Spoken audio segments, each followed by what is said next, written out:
Hey everyone, welcome back to Simplilearn's YouTube channel. In this course, Analytics, ROI and Evaluation, we will be learning how to measure whether a digital marketing campaign is actually working or not. Because running ads is very easy, but knowing what happened after the ad was shown, that is where real marketing decisions begin. Did people see the ad? Did they click? Did they stay on the website? Did they buy something? And most importantly, did the campaign bring profit? And that is exactly what we'll be understanding in this course. We'll start by display campaign metrics like reach, impressions, engagement rate, conversion rate, and impression share. Now, these help us understand how visible and effective a campaign is. Then we'll be moving into Google Analytics, where we'll be learning how websites collect data and how to track important metrics like user sessions, page views, average session duration, bounce rate, and exit rate. And after that, we'll also understand traffic segmentation like mobile traffic, organic traffic, paid traffic, and the direct traffic, so we can also see which audience is performing better. Next, we'll be looking at ROI and e-commerce analysis. We'll be learning how to measure revenue,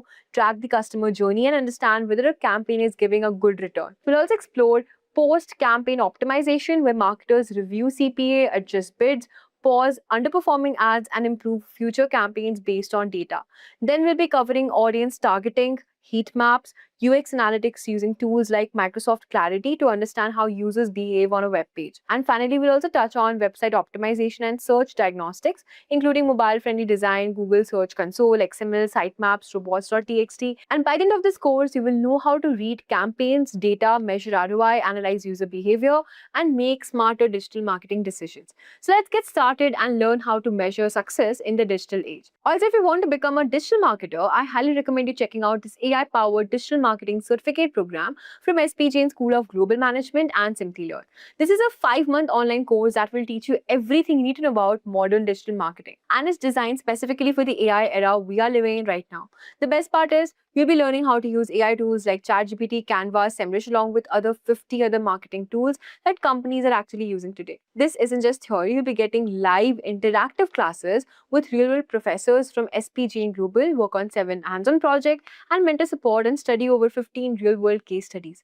The course covers everything from SEO, social media marketing, to email campaigns, analytics, and automation. What really makes this course stand out is that you'll be getting free Meta and Google Ad credits to practice with, so you can run actual campaigns and see real results. Plus, they have Job Assist, their career support program that will help you optimize your profile, prepare for interviews, and connect with top hiring companies. I'll drop the link in the description below if you want to learn more and enroll. So hurry up and enroll now, the course link is mentioned below. Now, before we get started, here's a quick quiz question for you. Which metric helps us understand whether a campaign is profitable or not? Reach, bounce rate, return on investment, or page views? Let me know your answers in the comment section below. Web analytics, guys, again, no need to mug up the definition, but in a simple way, you're just trying to measure, you're trying to analyze the data, and you're trying to report the performance of your campaigns, okay, or basically the data, okay. Any digital campaign that you're doing, if you measure it, you analyze it, and you report it, okay.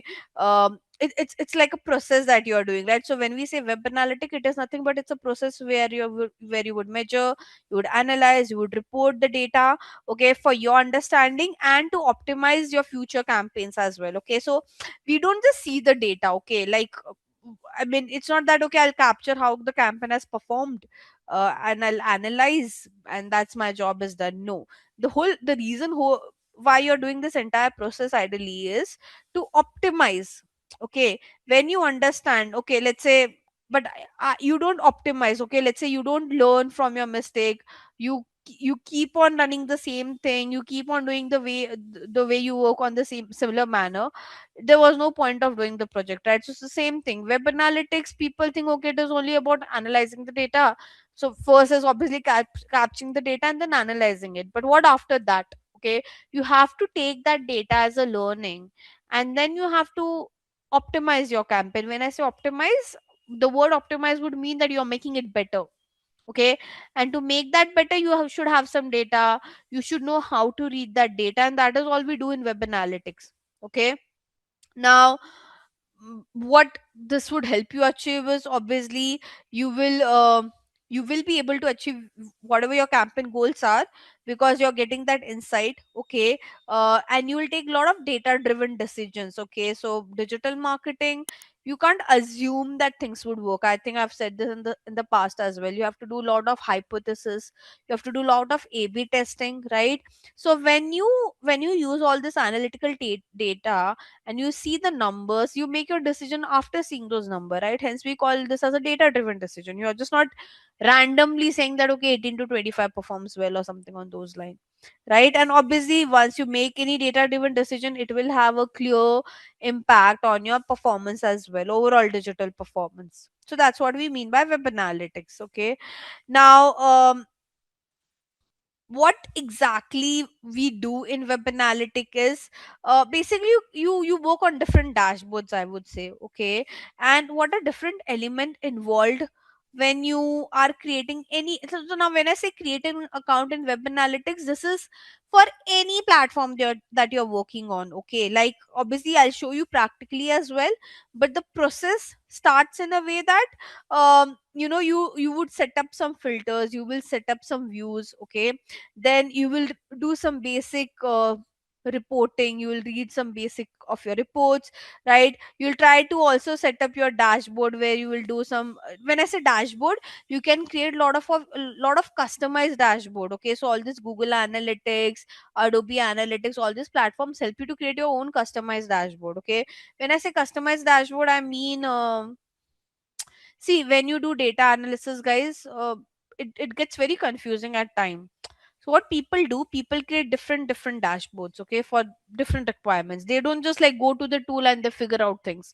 Obviously at start you'll figure out to understand what is the data that you should see, what are the data that you don't want to see. The data that you want to check, you can create a custom dashboard for that, is what I'm trying to say. Okay, and you can do some basic fundamental analysis. You can set up your goals as well. Goals as in on analytical tool, you can let's say you want to track how many leads you're getting on your website, so that is like you're setting up a goal. Okay, so you can do that with the help of the analytical tool, and obviously overall you're tracking the performance and recommending some changes. Okay, so there's a lot of customization involved, and obviously when we'll go through the tool in and out, you'll get a better understanding. Now this is like we what call as buying funnel. I think I've already taught you in the paid campaign thing. In case you might have forgotten, we can revise this again. Buying funnel, as I said, it's a basic concept where we try to understand the uh, consumers interaction before they make any purchase, right? So and there are three different stages. Okay, we call this as acquisition, behavior, and conversion stage. Okay, and at each stage your customer would show a different level of engagement. Okay, with your brand, with your product, or with your company. Okay, so there are three stages: acquisition, behavior, and conversion. Okay, again it's in the same way that um you know let's say even if once you acquire a customer, okay, how they tend to behave. Do they stick with your brand? Are you able to retain that consumer? Okay, once you retain them, when I say acquisition, okay, let's make it in a very easier way. Let's say you want to buy a flat. Okay, you're thinking to buy a flat in nearby your area. You're going on Google, making some search queries. So you will go on the website and you will give your details if you come across any advertisement, or let's say you even come on the website through social media. The first thing is obviously in such kind of businesses you can't directly get convert. So when I say acquisition, you will go on the website, you'll give your detail. Okay, once you give the detail, how do you behave? Because obviously there'll be a lot of team who will follow up with you. So what is your behavior pattern, like what went wrong if you're not able to convert? And lastly, when we say conversion, like you have ended up buying that flat. Okay, so this is like again you can understand such kind of patterns as well with the help of analytical tool. Okay, now um ideally in web analytics, guys, I think with respect to the benefits of web analytic, I've already mentioned this in brief, but if you want to break it down further, first thing, whatever audience targeting that we do in our paid campaign. Okay, so you might have seen when we were doing all those meta pay, we were setting up some campaign on Meta, we did some campaign set up on Google, if you remember, and I was adding some targeting, if you would have observed me. how, again, this analytical tool gives you the performance of your overall website, and it tells you that overall, okay, I'm not just saying people coming to the website to paid campaign, I'm saying irrespective of from wherever people come to your site, it gives you the performance of the overall website, whether the user is coming from social media or search engine or some influencer or some affiliate. Okay, it tells you that what kind of audience are landing on your website, from which source they are coming, what is their interest, what is their gender, what is their age group, right? So in analytical tool, it benefits, it will help you guys to get a better audience targeting. Okay, so whenever we do any audience targeting, we usually go and check our analytical tool like Adobe Analytic and Google Analytic to get this insight, okay, that whom should we target. Again, for the e-commerce brand, they can understand the customers shopping habit. Okay, and I'll show you how we can understand this. I'll show you probably after in some time that how exactly one can see this habit. Basically, analytical tool also reveal that what kind of products are getting sold off, okay, from which region, what gender, what age group. Okay, so when we say that you understand the customer shopping habit, you can see that, okay, what kind of age group is buying what kind of product, what kind of gender is buying what kind of product, they're coming from which location, right? So that helps to create a great selling strategy. Why? Once you understood, okay, what your customer want or what different age group or what gender wants from your brand, don't you think you can make it customized?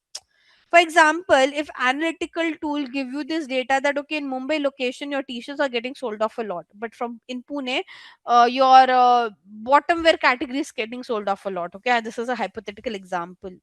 Don't you think you can do a lot of inventory management based on those insights? So with the help of analytical tool, you don't just make marketing decision. Trust me, there are many brands who take a lot of inventory decisions as well. And when I say this inventory decision is only respective to for the e-commerce brand, because e-commerce brand need this kind of insight that, okay, from which city what kind of products are getting sold off, so that you can keep that inventory ready. What kind of overall inventories are getting sold off a lot, so that you can keep that stock ready. Okay, what are the products which are not getting sold off, which are not creating that hype, so you can give that in discount, or you can give it in like buy one get one offer, or like as a free thing. So again, there's a lot of inventory management that brands do by with the help of this report. Okay, and again, as I said, you can track your campaign performance, and again you can make you can also make a lot of decision with respect to how should you design your website. I'll tell you why. Because there are a lot of tools like which will let you know, okay, the user is spending like on, because it's an entire website. Okay, so there are tools which will let you know, okay, the user is spending in what section they are spending a lot of time, where there are where they are scrolling a lot, where they are clicking. Okay, there are a lot of these tools are called as heat map tools. So that also gives you this kind of insight. I mean, and then you can make a decision, okay, what are the things that you need to correct on a website, and how, what a basic structure one should create. Okay, now, in analytical tools, guys, you have, as I said, there are many tools in the market, okay? But I would say the most popular, the first ranking goes to Google Analytics. So, if you know GA, trust me, you will know how to use Adobe Analytics, how to use WebTrend as well. Kind of, okay?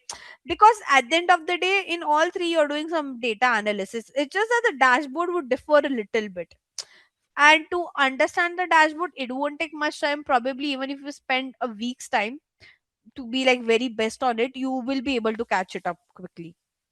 Okay, so we would be majorly focusing on Google Analytics, guys, because as I said, that is the OG tool of web analytics, and your caption is also very much related to this particular tool. Okay, now how would you learn this?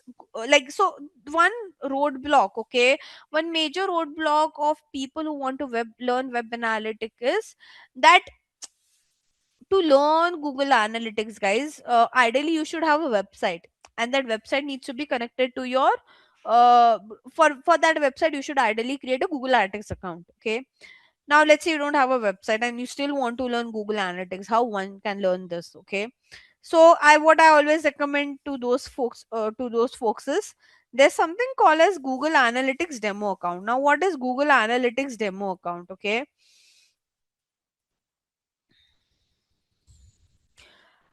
this is Basically, Google has their own website called as Google Merchandise Store. Okay, so there's a website called as Google Merchandise Store, which is owned by Google, and here they sell all their merchandise, like all their products. Okay, now what Google has done, for let's say people like you guys who don't own a website but they still want to learn GA, Google has, because it's their website, they have set up Google Analytics. By the way, every brand should set up a Google Analytics account, okay, to understand how the website is performing. So Google has also set up a Google Analytics account for this website. And that access, like, the Google Analytics account access of this website is given free for everyone in the market. So basically, the demo account is nothing but Google has set up a Google Analytics account for this website, and they have given access of that G account to everyone. It's free. You can see how this website is performing in and out within that demo account. Okay, I hope you understood what do I mean by demo account.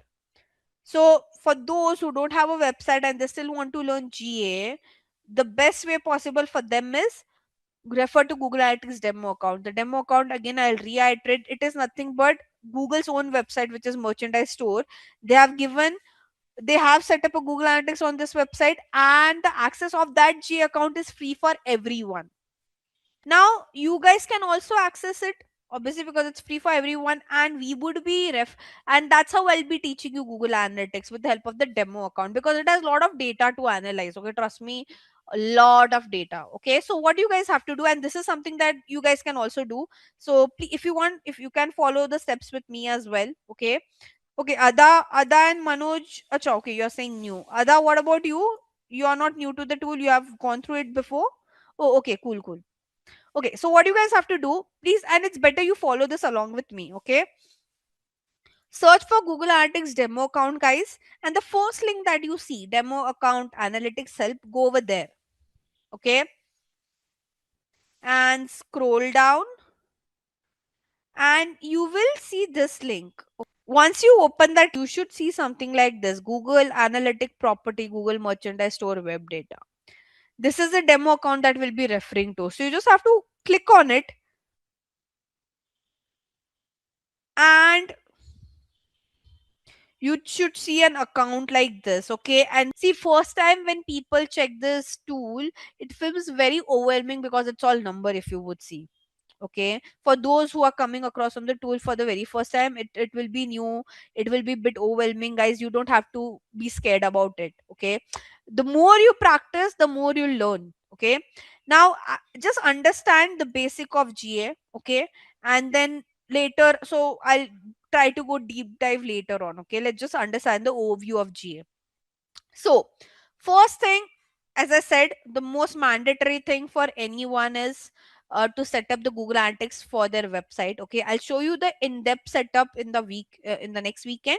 But just to give you a very basic idea on how does a Google Analytics account get set up, I'll try to create a dummy one. I won't do end to end. I'll just give like few details just to show it to you. Okay, please watch my screen. Don't follow what I'm doing, because you can still refer to the recording and you can follow the steps. Okay, so for now, just concentrate on what I'm doing on my screen. Okay, so here there's a section of admin. Okay, and even if you are, you can, by the way, you can create multiple Google Analytics account. Okay, if you have a multiple website, for each website you can create multiple Google Analytics account.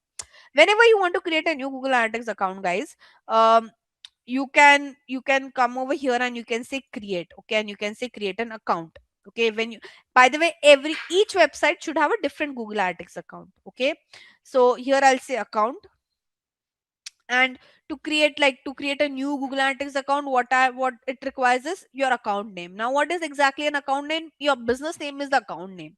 Okay, so let's say your business name is Simplilearn, then your account name should also be Simplilearn over here. Okay, so right now, because I'm creating a dummy, like I'm creating a dummy account, I'll just write some dummy name. Okay, so let's say it's travel with Jigisha. Ideally, this shouldn't be the name of a website, but let's say if this is okay. Now, obviously, Google will ask you about the account data sharing setting. Basically, to maintain and protect the service, they're just asking if you are okay to let to collect all this kind of data, you can say yes, they won't disclose, so don't worry. You can say next over here. Now property name again should be your business name, so I'll say travel with Jigisha. Now this one, reporting time zone should be, guys, as per, let's say, by the way, okay, most of the brands, what they do, um they usually also create, let's say, for a very global brand, okay, like, and you have, let's say, Zara dot in, Zara dot us, anything on those side, and for every country you have created a separate website. Then again you should have a separate G account, okay. Now let's say your business is majorly focused on India as a location, okay. Yes, you might be giving, you might be selling globally as well, but as a major of your businesses of India, then here your reporting time zone should also be India, okay, not any other country, because based on what reporting time zone you would choose, accordingly you'll see the data as well, okay. Again, the currency should be INR, because as I said, the major businesses in, uh, if it's in India, okay. Obviously if it's in another country, your base is US, then choose US. If the base is London, choose London, whatever you want, okay. And we'll switch next over here. Now here it will ask you like what is your industry category, like for like your business falls into what category. So mine is travel, so I'll say travel, okay. Then it will ask you for your business size, like what's the size of your business. You can just say as per whatever size you fit it into. And then here it will ask you, okay, what is your objective behind creating Google Analytics account, okay. So you just have to tick, okay. So let's say you want to generate lead, then say generate lead, okay. You are doing this, if you're in e-commerce, you'll say I want sales. Probably if you are lead generation, you'll say, okay, I want to generate lead, I want to also understand I'm getting traffic from where, I also want to understand some engagement. Let's say you don't fall into any of this, then just say other business objective, okay. And you can say create. Now again you have to choose over here India. You just have to accept the terms and policy, okay. And this is where your setup, so this was like a basic account setup, and the setup is still not completed because you have to link your website or app to the GA, okay. So let's say if I want to link my website, what I have to do, I have to go here to web, I have to give my website URL over here. And when I give my website URL over here, guys, the next step is the platform will give you a code. That code needs to be placed on your website, and after that the data collection gets started, okay. Does this make sense? Just to show you that code part, what I'll do in the demo account also, by the way, you can see the code part of the demo account as well, okay. So let me just, by the way, you can skip that particular part. Now if you would see my, like, this is my this is the account that I created right now, travel with Jigisha, but it won't capture any data, it won't show anything because my website is still not linked over here, right? So linking the website and then putting the code on your website, that will start capturing the data and you'll see numbers over here, okay. Otherwise you can't learn GA. Hence the reason you guys also referring to demo account, because you want the reason, what, why do we do Google Analytics? It's all about the number crunching, data analysis, right? You even if you create a Google Analytics today, let's say you have a website and you create a Google Analytics account today, it will take a lot of time to get that kind of data and to do that kind of analysis, right? Right, let's say you'll say, okay ma'am, I'll create a website, dummy website today, and I'll set up a GA on it. Great, you learned how to set up, but how would you do data analysis? Because until unless you are a very popular website, it's another case. You will get a lot of traffic and you will get a lot of numbers to through which you can analyze. But let's say that's not the case, then how would you do data analysis? Hence we are referring to the demo account for the data analysis part, because the demo account, it's a very old demo account, it's Google's official website, Google Analytics account. So lot of data to analyze, okay.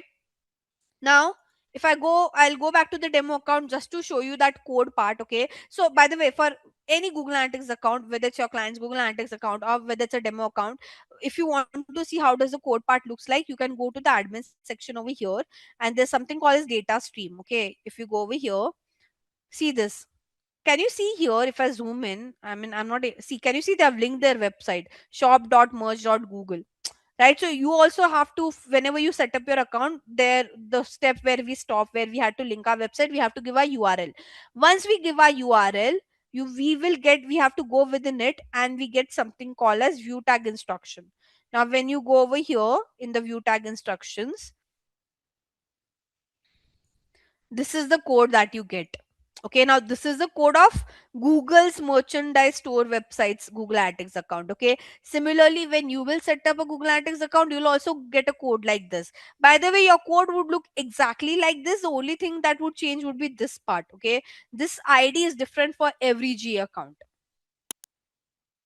So you have to put this code on your website. Again, guys, if you are working with a very big brand, they would have already set up. In case if they ask you to set up, ideally you don't have to do setup. You just have to give this code to your web developer. They will do the setup part. Okay, because you are not a web developer to do. If it's a coded website, no one will ask you to set up. Okay, either they'll have a web developer to whom you have to give the code with the instruction that, can you see, it needs to be there on every page of your website, so give this instruction and give the code to them. Or if you are at a higher position, you will be using this tool called as Google Tag Manager to set up this code. Now let's move towards the main part, which is our analysis. Okay, I won't, okay guys, we'll go very slow on this. We won't rush with respect to GA, so we'll go slowly. Okay, let's just first so okay, before we go to the platform, guys, let's just understand why one would want to, what exactly, what are different things that one can check in the Google Analytics account or any analytical account. Okay, so guys, one of the major thing that people want to check on the Google Analytics accounts are these four things. Okay, page view. Page view is nothing but what exact pages people are checking. Okay, how many unique visitors you are getting on your site. What is the bounce rate? Bounce rate is like the number of people who are coming to your site, how much of them are getting bounced off as in like they hardly spend some time on the website, they just like drop off, right? And then the time on the site, basically how much time a user is spending on your site, or probably on which particular page. Okay, so these are some unique metrics that an organization would want to track. And by the way, you can see all of these metrics on Google Analytics as well. Okay, now with Google Analytics, as I said, it helps you to measure not just your website performance, guys. Google Analytics is also for apps. Okay, so for app, the setup is something like similar. And by the way, for app you have to set up separately. For website you have to set up separately. Okay, so if you are a business owner who has a website, please set up a Google Analytics account. Like once you create your website, it's mandatory. The first thing you should do is to set up a Google Analytics account. Okay, and if you have an app, you can do it for the app as well. We have seen, right, it was giving me three options: website, app for Android, app for iOS. So you have to do, if you are a brand, a global one, ideally they would have set up. You never will come across a global brand who don't have a G account, as per my experience. But yeah, now, um again, why one would use GA, it's the same thing: to understand the number of people who are visiting the site, the time they're spending on the site, the pages that they're checking, or the device they're using to access the site. Okay, trust me, there's much more than that, but this is like basic use case of GA. Okay, again, the whole point of using GA is for them to create some great marketing campaigns with the insights that they get from the GA account, and to make a informed decision, right, with respect to how they should create the website. Okay, because GA will give you a lot of insight with respect to your website as well, like how, like what, which page is performing, how much time one is spending. That gives a very basic idea that you know which page needs correction, which is like, which page is like all good, you don't have to tweak it. Okay, um now I'll just take you through Google Analytics, guys. Okay, I'll give you an overview. Okay, let me just close the, okay, I won't close the PPT. I'll directly go to the analytics account. Okay, be there with me. What I'll do, I'll again open an Excel sheet, not an Excel sheet, but a Word doc to write down the pointers. Now, what are different, how Google Analytics is divided? The first major part of Google Analytics is its reports, guys. Okay, you would see a section of reports. Okay, so if you hover around to the report section, that's like, how should I say, we check on a very frequent basis is this section, the report section. Okay, and now it might be very confusing for you guys that what exactly is this. Okay, so I'll try to explain this in a very easier manner. Now there are different reports, and I mean the major one, or all the reports that are, which is the first one is real time. Okay, Then you have acquisition report, you have engagement, you have monetization, you have retention, and then the last one is user report, which also gives you what should I say? I'll just write this way only. So it's basically divided into two part: the user attributes and the tech part. Okay.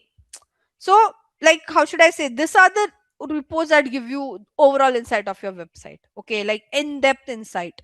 You would have never you might have never seen this kind of insights in your experience. Okay. Now, one thing is that, see, when you're working with your client, okay, there are many clients who want to know a lot of data and all. Probably GA is an account that you might be keeping on 24/7, okay, or whenever you're working, because you never know, client might ask for what kind of data. Now, obviously, no one would guide you that, okay, let's say if I'm your client, I'll just directly ask you a question like this. Say that, you know, Ada, can you tell me, how was performance of gender 18 to 24 in FY26 compared to FY25 January month? Like, compare this Jan and last year Jan, and tell me what was the difference of this particular age performance. So you don't know where to go and check that, right? Like, with the name, obviously you are not able to understand. So you are being bombarded. See, your client would always get on a call and they'll ask you questions like this. They'll ask you to do a lot of comparison. Again, once you answer that, they'll ask more. They'll try to deep dive into it. Okay, no one would stop there. I'll give you an example in much more detailed way. The whole point is, you should know, first thing is that what each report would show you. Like, what is the use case of each of this report? Okay, so first is your real time report, and the use case of this report is it will show you last 5 minutes and 30 minutes website performance. Okay, this is the only report which shows you real time performance of your website. Okay, last 5 minutes and last 30 minutes. Okay, rest all report will show you past performance or today's overall performance. Okay, so this one will show you past performance or today's overall performance. This acquisition, engagement, monetization, retention, user won't show you last 5 and last 30 minutes. It can show you today's entire day's performance, but it can't give you like, okay, this was last 5 minutes, like this was last 30 minutes. That data you can get only over here. Okay, that's first thing. So real time is the only report which shows you real time data. Rest all of this up for past performance and like for today's performance overall. Okay, now which report you like, what is the importance of each of this report? Let's understand this. Acquisition report would tell you which channel, platform, campaign.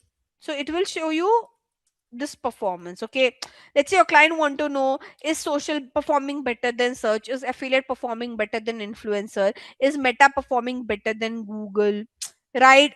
Let's say you run an influencer marketing campaign and you run an affiliate campaign, which is performing better. So basically, any question with respect to channel, platform, or campaign performance, you have to refer to the acquisition report.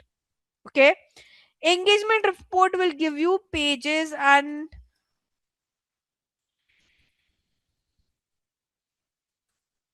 so all your website pages or a specific landing page performance you want to check, you refer to the engagement report. Okay. Monetization report is all about your product performance. Okay. Product performance. And by the way, first thing, monetization report is very specific to ecom. Okay. In ecom, it will show you the product performance. It will show you overall user flow performance. When I say, how many people did add to cart and how many people went to the checkout, payment, purchase, the entire stage basically. Okay. Retention report is more about checking the LTV of consumers, of customer. LTV is nothing but lifetime transaction value. Basically, how well you are able to retain a consumer. Okay. Lastly, your user attribute will show you data like, if you want to see age performance, gender performance, city, etc. Any demographic, okay, any demo or geographic performance you see under the user attribute. Okay, whereas tech, the name says tech would show you any information related to tech. Okay, like your browser performance, device performance, phone model, anything, etc., etc., etc. So this is what you have to mug up. Okay, let's say I ask you any question related to platform or anything of that sort, you have to go to the acquisition. If I ask you anything related to page, you have to go to engagement. If I ask you anything about the product or user flow, you have to go to monetization. Right, so you should know this. Now what we'll do, we'll go to each of this report, okay, and I'll show you how to read it, what do they mean. We'll start with real time. Okay, now first thing guys, for real time, you can, this is like the only report snapshot is like a overall website thing. Okay, you can ignore this thing. Okay, no one would want to check the report snapshot. The first thing is your real time report, which you see in the real time overview. So when I say real time, the only section of real time that we refer to is the real time overview. And sometime if the client asks, we'll also see real time page. Okay, what is real time overview? It gives you the overall performance of your website. If you could see clearly, active users in the last 30 minutes, active users in the last 5 minutes. Active user as in like number of people on your site. So if it says 42 as active user, that means 42 people are there on that merchandise website. 9, so 42 were there in the last 30 minutes, 5 users were there in the last 5 minutes. Okay, this map thing that you could see and the dots that you could see is basically it's trying to show you the user has came to the website from which location. Okay, so if you could see, one is from Ahmedabad. If I speak about India, okay, I'll go back, mistakenly I clicked. Then there would be, there's one from Kolkata, there's one from Chennai, there's one from Bengaluru, there's one from Pune. Pune was me because I was checking it out. It could be someone else as well, but I believe it was me. In the last 5 minutes I was there, last 30 minutes also I was there, so it's still showing it up. Okay, obviously if you want to go further, let's say you want to see, okay, the Pune one, like you can click on the Pune one and it will show you that the user came from where and all. Okay, so it will give you more further data, like okay, the person came to the website, the Pune folk who came to the website, that person came to the website through Google. Okay, like directly they searched on Google. Okay, and let's just understand this. Okay, now I'll go back again. If I scroll down, let's just refresh again.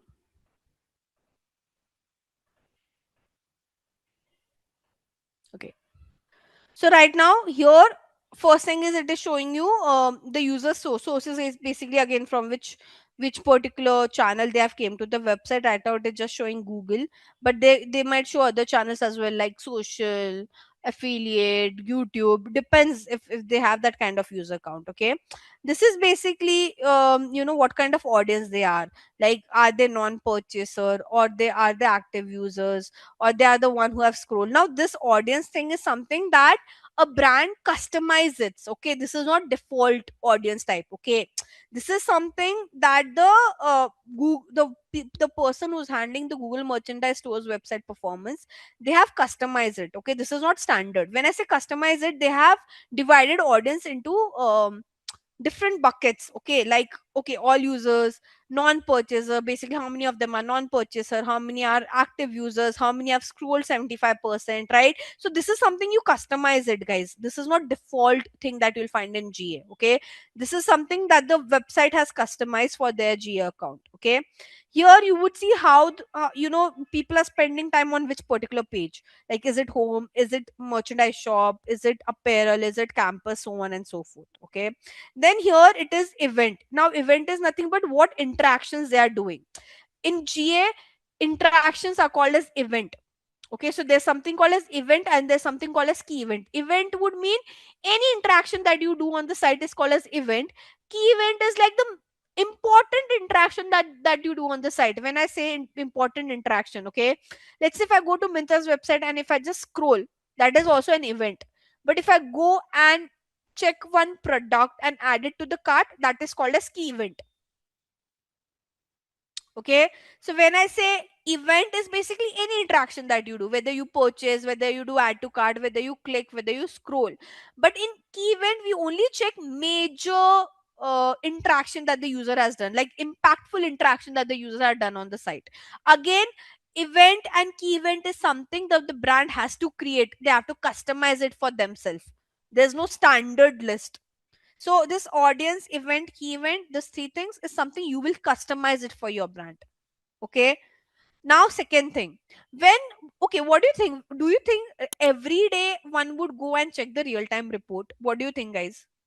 We would check this real time report if we have a major sale or offer coming up. So if you are having Black Friday, you are having Diwali sale where you see a lot of sales coming, you see a lot of traffic coming. We usually check this report to see if things are all going or are going all well or not. If you launch a new product, right? So any offer, any launch, any discount, heavy discount coming up, that's the time we usually check this real time report, just to see that everything is going all fine or not, just to see are we getting that kind of traction or not. Let's say I launch my Black Friday campaign right now at night 12. Let's say today's we are doing Black Friday. Ideally this is not the time one would do Black Friday, but hypothetically, so I would want to see, are people showing up on the site or not? How would I understand? With the help of G only, right? Where are they coming from? So there are many brands during this offer launch period, they check this real time report. Otherwise no one is bothered to go and check the real time report.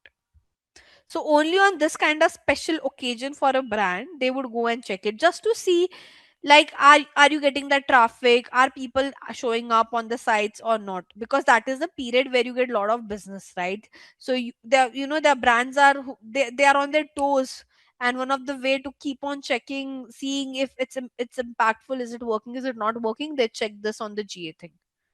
So I want to see, okay, I've launched a new product, I want to see, okay, what is the response? And let's say I've launched a product for 1 rupee and I want to see how people are reacting to it. So, like Black Friday, FOMO sale, all of that time, brands keep an eye on this. Okay. Because they again make a lot of decision. They're seeing that, okay, there's a lot of traffic coming from Mumbai. Then they would want to keep that inventory ready for that location.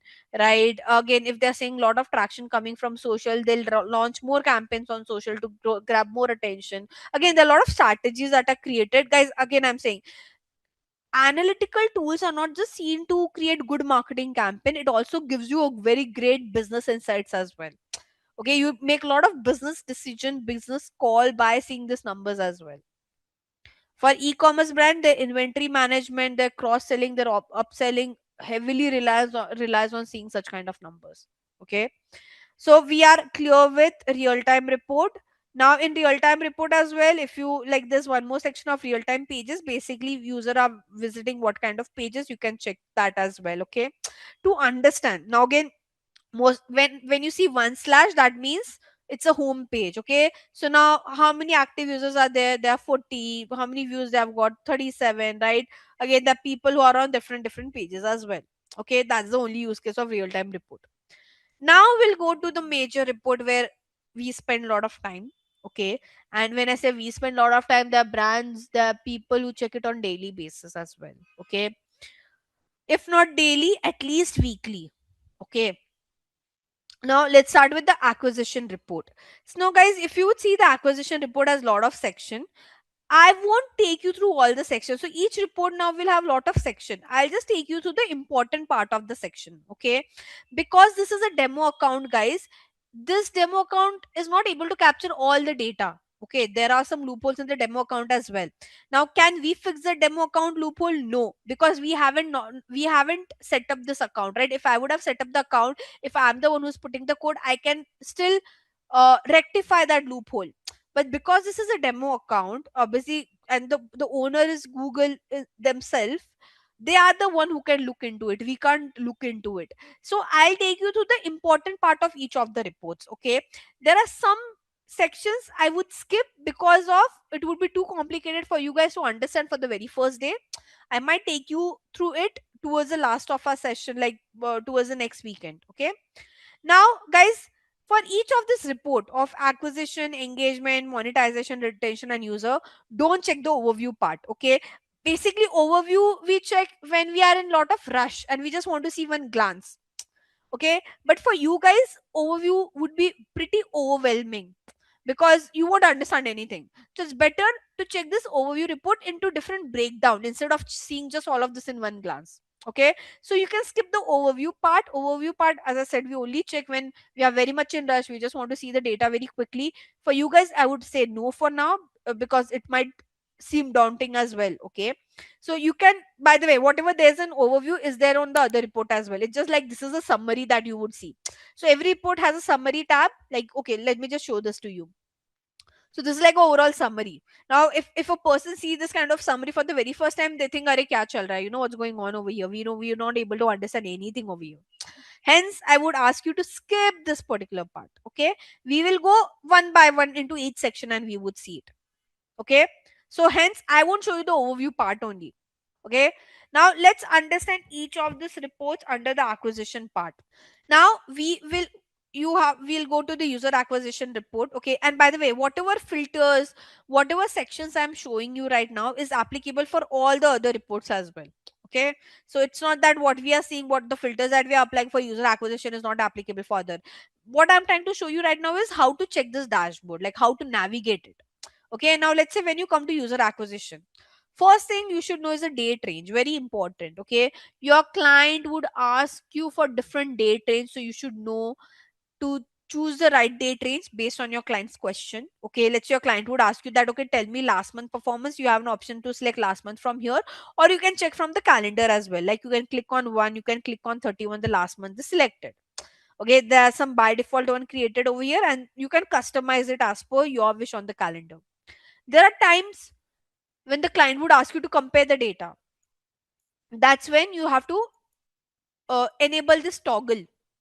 Okay, and when you enable the toggle, basically you can choose a date range. Let's say if I tell you guys compare Jan 2026 month to Jan 2025, so how would you do that? Okay, so here the date is correct, it's Jan 2026. Here I have to make it Jan 2025. So either you can type it or you can again select from the calendar. I recommend to type it because when you select from the calendar, especially when you're comparing the data, it gets very difficult. I'll show you how. Like sometimes the platform works, acts very weird. Okay, so let me just show you. Okay, here if I'm trying to choose Jan 1, and here if I'm trying to choose Jan 30. Okay, right now it has worked, but there are time when this toggle thing gets very annoying. So in case it gets very annoying, guys, like see now, can you see वो Feb ऊपर चला गया. I wanted Feb to be here. So if it acts bit weird when you're choosing from the calendar, especially for the comparison thing, you can type it as well. Okay, so let's say I want Jan 2026 over here. I can write Jan 1, and instead of 2025, I can say 2026. Here also I can say Jan 31. Okay, and I can say apply. Make sense? So please choose the right date range. Okay, from here, compare it if the client is asking you to compare it. Okay, right now I'll turn off the compare toggle. Now this is something that is used to show it to the client. Now imagine, guys, you are my client, you have asked me a question and I'm showing you this table. It is very boring to show your client the table. There are many clients who won't understand the table. So the best way to explain them is with help of this graph. Okay, let's say this is a better way of presenting, right? You can show them, okay, in Jan month we have seen a very good spike. In what, Thursday on 22nd of Jan we have seen a good spike of our users, right? And the most deep, like, which was a date where we have seen a very major drop in our traffic. I believe it was this point, right? 11 Jan. So this is how you can explain things to them. Okay, which is the channel which is giving them a lot of traffic? It's direct. If you could see there, it's organic search because this pop-up is coming up. So this is more for the explanation part. Okay, don't show your client this table. They'll find it very boring. They wouldn't understand it. It's difficult to explain them in a table format, hence we refer to this part. Make sense? Again, you can use different filter. You want to show it on weekly basis, like how week on week performance was, so you can show it in this way. Like week one was very deep, then again the traffic got better in week two. In week three there was little bit of spike, so you can show it in that way. This way is what I'm trying to say. right? You can add some filters over here as well. When I say filters, okay, what specific section you want to show to the client? Do you want to show them some gender kind of thing? So okay, you if you want to just show them,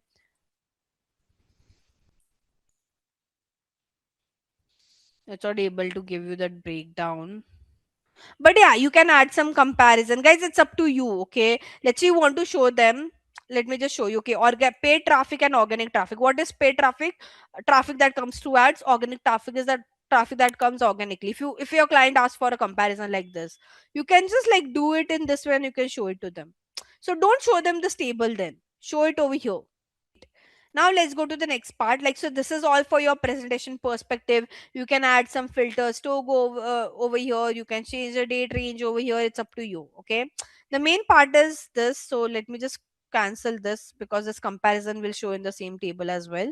Let's just see this. Okay, now if you remember, I told you that this acquisition report will show you performance of either the channel or the platform or the campaign. What you're seeing right now is channel performance. Okay, direct is a channel. What do I mean by direct? If I directly go to mintra.com like this is called as direct. Okay, so there are two ways I can go to Mintra's website, right? Either I can go on Google, search for Mintra. Okay, then this is ads. Okay, but this is SEO, right? If I go from here, and one way is I directly tap for the exact URL. So when a user type the exact URL and they directly land on the site or not and don't come from Google or social media, that is what we call as direct. Okay, so direct is the user directly search for exact URL and they landed on the site. Now organic search is people coming through SEO. Paid search is people coming through search text ads. Cross network is like they're coming from multiple channels. Referrals, email. Unassigned is something again, I wouldn't know because this is a demo account. What they are calling as unassigned, I would never know. Again, this is you customize it, right? Organic social is your social media platform. Organic shopping, organic video. Okay, so this is what we mean by channel. Now what is platform then? So we are seeing, let's say, organic search. Okay, when I say organic search, I mean people are coming through SEO. But from which platform? Are they coming from Google or are they coming from Bing? The channel won't give you that insight, right? Where, okay, your client would, you tell your client, okay, the second highest traffic is coming from organic search. Then your client would ask you that, okay, can you tell me what platform of organic search? Are they coming from Yahoo or Bing or Google? Where? Where are they coming from? That's when you don't have to check the channel performance, you have to check the platform performance. Okay, now how do you switch it? How do you switch from channel to platform, guys? Here there's a toggle to change it. Like, can you see this primary channel group is something that we have selected right now. If you want platform, you have to search for platform over here in the search and click on this first user source platform.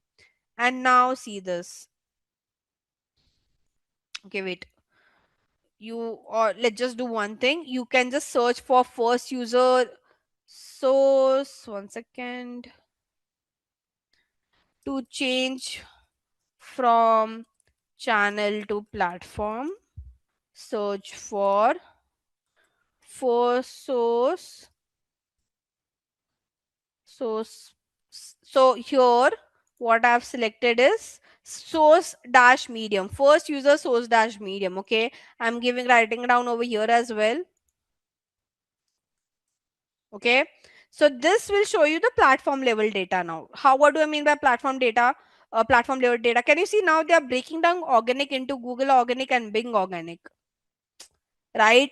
Now they are not just saying paid search, they are saying Google/CPC.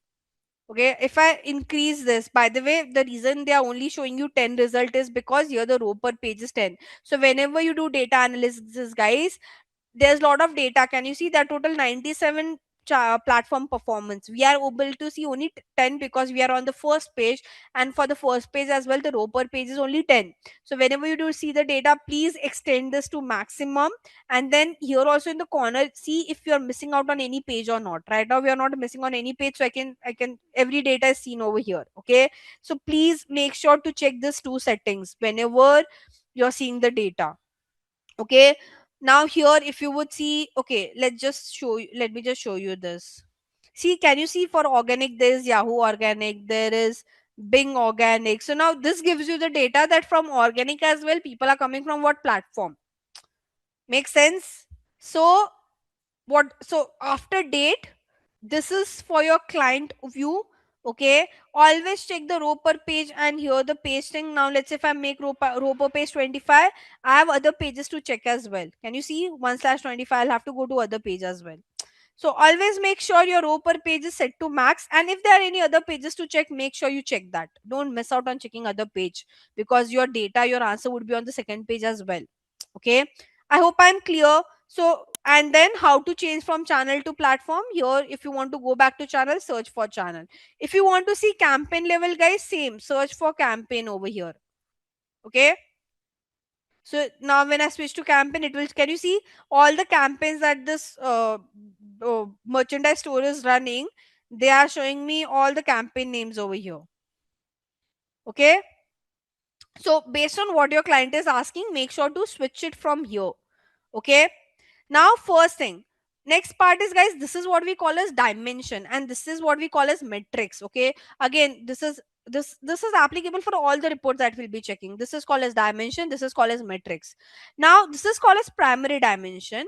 Your client, so now when your clients ask you to, every time they ask you to break down this number, okay, let's say I'll ask you that, okay guys, uh, I can see that from direct I'm getting good amount of audience. I want to know they are coming from which city now, right? So my client, the client is asking to break down this further, that okay, they understood direct is the best performing channel, but exactly they're coming from which city? Is it like a specific city which is getting this performance?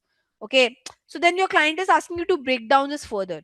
Hence, you put a secondary dimension. So this is a primary dimension. Now, if your client asks you a deep dive question, you have to put a secondary dimension. To put a secondary dimension, you have to, again, you have to click on the plus sign, and whatever breakdown they have asked for, let's say they're asking for city, gender, age, search for it over here. So now I'm asking for city, right? So I'll click on city, and this data will be break down further to cities now. Can you see? So now it's a very big data. Can you see there are almost 10,107 pages. Okay, how should I can't navigate all of them, right? It will be very tedious for me to check so much big thing. So what you have to do is, let's say your client have only asked for direct, right? They have understood direct is the best performing channel, and they just want to know which city is giving good amount of traffic for direct. So use the search bar. Okay, the search bar will filter down lot of numbers over here.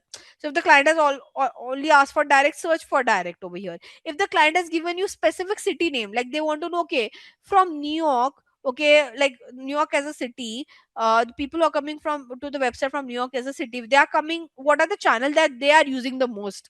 Okay, let's say they are this New York is their best performing city, let's say. So I can search for directly for the city name over here and see this. Now what I'm able to see, this is the city, and from this city people are coming from which all channel. Again, for New York as well, direct is the best performing channel, then organic search, then paid search. So use this search bar. I'll just give you a recap again. Date range. In date range, one has to compare.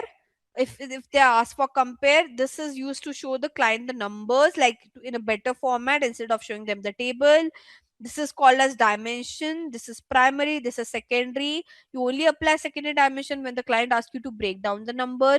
If it looks very overwhelming, the table looks very overwhelming. Whatever query the client has asked for, you can just search for that specific question over here, like when I not question but the keyword. If the keyword is New York, if they're asking for a specific city, or they're asking for a specific channel, right, or anything, age, gender, it could be different thing, right? The client don't ask you vague question, they'll ask you specific to something. So put that in the search bar if you are finding it very difficult to read such big table. Always increase your row per page count, always check other pages as well. Okay, if you're not able to check other pages, one thing what you can do is you can filter from highest to lowest. Okay, so here for each metric there's an arrow sign you would see. Okay, so if you click on it, it will filter out things from highest to lowest. Right now, if you could see, it's not in a proper arrangement, right? 30,000 is at top, then 11, then 20. It is not arranged properly. Can you see? It is not in highest to lowest or lowest to highest. So what you can do, you can click on the arrow, see this, and automatically it will come in a better sequence. Can you see? Now this is highest to lowest. So now you don't have to go and see other pages, because this is applicable for other pages as well. Now these are metrics. I'll just explain you each of these metrics, and guys, let's just understand each of this metric. Total user is number of user. Now this is for Jan month, Jan 2026, this website performance. Okay, merchandise shops website performance, how was for the month of Jan, Jan 2026? We could clearly see they have got total users of around unique. When I say users, these are like unique people, like people. Okay, 43,291 users were there on the site. Out of those, 31,774 were new people. When I say new user, that means they're new to the site. Returning is like they have visited in the past.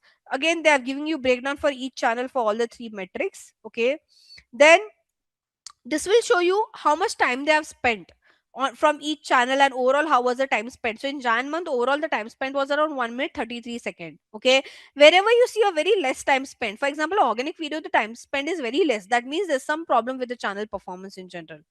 Okay, cross network is a very good channel for them. Email, why people who are coming from email, they have spent a good amount of time. So the more the time you spend, better is for your brand, right? Okay, now average, this is engaged online session per active user. Basically, you know how much engagement they have done on the site. I'll explain this in detail in the next report, so ignore this for now.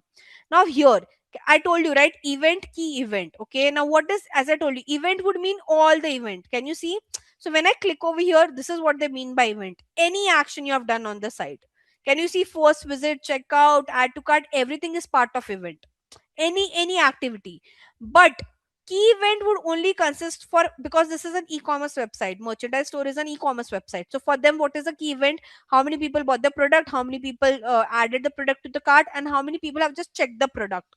This is an important event for them, right? This is customized event, and key event is customized. So under key event, for this brand, they have chosen this three as a key event. You can customize as per your brand need. Okay, not necessarily you have to follow what the merchandise store website has done, right? Now if your client asks you that, guys, can you tell me how much purchase, like when we say, see, this is not purchase, no, because this includes all the action. Your client just want to know, okay, how many purchase you have got from direct. Then you have to go over here and you have to click on the purchase sign. And now we can see from direct we have got 545 purchase in the month of Jan. Make sense? Right? So always don't forget to see this. If your client is asking specific to an event, please go and select it. Okay, let's say my client is asking me how many people have done add to wish list, then I'll have to go over here and hover around it. So there was around like 409 add to wish list. If my client asks me that, okay, can you tell me how many people have scrolled, so see, so make sure to change this as per the question again. So we have understood the user acquisition. Now we are going towards the traffic acquisition report. Now guys, the first thing is, okay, let me just turn off the toggle because I don't want to see the comparison data. Now what is the difference? The first thing is, like, see, both the report will show you channel performance, platform performance, and campaign performance. Okay, then what's the different? In which situation you'll refer to the user acquisition, and in which situation you'll refer to the traffic acquisition report. Okay, because the dimension is the same, right? Here also you are seeing same dimension, here also you are seeing same dimension. So then what one should refer for? Okay, first thing, traffic acquisition report would show additionally the revenue. Okay, so here if you would have seen in user acquisition, we didn't had any metric which was showing us revenue. Max we could see was how much purchase we have got with when we put a key event filter as purchase. So we can see, okay, how much purchase we have got. But let's say if we want to see the revenue that we have generated, we can't see it over here. Hence traffic acquisition report will show you revenue, like at the end if you would see there's something called as total revenue. So that's one thing. Next, see, in traffic acquisition, instead of user we have something called a session. Okay, now what is the difference between both? Okay, user would mean unique people who are there on the site. When we say 42 463, that means this were the number of users who were there on the site. But in traffic acquisition, when you see your session as 52,893, this doesn't mean that there were 52,893 people who visited the website. This is like, how much total traffic you received on your site. Now, when we say session, it could be one person visiting your site multiple time as well. So basically, user acquisition will show you unique users who have visited your site, whereas traffic acquisition report shows you overall traffic that you have received on the site. This is not the unique user count. When you see session as 52,893, that doesn't mean 52,893 users were there on the website. That means this is the amount of traffic you have received on the website. Now, it could be one person has visited multiple time as well. Okay, whereas in user acquisition, when you see your user count as whatever we were able to see, what was the number, 49, or yeah, 42,463, this means that this were the amount of users who came on the site. Okay, this is the amount of traffic. Now when I say traffic, I mean one person might have came multiple time as well. Ideally, your use this will tell you total traffic, whereas your user acquisition tells you unique total users on the site. Does that make sense, guys? So if your client asks that we want to know unique users, then you have to refer to user acquisition. But the client asks we want to just know the overall traffic, irrespective if the person came once or twice or multiple times. Then you have to refer to the traffic acquisition report. And secondly, if the client asks you any question related to revenue, that is also the time when you'll refer to the traffic acquisition report. I hope you understood the difference between both. Again, the same navigation is applicable in the traffic acquisition as well. Put a secondary dimension, use a search bar, increase the row per page count, go to other pages, change the date range, right? Again, if the client asks you specifically for purchase, now see, can you see this revenue number? This is not correct revenue number. Why? Because this is for all event. Okay, if I make it purchase, then ideally this number would change. So let me just show this to you. First, I'll filter it from highest to lowest. Now we are able to see direct has got a revenue of 51,000. Let's see if that changes if we make the event to be purchased. Sorry, not here, but here. Right, so the purchase count has changed, but yeah, our total revenue remains same, so that means the number is reflecting correctly. Okay, there are times when this number also gets changed when we change this key event, but if this has not changed, that means the number is correct, the revenue number is correct. Okay, so I hope you understood in what situation which report you'll refer to. If the client asks for unique user count, refer to the user acquisition report. If the client want to know overall traffic and revenue number, refer to traffic acquisition. Okay, now here in the traffic acquisition report, guys, there are some new metrics that you could see. Okay, the first one is your session. Now what do I mean by session, guys? Okay, let's just understand. There's something called as click, there's something called as link click, and then there's something called as session. Okay, you would always see click is higher than link click, and link click is higher than session. What do I mean by this? Okay, when I say we have got clicks, clicks would mean anywhere they have clicked on your post, on your ad. Okay, when we say link click, they have clicked on the URL. Okay, but not just clicking on the URL doesn't mean they have landed on the site. They might have bounced back, the internet was not working, so they didn't landed only, right? But session means that yes, they have landed on the site and they are spending some time. Okay, so you will always see that there are many people who clicks on your ad or on or any of your posts. Out of that, only some people will click on the link, and out of that, only some people will actually spend some time on the site, right?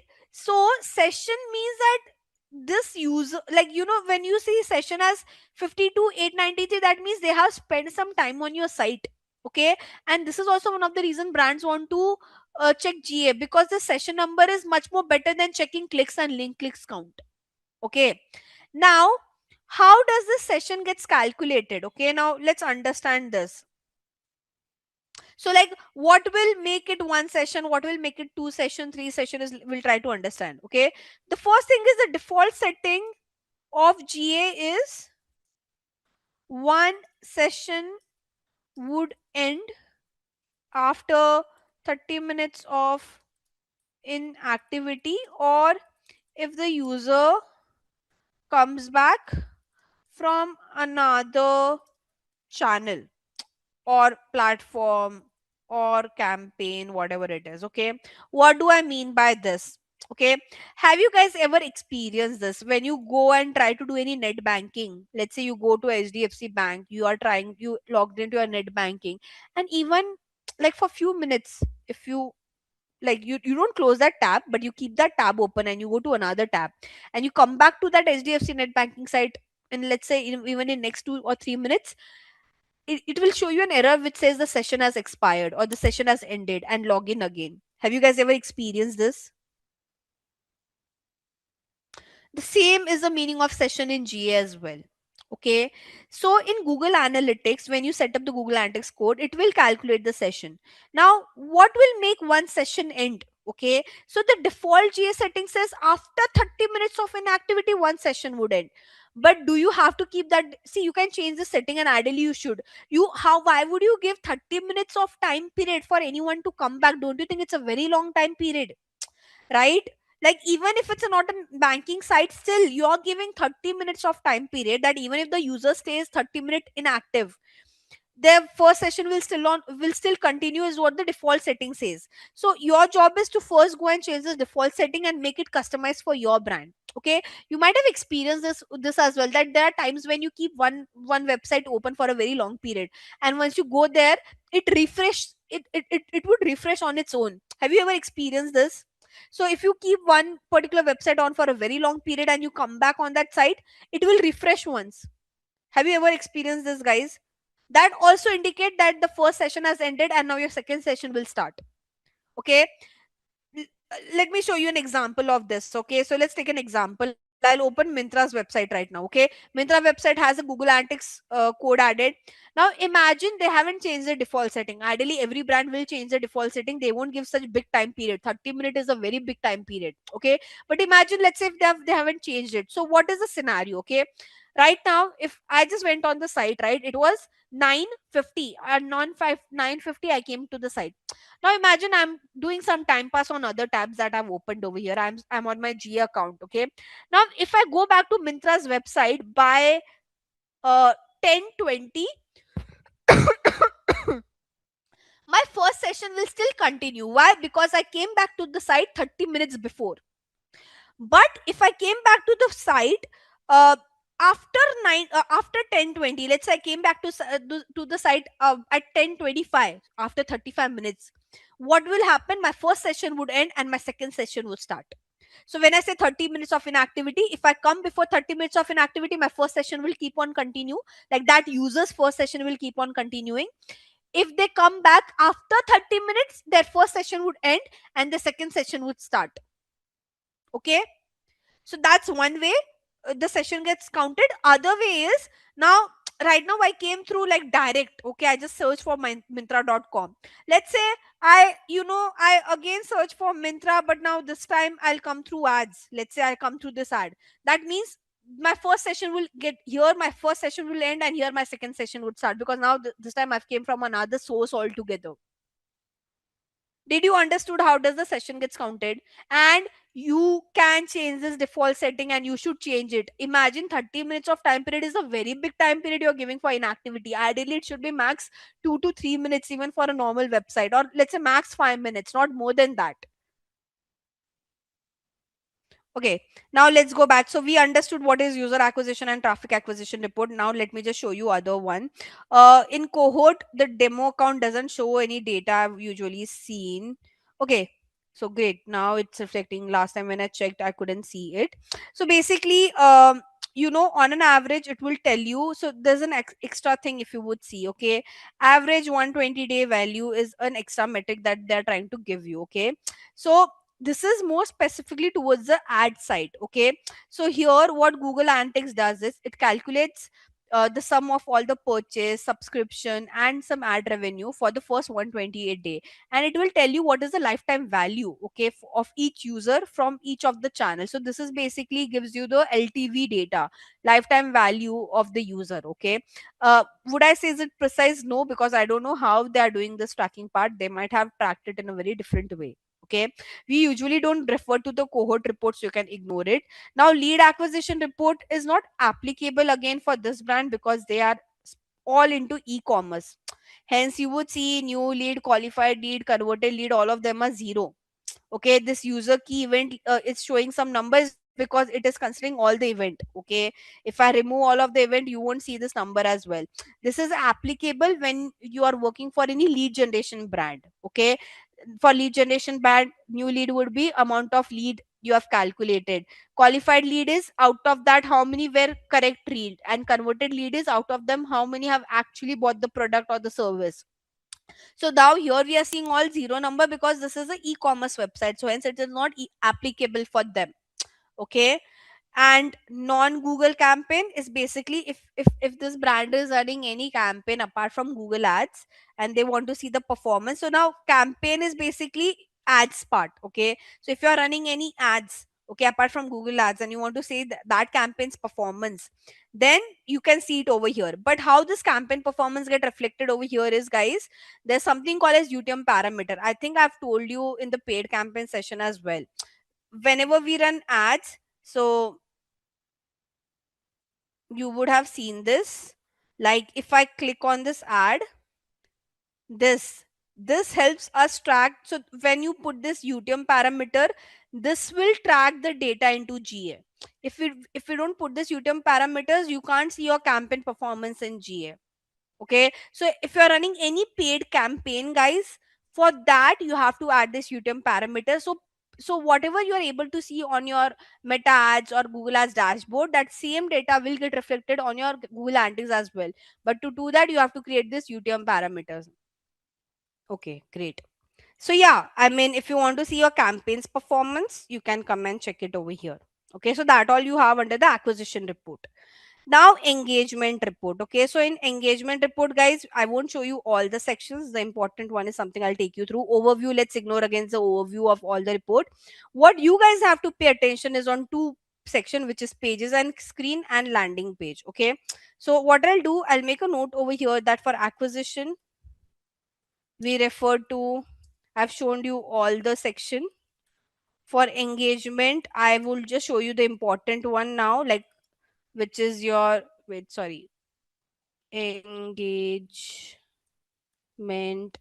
which is your pages and screen and landing page performance. Okay,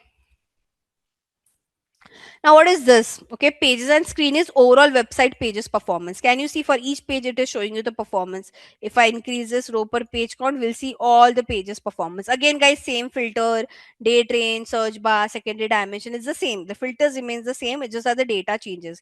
Here you will see performance of all your website. What do I mean by performance of all the website? How many views you are getting on the page? Now views is like again you can call this as a traffic. Okay, obviously your views would be higher than your active user is unique people. Views is like that person might have came to your website multiple times, hence you'll always see your views is higher than active user. Okay, okay, so that is what it is trying to say. Then again, online active user per view, what is the time that they're spending on those pages on an average. Okay, again, what kind of event, like this is all event, you can choose specific event. Okay, how much, again, how much transaction you're getting. Now if you could see for transaction, it is only showing on your checkout page because that's where you do the transaction, right? Hence it is showing you that on the checkout page we have got a revenue because that's the place where you majorly do the transaction part. Okay, again, you want to see how much purchase, add to cart. If I put a purchase filter, again it will majorly show on the checkout page. See this, because that's where you do the checkout, right? So this will show you how your pages are performing. Now what do you mean by bad page performance? If the user is spending a very less time on that particular page, that means there's something wrong, right? Your home page time spent is also very less, 18 second, right? So if you see some of your category pages not performing, see now the store.html page hardly has some time spent. So you know that what pages you need to rectify. This report will help you understand that okay, what are the pages which are not performing and we should rectify them. Now landing page, then what is the difference between pages and screen and landing page? Landing page are specifically performance of those pages that you have used for your ads or for your promotion. So for your ads, for your influencer marketing, for your referral, you give specific URLs, right? If you want to see the performance of those URLs, please check under the landing page section. So your pages and screen will give you performance of all the pages, but landing page will only give you performance of those pages that you have used in your promotions, promotion of your paid campaign or influencer or affiliate. Make sense? Again, the metrics remains the same mostly. If you would see, it's just that here you have session ka count, and then active user, new user. I think I've already discussed all of this metrics. Now for monetization, guys, I won't cover the monetization entire part. I'll just show you one part of monetization and then I'll pause for the day, okay, because it will be very overwhelming if I rush through it. Now monetization, as I mentioned before as well, this is for your e-commerce brand. Okay, if you're not an e-commerce brand, this is not for you. Now here the major, again, all the reports are very important, but the first one is your e-commerce purchase. Now here if you would see, can you see item name? Item name is nothing but your product name. Okay, so when you see item name, that means it's your product name. Okay, and it will show you performance of all your product. Okay, now this is not just products which are getting sold from Google ads or something. This is performance of your all the products on the website. You want to know which product is performing well on which channel, then you can put a filter. Again, you can put a secondary dimension and find that out further. You want to see, okay, this product is getting sold out from where? From Meta ads, for Google ads, from SEO. You can put that filter. But as I said, this product performance report will help you understand all about inventory management, a very big business decision for e-commerce brand out there. Okay, now for example, let's just see this. Okay, I'll take 2026 data. Let's just take a very recent fresh data.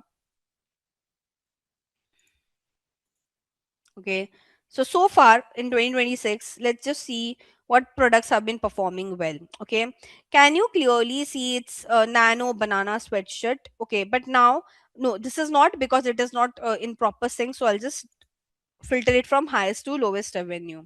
Okay, so ideally it is Google Osaka heavyweight tea. Okay, now obviously it is showing you how much revenue it has generated, but it also shows the entire flow.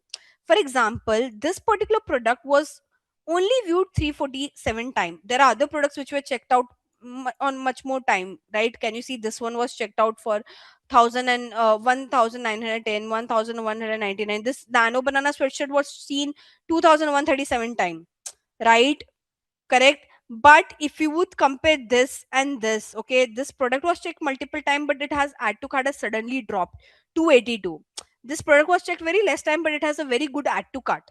So you have to see this analysis, you have to see the entire flow of that product purchase, right? Now again, why this has a very high revenue, it can, because there's a good chance it has a better AOV, average order value, as well, right? So you have to see it on those lines. Now there is one problem, okay, in this demo account. Can you see this? Google Unisex Eco T Black. Now the tracking, there's some issue with the tracking over here. Why? Because it doesn't have any view, it doesn't have any cart and directly item purchase. So that means there's something wrong with the tracking for this particular page, right? So this also help you understand if you're tracking data properly or not. Again, when I say tracking problem, code might have been misplaced, there would have been some issue and the brand needs to rectify it.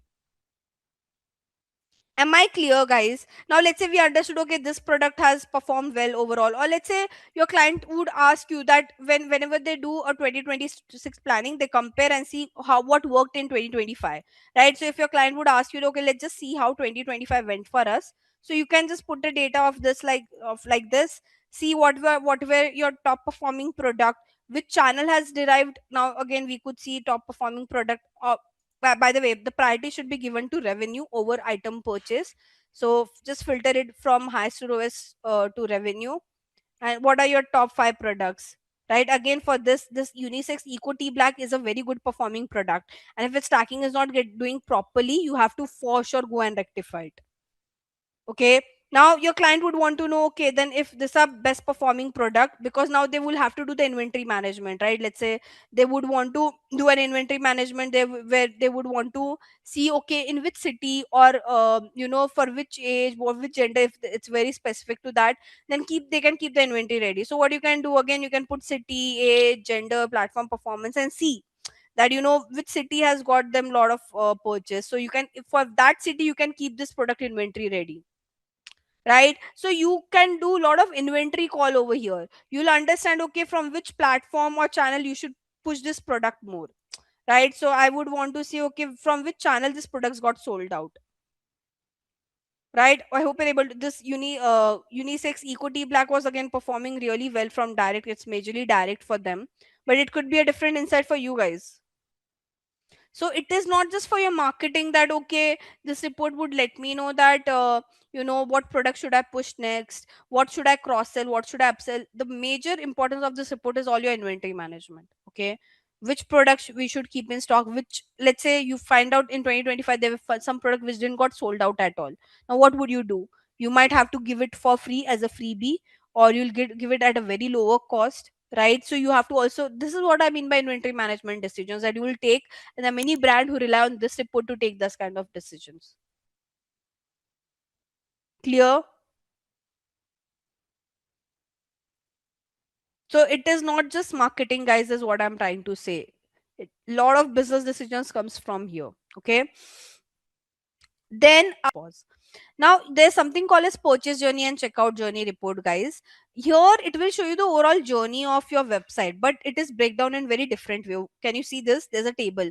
So this journey you are seeing for device. You can see such kind of journey for other filters like city, language, browser, right? Now for example, the default one was device. Okay, can you see over here?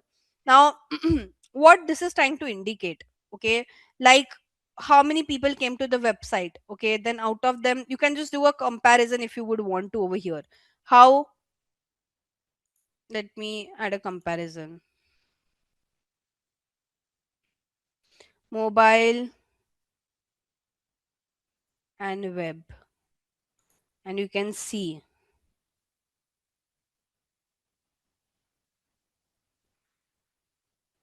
right? So it will show you that how much you're getting from mobile, how much you're getting from web, and ideally which is performing well for you guys. Okay, now what it is trying to tell you is that, can you see mobile has got a lot of session start, like there are many people who are coming from mobile compared to desktop, but when it comes to checking out some product, there was a sudden drop in mobile, but in desktop it was very better. So for session start, yes, mobile is good, but when it comes to spending some time doing add to cart, checkout or purchase, desktop has performed better than mobile, right? So session at for start, mobile was doing all good. Later on, it was a U-turn, and desktop has performed well in the last year. So it's a very good insight that you have to keep spending more on desktop, because this desktop is giving you the highest amount of purchase and revenue out there, right? Similarly, you can see for city, language, and other filters. You have to see the entire journey. Okay. Then you also have something called as checkout journey report. Now, what is the difference between purchase journey and checkout journey? Like in this report, after like add to cart, okay. Let me just turn off the toggle. I don't want to see the comparison.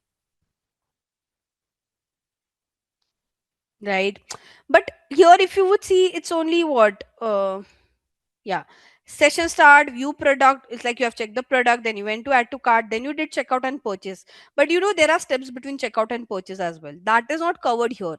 So to see that where did the drop happen, because in checkout and purchase as well there are multiple steps the user would do.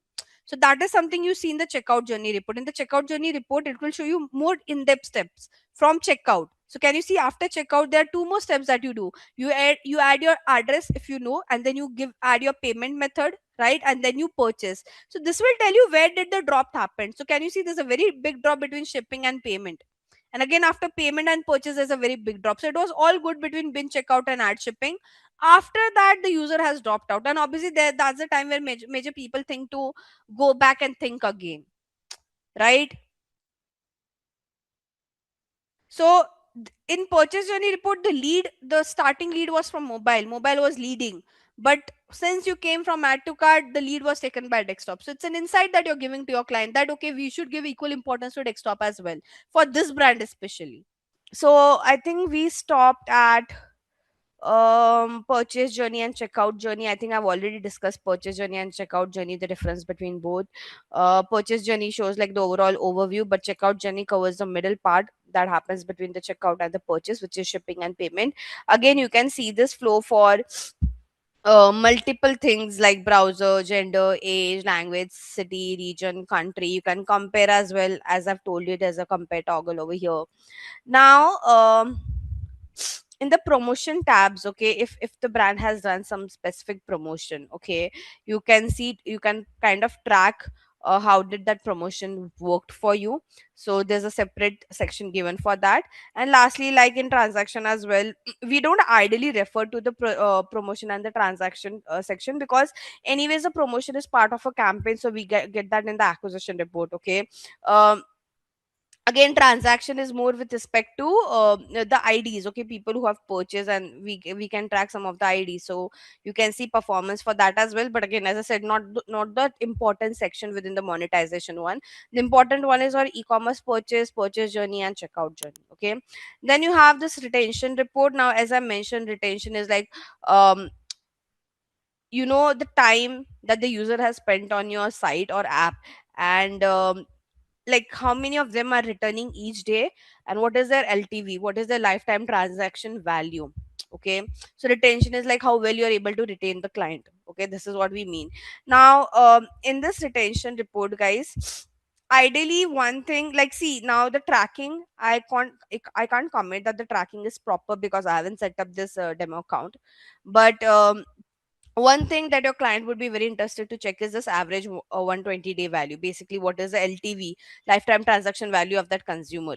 Okay, so they want to know that, okay, once the consumer came on board, how many of them were new, how many of them were returning users. So like out of like 37K new users, there are like around 8.9K returning user as well. Returning user, as I mentioned, the one who have previously visited your site. And the second thing the client would be very much interested is to know their average 120-day value. 120-day value, as in like in the last 120 day since the customer came on board, how much, um what is their lifetime transactional value. Okay.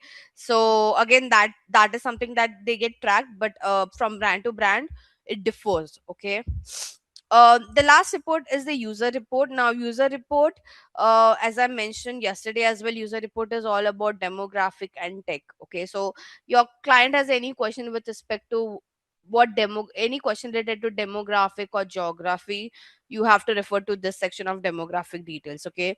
Again, if you go over here, you can get the data from country, region, city, language, age, gender, interest. Okay. When I say interest, basically the audience have what kind of interest. Okay. So uh, you know um like if you're doing any running any meta ads, or you're running any Google ads, and there also you need to input some targeting, interest targeting, so you can pick up from here. So you understand that, okay, what kind of interest your audience has, and how are they converting, so you can know what are your top performing audience with this section.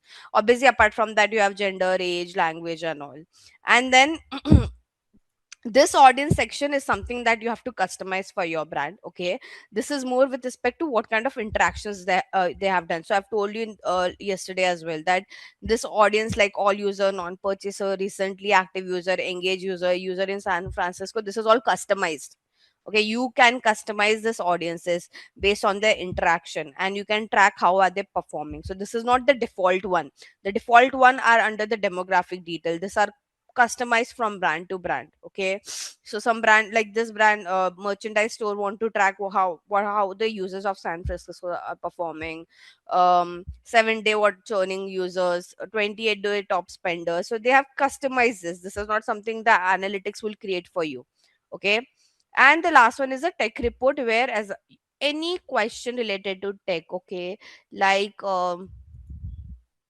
starting with browser, if you could see, so you can see which is a browser which is performing well for your brand. Okay, ideally it is usually Chrome, the OG. Okay, there's no other apart from Chrome. You can see device category, like which device is performing well. You can see model as well, so you want to know, okay, what kind of people are purchasing from my website, like what kind of phone they use. So if you could see, okay, by the way, just one thing, wherever you see this not set on your analytic, that means the GA is not able to track it. I think I said this yesterday as well. These people might be using VPN or incognito, and it's difficult to track the data. So that is something that goes into not set. But yeah, you could see, and there could be some tracking problem from your end as well. I'm not saying it's always the user, but it could also be that you haven't set your tracking properly, and because of which you're not able to capture the data. So but yeah, apart from that, you can see, like, there are different phone models, right? Like, people are using what kind of phone. You can, like, if I just scroll to other side, you can see how much revenue you are able to generate from those um particular devices. So if I see, like, for last year,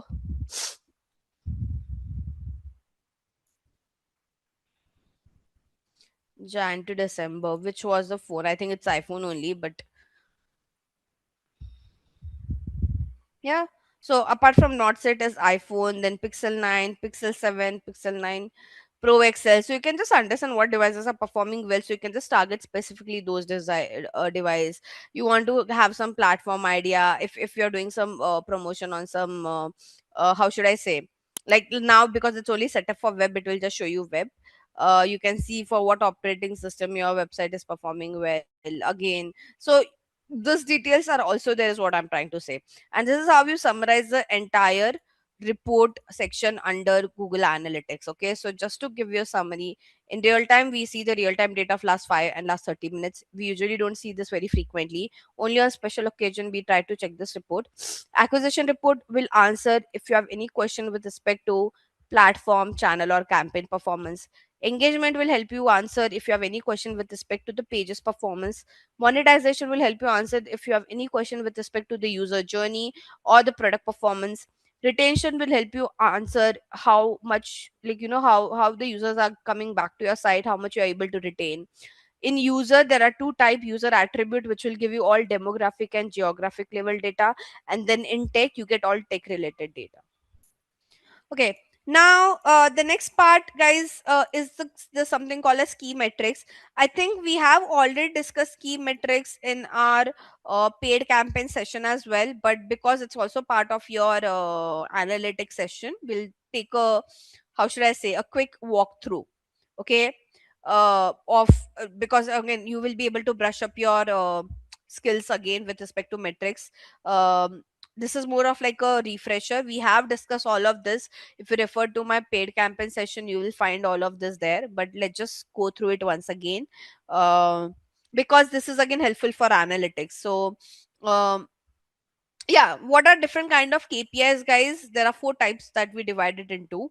You have quantitative, qualitative, lagging, and leading. Okay, again, quantitative will give you data as in number. Qualitative will represent the textual forms of data. Lagging indicator is more of like you're comparing the current metric with the past one, and then leading indicator is it will help you do the forecasting, the future trends. Okay, so ideally your metrics are divided into these four types. Okay, again, you don't have to mug up all of this. So guys, chill on this part. No one on your interview will ask you, tell me quantitative, qualitative, lagging, leading. These are just some terminologies that you might hear, and you can refresh again with it. Like, digital marketing is not about mugging up things. Okay, so just understand the concept, that's enough. Okay, now with respect to, all this uh, sorry, with respect to all of these KPIs, we further divide into multiple indicators. Okay, so you have input indicators, output indicators, process indicators, and directional indicators, and there are others as well, which is practical, actionable, and financial. Okay, now again, what each one of those would mean: your input indicator is you are trying to just analyze whatever available numbers that you have, and available resources that you have. Okay, your output indicator is which will indicate the final result of your entire process, right? Your process indicator is you're trying to show some effectiveness within the process. Your directional indicator is more with respect to the performance of your, like, overall organization in general. And then you have something called as practical indicator, actionable indicators, and financial indicators. Okay, practical indicators are more of like you're challenging the existing process. Actionable is more with respect to how you can again check the future actions, or the ability of overall of your organization. And lastly, your financial indicators are like how sustainable your company can be or your brand can be. Okay, now there are different kind of KPIs, and I think I've discussed all of this with you guys. Okay, we have kind of this, we have went through this in the past as well. Okay, so return on asset is more of like return on ad spend. You remember we discussed revenue divided by ad spends, right? Now, and return on asset can also be revenue divided by the amount of money you've put on your brand overall, right? Lead conversion, I've already mentioned this in the past. Lead conversion is like how much leads you were able to generate, and out of that how much you were able to convert, right? Customer retention rate, basically once the customer buy from you, for how much time you are able to retain them. Okay, employee turnover rate is more with respect to how much business you're getting from your employee. Okay, now you have customer lifetime value, I've already spoke. Once, let's say, if I'm a Mintra's customer, Mintra would track how much revenue I'm trying to bring on the table since since the first day I've bought product from Mintra till date. Okay, cost per lead, cost per acquisition. Now these are two different things. Cost per lead is how much you have paid to get details of the consumer. That is cost per lead. Like, just if I share my detail, my name, number and email ID, so how much a brand has paid to get this detail of mine. Cost per acquisition is how much the brand has spent to acquire me as a consumer. So one is cost per lead is like just getting the detail of the consumer. Cost per acquisition is like it's acquired. I have been converted. Now for the conversion, how much they have paid. Right. So I think we have discussed this in the past as well.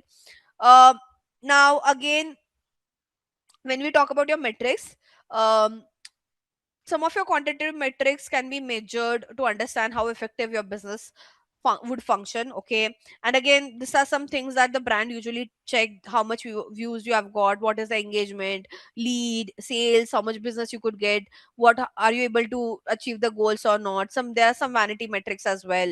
What has helped with process development, how your project has been working, how your product performance has been doing.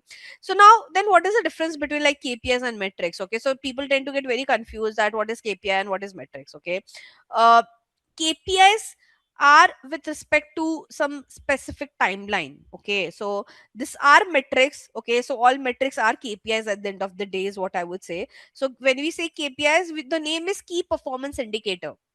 Okay, like we just, key performance indicator means that you are just taking few important metrics. Okay, so there are multiple metrics out there in the market. Okay, when I say KPI is only those metrics which shows exact impact on your business. Okay, so these are metrics only, but which are with a very specific timeline. Okay, they are very action oriented, right? For example, metrics is impression, reach, cost per click, cost per lead. But what is a KPI? My KPI is cost per lead because that is showing an action for my business. Right, so the full form of KPI is key performance indicator. So your keep again, this KPI thing varies from brand to brand. Okay, now with KPI you can kind of track the progress towards your key business goal. As I mentioned, it will help you to do a lot of strategic decision making. It is kind of relevant across all your departments, and it has a very high level of perspective. When I talk about metrics, again, they are kind of unit of measurement. How we are measuring session is a metric. Revenue was also a metric. Okay, but so okay, uh, how should I say, metrics is more of like different things that you're trying to measure. From those metrics there are some KPIs as well. Okay, now again, metrics will help you to drive some measurement. It shows the performance of overall process of your business. Okay, so when I say overall process, it starts from your reach to impression till the end of revenue as well. Okay, again, it will give you a context with respect to your business activity, kind of relevant to some specific department to department as well. And it has a low level of perspective because again, people get confused when you show all the metrics. Imagine I'm creating a table where I'm showing you all the metrics, you get confused that okay, what should one check. But KPIs, as I said, is very business oriented, very specific, right? So that's how you can divide between KPIs and metrics. um Again, like for example, over here, if you are talking about sales growth. Okay, uh what one would check, um when it comes to KPI versus metrics. Okay, so your KPI is more with respect to, if you would see, we would see that how much revenue we were able to generate, right? How much we were able to grow our business. But in metric, you will see the ratio, you will see the bifurcations out there, right? So metric will try to divide your data in a very like starting from the user saw the product till the end of the conversion. But KPI is like pretty straightforward, is what I'm trying to say over here. Okay, now, see, when it comes to measuring your KPIs, there are some procedure that one would take. Okay, and now this is very business to business oriented. Okay, starting with, uh, you should know for your brand what do you mean by success. Like, you have to define your success. Okay, as I said, for e-commerce brand, success could be their return on ad spend. For some of them, it can be profit of ad spend. For some of them, it could be lead.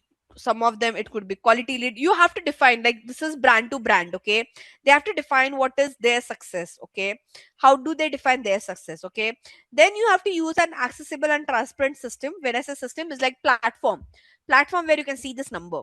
Okay, then you have to share the updates with your team and stakeholders. Okay, you have to report your KPIs to your teams as well, and then you have to try to improve the performance based on the results of the KPI. So this is how we measure the KPI. First, we have to define, okay, what metric or what is the KPI for our business success. Okay, how would we measure it?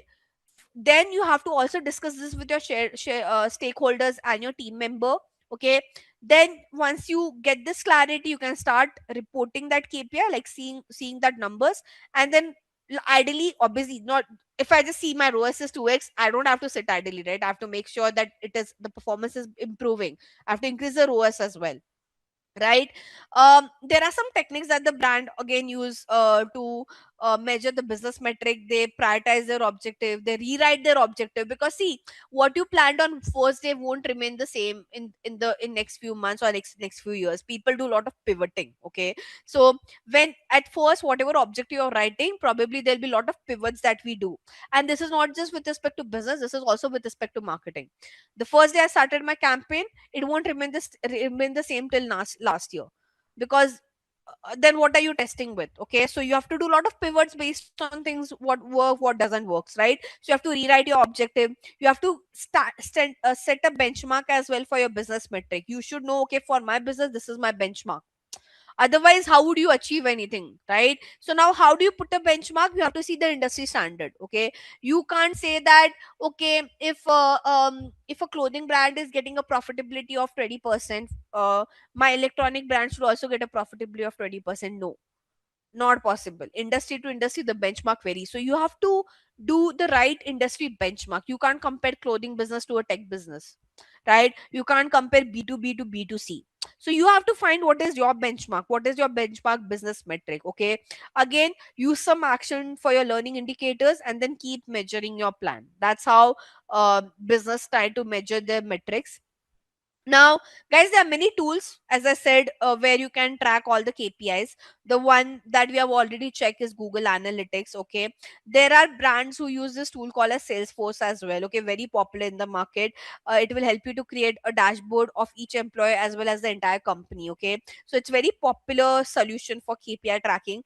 It will help you to create some personal dashboard for each of your employees and the business in whole as well. A very popular tool. You might have heard about this tool called as Salesforce. Then there are other tools as well, like there's something called as Coro.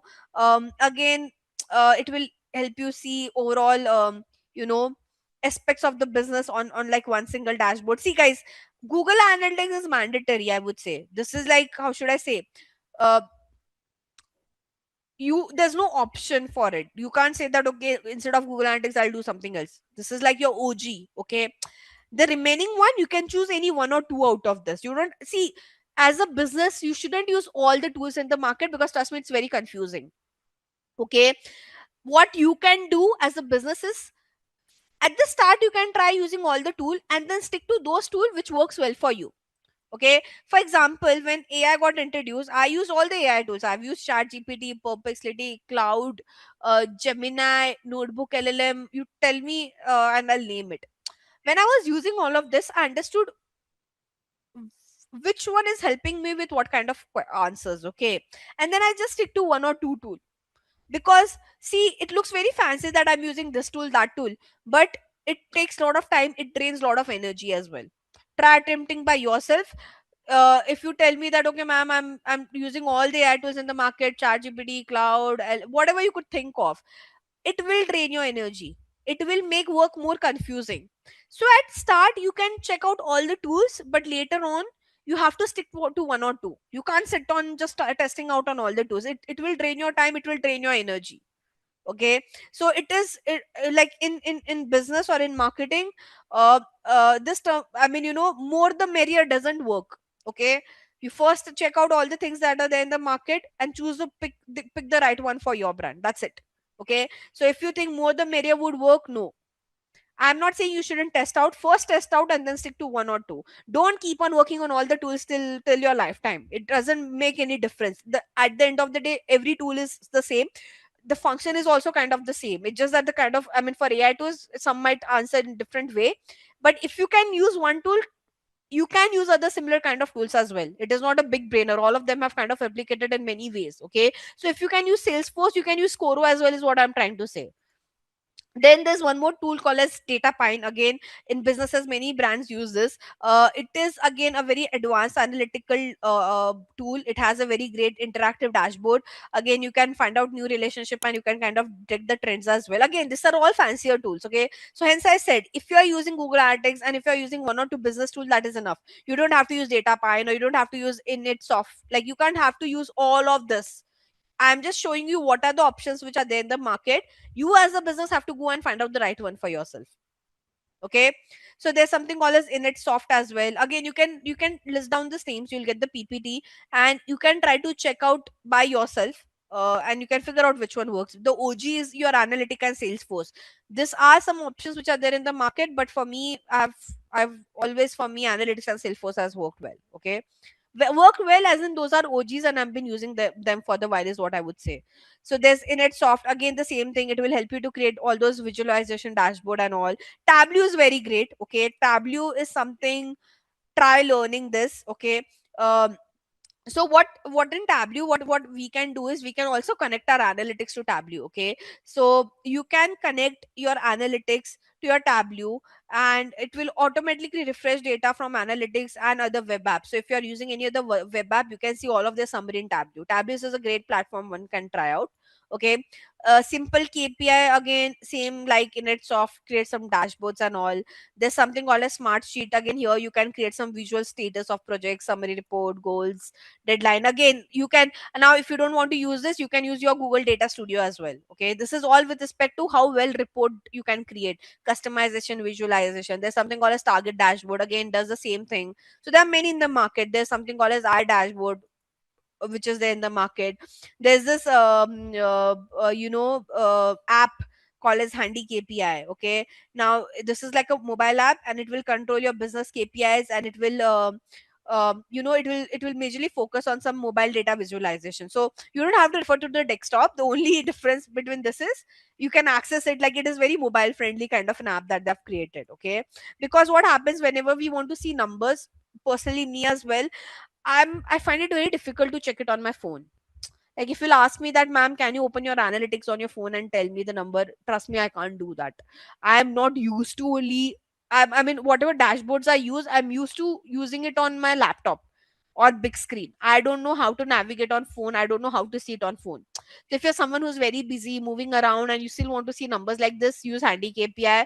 It is very mobile friendly, is what I would say. Your analytic platform and all are not mobile friendly. Trust me, the way the experience that you get on your laptop, and try opening your Google Analytics on phone, it is very, I don't know, it's very annoying as well for me. Like, I can't function. I can't even spend like few minutes if I'm opening that link on my mobile. Okay, and then there's something called as Clipfolio. So again, it is a cloud-based app. Here you can share some real-time business dashboards. Again, web browser, monitor, mobile device can be used for all. But as I mentioned clearly, even if you use like one or two, in all of this, the most important was your analytics, Salesforce, and Tableau. Okay, and then Handy KPI, in case if you're someone who's very busy person, can't open your laptop, and on the go you want to see some numbers. Okay, There are some tools for metric tracking as well.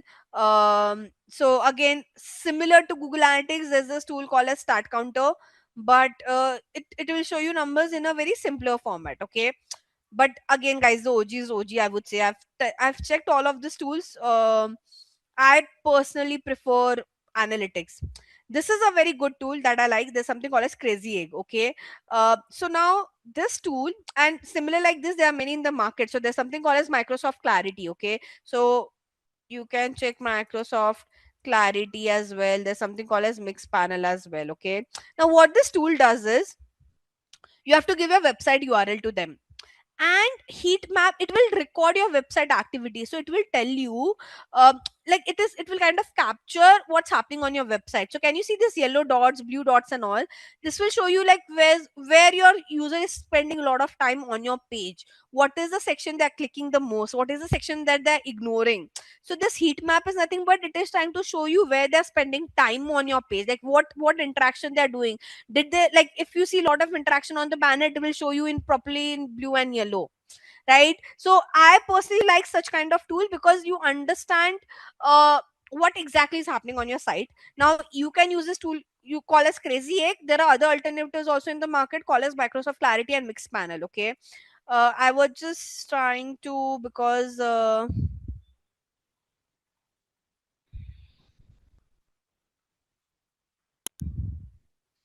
actually I'm still so I have my business page, but once again, so what I'll do, because I'm not able to log into my backend of my website, probably in the next lecture I'll show you this clarity part. Again, this is like your Crazy Egg only. Very easy. You just have to. So what happens? The way you have Crazy Egg, the similar way you have Microsoft Clarity. I prefer Microsoft Clarity. So what you have to do, you just have to give your business detail, and they give you a code to paste on your website. Okay, so they will give you a code. Like now my website is a WordPress website. Okay, so they have, okay, let's just do it right now. I'll do this in front of you guys. Give me 2 minutes. I'll log into my WordPress account. So it's created on WordPress, by the way. And what I'll do, I'll try to do this in front of you guys only. So it's like your Crazy Egg. It's just that I'm using another tool for this, but the same use case. Okay. So here they will give me a code, and I have to set this up. So, okay, by the way, for obviously this, so it depends on what you have created your website, okay, but you have to install the code, okay. So it completely depends on platform to platform. People use different platforms, okay. So for my website, because it's created on WordPress, I've logged in here.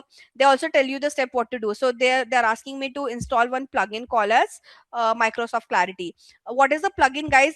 On WordPress, plugins functions like an app. It's like, imagine WordPress account is a phone and plugins are like app. Like, you, if you want to use different things, you have to install plugins for that. Okay, so you can call plugin as an app. Okay, so here I have an option to install this plugin. I'll go over here. I'll search for the plugin that I want. So I want Microsoft Clarity.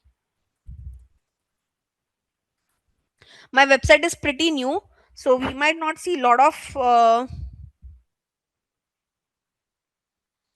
okay, it's not appearing. There's some issue. If it doesn't show up right now, then we can try out later as well. Think, not sure why, but it is not popping up. Okay, let me try again. Let me try doing add plugin.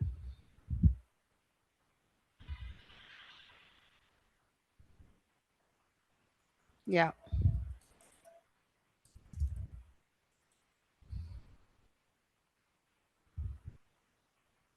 Yep. So here we are. We'll install this plugin.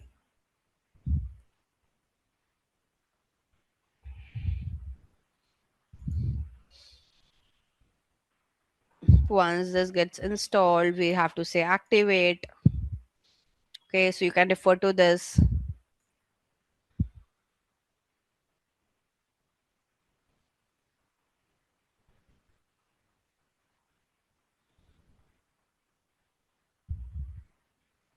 Yeah.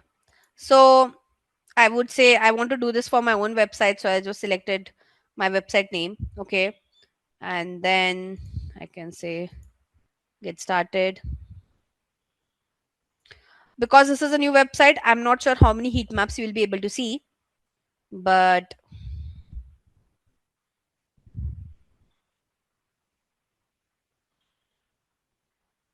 right. So can you see right now it is not showing any number ideally because it's a pretty new website. Like we have hardly created like few days back for this. Okay. So right now it won't show me all the data, but in future, okay, it will show your data like this. It will um it like the code automatically gets installed. You don't have to put it, you just have to give your website url and the code automatically gets put it on your website. So if you see, we don't have to give any code as such. Okay, I have already given my website details and it will start tracking the performance. Now the problem is, because the tool is only set up today, what we can do, by next week we can come back and see if we see any performance over here. Okay, and also second thing, that because my website is pretty new and it has less traction, hence it will take some time to collect the data as well. Okay, but probably in the right now I can try go and do something. We have discussed heat map. Heat map will come back and we'll see later again. Let me, I mean, once we see some data from my page, well, I mean, because it's just set up today, we won't see enough data. And obviously this website should get a good amount of traffic as well, because it's a b2b business. The traffic is not that huge, but yeah, we can see later on. Just remind me next week to go through this once. Okay. And yeah, I think that not just showing one user anyways. Okay, we will keep this the way it is. Now let's go to the next part, which is, yeah, we stopped at crazy egg. Now Twitter analytics. Okay, so Twitter analytics is more of like, if you have a Twitter account and if you're running any ads in general, or if you're a brand who's posting there, it also has an analytical tool where it will tell you, the kind of followers you have, how they're responding, what kind of engagement you're getting. It's like your Instagram analytics only. Okay, again on Facebook also we see something called as Facebook page insight, where you see how your page is performing. Like a basic idea on the kind of likes you have got, how many people your post was able to reach out to, what is your engagement. So again, it's a free, these are all, how should I say, free platforms which are embedded in your social platform itself, right? You don't have to pay for this, is what I'm saying. Okay, then there's something called as web trend. So web trend will help you understand what kind of content usually perform well overall with respect to your digital marketing channels. Okay, again, would I say it's a great tool? No, I mean, your analytics anyways give you this answer. Okay, so why you want to take more load of using 10 other tools out there? Google Alert is a good tool. I think we all know about Google Alert, right? So what Google Alert would tell you is, um, it's more about, it will help you focus on evaluating your marketing campaigns results, and it will also set the frequency of some automated alerts. Okay, where your brand has been mentioned, any interaction for your brand in general. So you can set up Google Alert as well. Google Alert, one should put it out. So your, like, you can either link your website. Okay, you can monitor in general as well. So let's say I want to create a alert. Sorry, I'll just choose one of my ID, delete it because there are many. So I'll have to use another website of my own, but I can say I want an alert for this brand name of mine.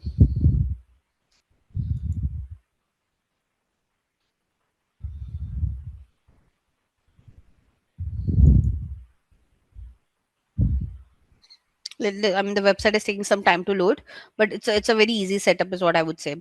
YouTube analytics, again, if you have a YouTube channel, you can analyze your channel performance in the YouTube analytics section. Again, give you idea about your views, your channel performance, AdSense revenue as well, if you are allowing to run ads on your channel.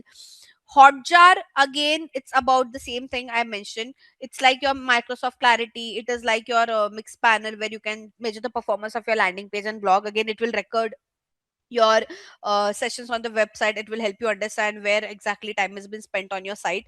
So Hotjar is like a Microsoft Clarity. It is like your crazy egg tool only, okay, nothing new. Hootsuite, it's a good tool for competitor analysis. Okay, I like Hootsuite when it comes to competitor analysis as well. And it is also good tool to understand how well you can do your social media marketing. Okay, so here you can track your overall social media performance. By the way, this is a paid tool, it's not a free one. See, all this tool, most of the tools are paid. Okay, the free version just give you an overview. Okay, so at the end of the day, you have to pay a premium price if you want to use the best feature of the tool. Hence, it's recommended you just pick one or two tool and buy a premium for it and use it, instead of doing all the free stuff on all the 10 free tools. Even the free tool won't allow you. After some time, after 30 days, it will ask you to buy a premium, or it will ask you to try it with another ID. So instead of going into all of this hassle, as I always say, pick up just like few tools and get started. Okay, so Hootsuite is overall good to check your social media performance across the channels. Okay, so let's say your brand is on Twitter, on YouTube, on LinkedIn, on Facebook, on Instagram. Now, if obviously all of this platform has their own analytics section, but again, it gets very chaotic if you have to go and check each of the platforms. So you can get numbers of all of this platform in one tool, which is Hootsuite. So if you want to monitor overall your brand social media thing, instead of going to each of the social media platform, just you can buy a subscription of Hootsuite and you can track it like on one platform. Okay, and there's something called as kiss metrics as well. Again, it is more with respect to measuring the performance of your website and app, but as I said, you already have Google Analytics for this, so one shouldn't buy a premium platform. One shouldn't pay for a platform or a tool like this. Okay, um so I think we can now go back and see. It's not loading. Okay, well, I'll check this later again. So far, guys, this were the amount of tools which are there in the market. I'll reiterate for the very last time. Not necessary you have to use all of them. For each, as I said, the OG's GA, which will give you most of the answer. Okay. Then for social media, you can choose Hootsuite. I recommend that. Or there are other platforms like Hootsuite as well, like you have HubSpot and all. You can choose any of one. You should have Google Alert. You can have one for business called as Salesforce or something on those lines, and one you should have for your heat map to see how your website has been performing. So you can either use Microsoft Clarity, or you can use Hotjar or Crazy Egg. It's up to you. And then lastly, if you want some handy app like this. Rest, would you ask me that should we check all the tools? I would say no. Okay, most of the brands you'll be working with, they would have checked all the tools and then they stick to one or two. Like I've been working for the last 7 years. N- I haven't worked. I mean, like we usually stick to one or two tool, and that tool is by default selected by your client or by your manager. In case if you have some new recommendation, you can pitch, but no one want to take that hassle because you have so many things on your plate. No one has a time to explore so many tools in the market, right? So my preference has always been to use the OG one, which are there in the market for a very long time, who has really good reputation, and I've already disclosed the name of those. Okay. Now in analytics, we have discussed the report section entirely. Let's go to the next part that you should know, which is the advertising section. Okay. And I told you not to close your demo account. Okay.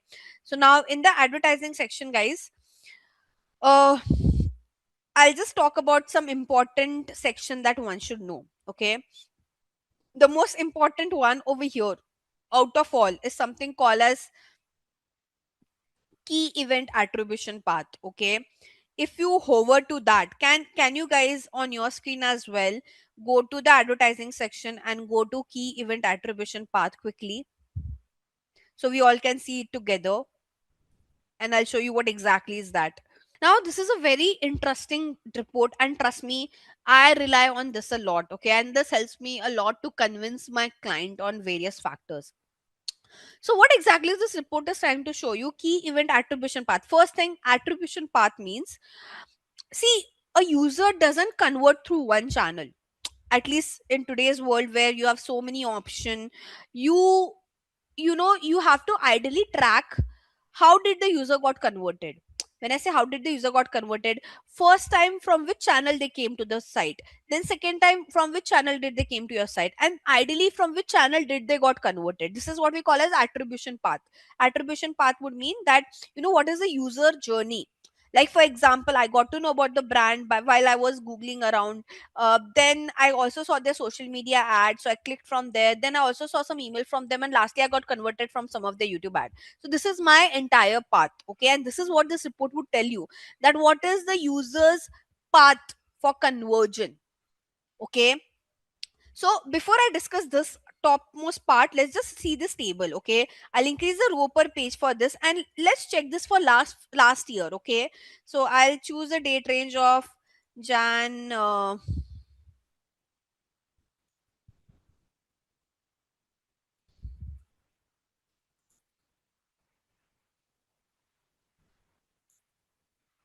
Sorry.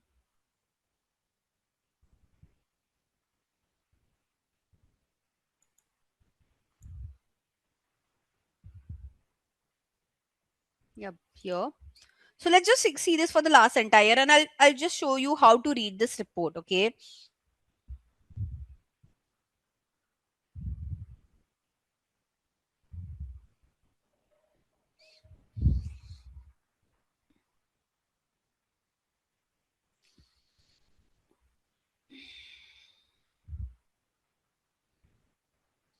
Okay, so now if you see, it's pretty confusing when you see it for the very first time. But what this report is trying to tell you is, guys, what is the user's path. Okay, so this brand last year had generated around this is a revenue count. Okay, so how did they generated this revenue? Okay, what was the user's journey majorly? Okay, now if you could see, the first one shows direct as 100%, so that means this much amount of revenue just came from direct.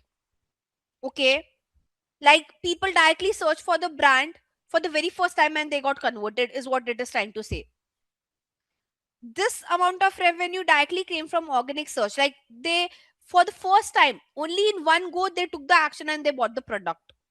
Okay, similarly, through paid search ad, this is the amount of revenue they generated, like the user search for something, they saw an ad, and on the first interaction only they got converted. Okay, now till here you could see only direct one, organic search. Can you see here it is showing 111? That means like the person just searched directly and they got converted. They searched to organic, they got converted in the first time itself. Now from the fifth line you can see into two. So what does this into two means? The first time user went to the website to organic search, they didn't got converted. The second time when they went, they got converted. Okay, so hence you'll see two over here. Two touch point means they went through the same channel. Once they didn't got converted, second time they got converted. Right? Similarly, you'll see organic search three. That means third time when they went to organic search, they got converted. Now see this. Okay, this one. Sorry, I'll just scroll down a little bit. If you see the 12th one, this is completely different. It says paid search and then organic search. What is it is trying to say? The user took two journey. First, they came to the website through paid search, so they might have googled around, they saw an ad and they clicked on it and they went to the site, but they didn't got converted. Later on, through SEO, they got converted. Right? I hope you are able to understand what exactly it is trying to show. So this is showing you the path. Okay, so they have divided how much revenue you have got and from which path you have got the highest revenue. Okay, like you would see some longer path as well. Like if you see this 36 line, the user came through paid search, then got converted, then they came from organic search, they didn't got converted, and finally they again got converted through paid search only.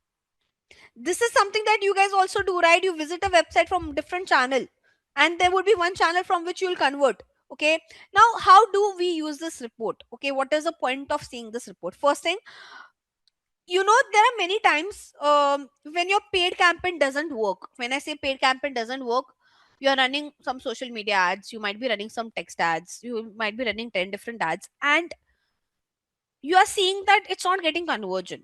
Okay, and your client would come back to you saying that, guys, we are spending so much money, but why are we not getting conversion? That time, this report really helps to save, to get to buy out some time from your client and convince them to keep on running paid ads. Okay, I'll tell you how. So now, if you could see, I'll just show you this 12th line.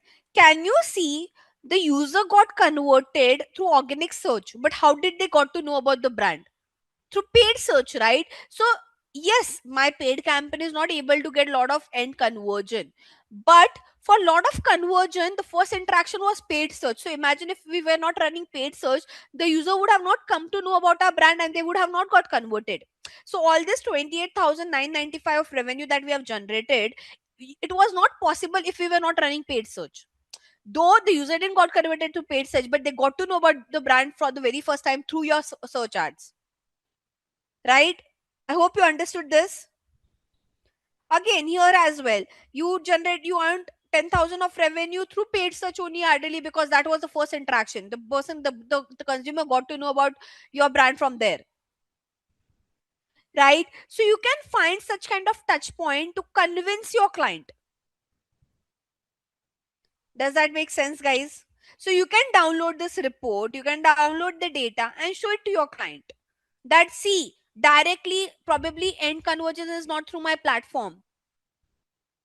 So attribution model, I think I've taught you attribution model, right? Last click, data driven. In paid campaign, I've taught you attribution model. So in Google Analytics, you can see, like, now there are only two attribution model. If you remember, in my paid campaign session, there's last click and there's data driven. Last click is like the last platform through which you got converted. Data driven will see your past performance overall. Okay, so like this will just show you exactly that if for channel wise how much revenue gets calculated if you check it through last click, and how much revenue you can see when you see the data from data driven attribution model, right? For example, let's just see this. Okay, for direct, it is showing the same number, but if you see for organic search, okay, from last click it shows a very high revenue, 5 lakhs 54,000. But when you see as per data driven attribution model, the revenue is little bit lesser, because in data driven attribution model, it sees the overall credit performance of this channel. It doesn't just see that, okay, when was the last time the user clicked and they converted from organic search. No, it sees the overall flow, that how much credit this channel has bought when it comes to awareness, consideration, and then purchase. Ideally, we rely on data driven attribution model and not last click. Last click is pretty biased. It says that the person who click, I mean, the last channel you clicked and through which you got converted, that should get 100% credit. But as I said, it is biased, right? You're not giving credit to awareness channel like other channels out there. So hence we always stick to data driven, because data driven will check the overall performance of the channels and then they'll give the credit. It usually checks all the past performance as well. Okay, now in your analytic there's something called as explore. Now what is the use case of this explore? Okay, now this one is to create your own custom dashboards. Okay, why you have to create your own custom dashboard? As I said, you have to use analytics in and out. Okay, it is not a tool that you'll open once in a while. At least in weeks you might be using twice or thrice based on how data driven your client is. Now why you need a custom report is because, see, every time why you have to go to the report section and put 10 filters and then show the data, right? See, there are some standard report that your client would want to check on weekly basis, on daily basis, or on monthly, quarterly, and yearly basis. So we do a lot of reporting as well. Okay, so there are some standard daily report that you might have to send, weekly, monthly, quarterly, or and lastly yearly, right? So why you want to always go to the report section and put the filters, download the data? It takes time, right? So what we usually do for our standard reports, okay, and we know, like, these are some standard reports that my client would be asking anyways. So for that we create some custom reports. Okay, so that there are specific kind of question your client would ask you on weekly basis or monthly basis. Create a custom report for it, instead of always going and putting all 10 filters out there. Okay, so now here there are different kind of reports. Okay, some of them are pretty complicated for you guys, so I'll just show you the basic one, the one that you should know. Okay, so this is a free form report. Okay, this is something that you guys can use on a very frequent basis. Now what is the good thing? Please understand how this free form report gets created. Okay, what I'll do, this looks very confusing for you now, so I'll just remove everything so that there's no confusion. I'll keep this blank. Okay, so can you see now the report is entirely blank? Okay, first thing, what is the USP of creating this custom report? The first thing is you can create a report as per your wish. Second thing, you can put more than secondary dimension. So if you knew, in our report section we can only put primary and secondary dimension. Primary dimension is already there, and we can put only second filter, which is like secondary dimension. What if your client asks you to put more third filter, fourth filter, and fifth filter? You can't do in the report section. There's no option only to do it. Okay, so let's say I'll try doing it to in front of you guys right now. So let's say I go to the report section. Okay, my client want to know that which channel. Okay, let's say I'll talk about acquisition report only. Okay, my client want to know all this channel. Okay, the revenue that I've the conversions that I've got from all this channel, it came from which city and which age group. Now they are asking for me to put two filter. I can put city filter over here, but is there option for me to put the age filter? No, right? So the client want to see three dimension and then they want to see the number, so it is not possible to do it over here. Hence you need the custom report. Okay, in custom report you can put maximum five dimension. So you can put five dimensions, you can break down the report in five ways, and then you can present your numbers, right? So which is a good thing, which is not possible over here. And trust me, there are clients who want to see very in-depth data, so they will ask you to put all, they might ask you to put more than two filters for sure. Hence we don't do it over here. We create a custom report, we keep it created, so whenever my client want to go and see, I can just open that custom report instead of wasting my time on putting filters every time. Okay, now how to create this report? So don't worry, I'll show it from everything from scratch. So there are two section: variable, setting, and output. Okay, this is what we call as output. So whatever changes I make in variable and setting, it will reflect in our output over here in the white blank space. Okay, what is variable? Okay, so in variable there are few things that you can do. First thing is your report type. Okay, so right now it is a free form report. There are other report type as well. For you guys, I'll just show you one or two. Okay, so you can ignore this part. You can choose your date range over here, like for what date range you want to show your number, right? So if you, let's say I just want to do this for Jan, I can just select Jan. Okay, now before I talk about segment, you should know dimension and metric. We all know what is dimension, what is metric. This is dimension, this is metric. So here you have to choose what dimension you want to see on this blank screen. Okay, so I'll remove all of them to show you to how to add it from scratch. So I'll just remove all of them. I won't keep any. I'll just keep one or two. If you want, I can remove that as well. Let me just remove everything. Okay. So it's completely blank. There's no dimension. There's no metrics over here. Okay. Now you can add your dimension and metric of your choice over here. Okay. So let's say I'm your client and I'll tell you guys, show me a performance of a performance breakdown of, okay, channel plus platform plus city plus age and 10 other things. Okay, so your client would ask you something like this: for metrics, I want to see numbers like session, I want to see revenue, I want to see, I don't know, time spent, something on those lines. Okay, so your client would ask you, they'll ask you something like this. First we'll add dimension. Okay, so what is dimension? You can either search from it. So we want channel, so I'll say channel. Okay, I want platform. So for platform, what we choose source slash medium. I've already spoken about this. Right. My client also want to see some city breakdown. So I can search for city. My client also want to see some age and gender breakdown. I can select age. I can select gender. Whatever my client would want to check. So you can search from here is what I'm saying. Okay. And you can say confirm. So now it is reflecting over here, but it is still not reflecting over here, right? It is still blank. I'll tell you why. First, let's add all everything over here. In metrics, what metrics you want, you can search from here. So I want sessions, right? Where's my session? I want to see average session duration. I want to see,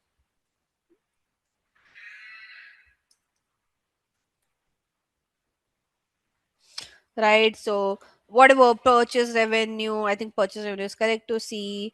Then we want to see some engagement, right? Engage session, engagement rate, whatever you want to see. You want to see user count, right? You want to see how many users do we have, so you can choose that as well. right? So we have new user, we have active user, I'll say all of that, okay? But if you could see, still not reflecting over here. Why? Because whatever things you add in variable, it should be added in your setting as well. Okay, now in setting there are a lot of things, okay, and I'll show you one by one. Okay, ignore the technique type is like how you want the report to be presented, so we'll keep fee form only. Ignore this visualization and this type. First understand how to create a basic table. Okay, so I'll scroll down. We'll start from row. We'll talk about the segment thing later because that is for comparison perspective. Now, can you see here? They are telling you what you can add in row. Can you see it says drop dimension, column also says drop dimension, and value says drop metric. So they are clearly giving you the hint what you should add, right? So here you should add dimension. Here also you can add dimension. In value, you should add only metrics, right? Second, you can increase this, how many rows you want to show, how many columns you want to show, so you can keep it to max so that you're not missing out on any column or whatever it is. Okay, now first thing, here in column I'll add all columns that I want. What I want to see my channel column, right? So I'll say channel. Then I want to see my source plus medium column. It will reflect, don't worry. Now here in the metrics, let's say I want to add session, right? So now can you see the table got created? If you don't want dimensions in column, you can put in rows as well. It's up to you how you want the table to be created. Okay, I'm not saying it should be in this way only. If you want to add it in row, here you add your channel. Okay, so can you see now it is looking properly? It's better you add it in rows. You want source and medium. So now this is primary dimension, this is secondary dimension, right? I want to add third more dimension, I can do it over here. See, so now I'm able to break down my data in three layers. This is not possible over here. Okay, this is what I was trying to say. Okay, I can add more if I want to. I can select campaign as well if I want to see campaign level. So here I can say, okay, let me just see campaign level as well. I can put fourth dimension. See, now here in metrics, I can choose what metrics I want to see. So I have selected session, I want to see revenue, I want to see active users, I want to see engaged session. Whatever metrics you want to see, you can create it. So the USP is you can add many dimensions over here. The way that you have a restriction of two over here, that is not there, and you can create your own customized report. Okay, so that's how you create this table. Now one more thing, you can put a filter. Like when you're showing this number to your client will get confused ki kya bata rahe ho, like guys what you're trying to show. Okay, so whatever specific your questions your client would be asking, you put a filter of it. Let's say your client just want to see for direct as a channel. Okay, they don't want to see other channel performance in general. So you can say that different default channel group, okay, should contain, here you write the name of the channel which is direct and you say apply. So now whatever data you will see would only be for direct and not for any other channel. See, so it's easy to show this way is what I'm trying to say. So this is the use case of creating a custom report. This is what we call as custom reports.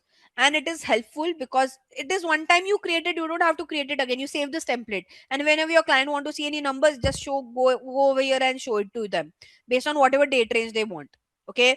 Now this segment thing is more with respect to comparison perspective. Okay. So let's say your client want to compare that, let's say they want to compare between direct and paid as a traffic in general. So here you can see, now this will show it in this way. It will create like, yeah, see this. Okay, can you see? So they have created two section. This is for direct. So all these metrics are for directs over here. How much from direct, and then this is from paid. So it's more for the comparison perspective. Okay, it's up, I mean most of the client doesn't ask to make it so complicated, but it's up to you. Okay, you can change your visualization format as well. If you don't want table and you want it like in donut chart or something, you can do that. But again, you'll have to create everything from scratch over here now. Okay, like you'll have to choose your let me, I want some channel over here. So again, like you can add your own breakdown. Again, it's up to you. You can make it in different format. You want to show it in line, you want to show in dot, you want to show like a bar chart. So it's up to you how you want to present it. Again, this is more for presentation perspective. Okay, this is something that you can use if you are using very frequently this particular custom reports. Okay, there are other custom reports as well, guys. So like free form, the second most used is something called a segment overlap. Okay, now this shows you, obviously when you do marketing there's a lot of overlap between multiple channels, multiple platforms. So when you, this is good for to show the overlap in general. Okay, it the same filters, guys. You add your dimension, you add your metric, scroll it to the settings section and you'll see an output. So it's in a similar manner only. Okay, it's just that you can customize the way you want it to be. But the whole point of the segment overlap report is you can show an overlap. For example, how many users are there, like if you would see over here, like it is just trying to tell you that how many users are coming from tablet, plus also they belong from one age, particular age group. So you can do that kind of comparison. If you just want to do a comparison between mobile and tablet in general, there's no overlap. Can you see? There's no overlap between your mobile traffic and tablet traffic in general. So you can show, you can create such kind of segment and you can show an overlap over here, is what I'm trying to say. So you can see that, okay, is there any overlap between your direct traffic and paid traffic? No, not at all. Right? But is there any overlap when it comes to mobile from both of them? So see, yes, there's a good overlap. This is a overlap between user coming from direct plus mobile. This is a overlap between user coming from mobile plus paid. So now this particular part which is in green, that clearly means that this is from a different channel altogether. So whenever you want to show such kind of overlaps on maps and all, you can use the segment overlap report. Okay, then I think even if you know this much, it should be fine.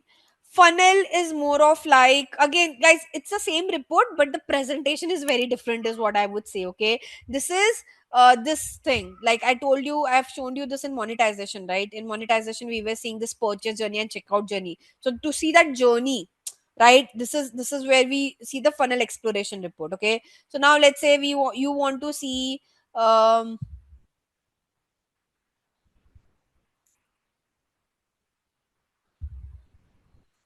okay, so you want to see what is the performance of a specific gender starting from they came to the site to the time they got converted. So you can put the dimension of gender and see this here, you'll clearly see, right, which gender had good amount of session start, ideally which gender has given you a lot of conversion. So again, this is this thing, it's the same thing over here. Okay, the only customization again you can do over here is you can add lot of filters to it, which is not possible over here.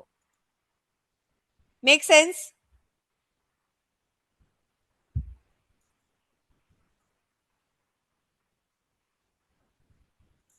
guys? So this are, I mean, you don't have to use all of this even if you know. Okay, guys, majorly the most used one is the free form. Okay, in free form the client can clearly understand. Rest all the three reports, I mean, the use case is the same. You have to select your dimension and metrics and segment in the variable. Okay, you drag it them to your setting section, with adding all the rows, dimensions and value. They will tell you, see, they have given you hint where to add metric, where to add dimension, so it's clearly visible. You put your filter and show an output to them. Now obviously how you want to present them, it's on your choice. You think your client is doesn't have much idea, they get confused with table, use a different format. So we will be understanding metrics for three media, which is paid media, own media, and earned media. Okay, so we divide our medias in three types, guys. Paid is something we all have been going through for a while. We'll also go through what is own media and what is earned media, and what are the metrics one brand would check for all these three, uh, media types. Okay, so again, paid media, when I say paid media, the word means that you are doing paid advertising, you are running ads. Okay, and for those ads you are checking the metrics. I think I have discussed all these metrics in the paid campaign sessions. Okay, I have spoken about what is click through rate, impression, cost per click. I don't think I have to reiterate on this again, right? The only thing I think I didn't spoke, do you guys remember anything about quality score that I've mentioned to you in the past? Anyone? Because I'm not sure if I've talked about the quality score. I'm pretty sure on the other metrics, but quality score I don't recollect if I have spoken to you guys on this. It looks something like this, okay? So here on your dashboard, you'll see you add your keywords, and for each keyword, it gives you a quality score like this, okay? And what these are the three factors on which your quality score gets decided. It's your expected CTR, it is your landing page experience, and it is your ad relevance, okay? Now, um what exactly, and it doesn't give you a score for it, it will tell you whether it's average or below average or above average, okay? So average means that you don't have to do much work. Below average, that means obviously it needs some correction. Above average is obviously all good, okay? Now, how do you work on this? Okay, landing page experience is not much in your control, I would say. It, like, you know, for landing page experience, you have to ask your developer to do execute it, okay? Like, you can't make changes to the website, it's not in your control. But when Google says that your landing page experience is below average, that means probably the speed is not good, or the UI UX is not good, or the details that you're mentioning in the ad is not reflecting on your page. It could be any of the reason. You have to go and find out one, and you have to ask your developer to correct it, okay? uh, Ad relevance is in your control, so you have to make sure that your ad is on to the point. It talks about all the USPs. It You have added your keyword in your ad copy. We have seen all of this when we were discussing paid search ad, I'm pretty sure. And then if your ad relevance is good, automatically your expected CTR also becomes good, okay? It doesn't create much impact over there. So quality score is again one of the metric which we didn't discuss, but yeah, rest all the metrics, guys, over here that you could see, I have discussed all of them in your paid campaign session. I had given an Excel file as well with all the calculation for this, so it's better I don't go through it again. So what I'll do is I'll quickly take you through earn media, okay? So now in earn media, it is more with respect to um one second. Okay, so what exactly do we mean by earn media, guys? Okay, guys, just give me 1 second. There's some issue with my screen. I believe it has stuck. Okay, coming back to your own media.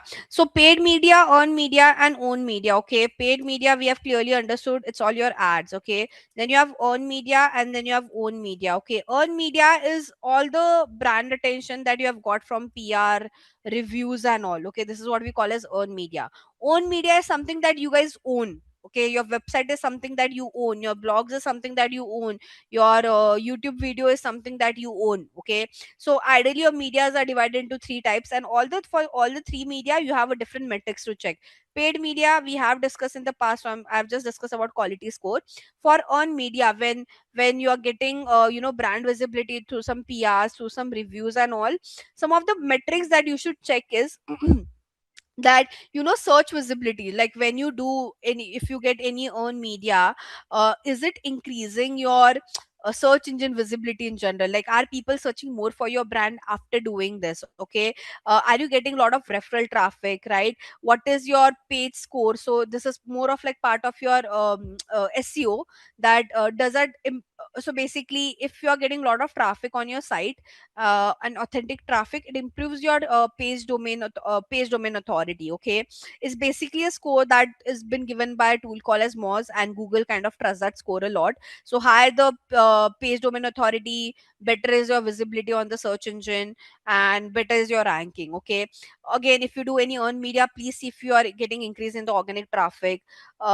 Is it when you say, when I say that social share of voice, that means that are people sharing, like, does this impacted any word of mouth? Are people resharing a lot of content for your brand or not? Okay, so always try to check this metrics whenever you're doing any own media promotion. When I say own media is something that you guys own, okay? Like your company page, or your Facebook page, or your YouTube channel. Okay, now for that as well, there are some metrics that you should look after. Like, check the sales. Okay, see how much sales you're able to buy, generate from your own media. Then you can also see your churn rate. Basically, it is a percentage which will tell you that at what stage your customers have stopped making any purchases from your company within like a time period. Okay, also you can see your cost per lead from your own media. See your engagement rate with your customer. See your customer retention, how much you're able to retain them. Okay, um, Then also see the conversion marketing. Conversion marketing is more with respect to how many people actually got converted from your website. Okay, see how much brand awareness you were able to generate. Then obviously your customers LTV. Like retention and LTV is two different things. Retention is like till what time you were able to retain them, till what time they were hooked to your brand. LTV is more with respect to revenue perspective, that how much revenue you were able to generate from that particular consumer. How satisfied are they with your brand is something also you should check. Okay, so ideally, paid, earn and own media, I would say all the three has their own importance. You can't say that okay, if I just do paid media I don't have to do earn and own media, because what happens, I'll tell you, digitally, when you do digital marketing, um, let's say there are many brands, and this is one of the problem that they're facing a lot. All the brands who are heavily dependent on paid media. Okay, so now I know many startups, all the new age small business brand, there are many who just do paid media ads. Now what the problem is, if they stop doing paid media ads, their business will drastically drop. Okay, so they are dependent on paid media, they are dependent on Google, they are dependent on Meta. Okay, major of the platform. Now what happens, because like them there are many other brand as well, there's a lot of competition. You yourself would have faced this, right? You see ads of so many brands. Okay, you have been bombarded by ads of so many brands. Imagine if they, and there are many businesses who are just relying on paid ads. And the major problem is, okay, because there's so much competition in the market, even after running so many ads, there are many businesses who are not doing it profitably. Okay, now what happens, they can't stop doing it as well, because they know if they stop doing it their entire business would drop. So it is always suggested, when you start digital marketing, don't just be heavily dependent on one side. Okay, don't just be heavily dependent on paid. Side by side, work on your own and earn media as well. When I say work on your own media, ask people to talk about your brand, do some PR, do some review, ask people. There should be some word of mouth, right? There should be a lot of there should be a lot of social sharing about your brand. So focus on that part as well. Okay, apart from that, do something with respect to your own media. Like have a good website. Like for example, if you're an e-commerce brand, you can't always be dependent on Amazon, Myntra and all this aggregator to sell your product, because they take a heavy commission on it, right? So the more dependent you become on such kind of platform, that impact your business overall profit, right? So it is always said that okay, give focus. You can get started with aggregator, but side by side, work on your website, write some good blogs, create some good YouTube videos, so that if you do a mix of all these three, you won't be dependent on one. Okay, so if any of this doesn't perform, you have other to back you up, right? And this is like one problem that every startup is facing right now. They're so much dependent on paid media ads that they it's like, they can't stop doing it, because if they stop doing it the business will drop. While they are doing it, they are not doing it profitably because there's so much competition, right? So now they're understanding that, just to quickly grow their business, they have made a very huge mistake by being depending on paid ads. So what they're doing, they're putting some efforts on PR, influencer, creating their website, creating their blogs, channel, video content. They're focusing on there as well while they are doing performance marketing. And the next goal of this is that once this started picking up, they can reduce their paid media spend as well. So it's a good thing. So if a brand has done a mistake like this, what now they are doing is they are focusing on this while they are doing paid media ads, and slowly when they see some business coming up from earn media and own media, they are decreasing their media spend on paid media. They won't completely stop, but yes, they will decrease their time and the money that they're spending on it. Make sense, guys?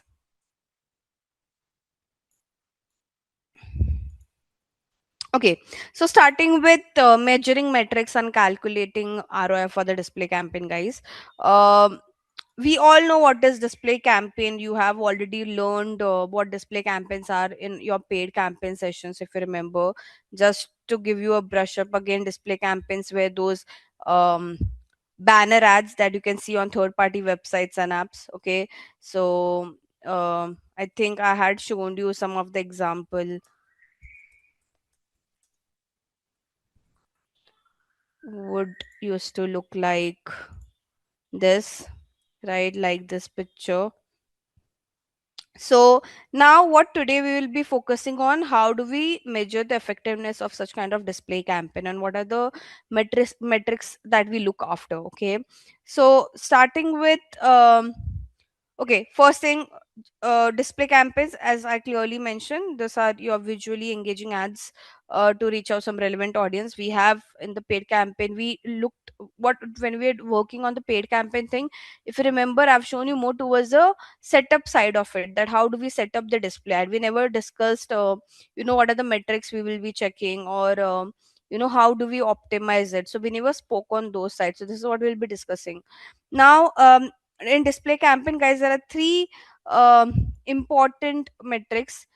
First is a viewable impression, then display impression share, and then product relevant on-site interest. Okay, viewable impression is, see, a ad is called viewable in with respect to display campaign is when 50% of it is shown on the screen. Okay, so what do I mean by this? Imagine if, let's take an example. Okay, let's just take this picture. Imagine, you visited this particular page. Okay, and when you're going through this page, you are seeing these two ads. Okay, now this ad is called as viewable impression because you have at least seen 50% of this ad, right? This ad will also be considered as viewable impression because half of the banner is visible. Okay, now a display ad on this page, there will be some ads which would be shown at the bottom as well, right? Not necessary it's on the top. Imagine you went to the site, you have seen both of these ads, they are viewable impression because you are seeing 50% of it, but there would be some ads which will appear at the bottom. Okay, now imagine you didn't scroll and you didn't check that ad, so that ad doesn't get any viewable impression, it will just get impression. Okay, so this is a difference. Impression is number of time your ad has been shown to the consumer, but now in the case of display campaign, when the user visits such kind of websites, and on that website multiple brands are trying to show their ad, okay, what is called as impression then? So in that case we consider something called as viewable impression. So if a user has seen these banners, okay, at least 50% of such banner, then this is what we call as viewable impression.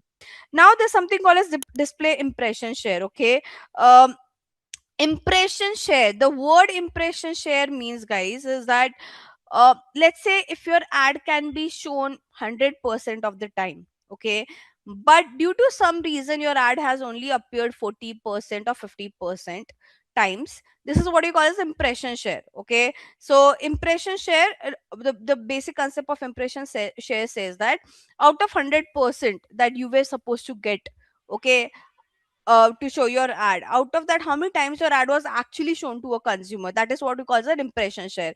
Now obviously there are times when your ad, like, you can't show your ad to full potential. Okay, and there could be multiple reasons behind it.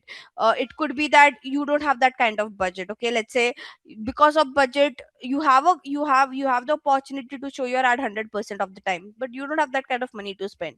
Second could be, you don't have that quality ads. Okay, so now because of quality, Google is not giving you that opportunity. So if you improve your quality, your ad can be shown 100% of the time. Now the same concept is applicable for display impression share. It is more with respect to how much percentage of the time your ad was shown to the consumer compared to your overall capability. Okay, again, so all these numbers like viewable impression, display impression share are been, you can see this on whenever you run ads on Google Ads. Okay, you will see this metrics. Now what it is trying to tell you, so I'll just open one more.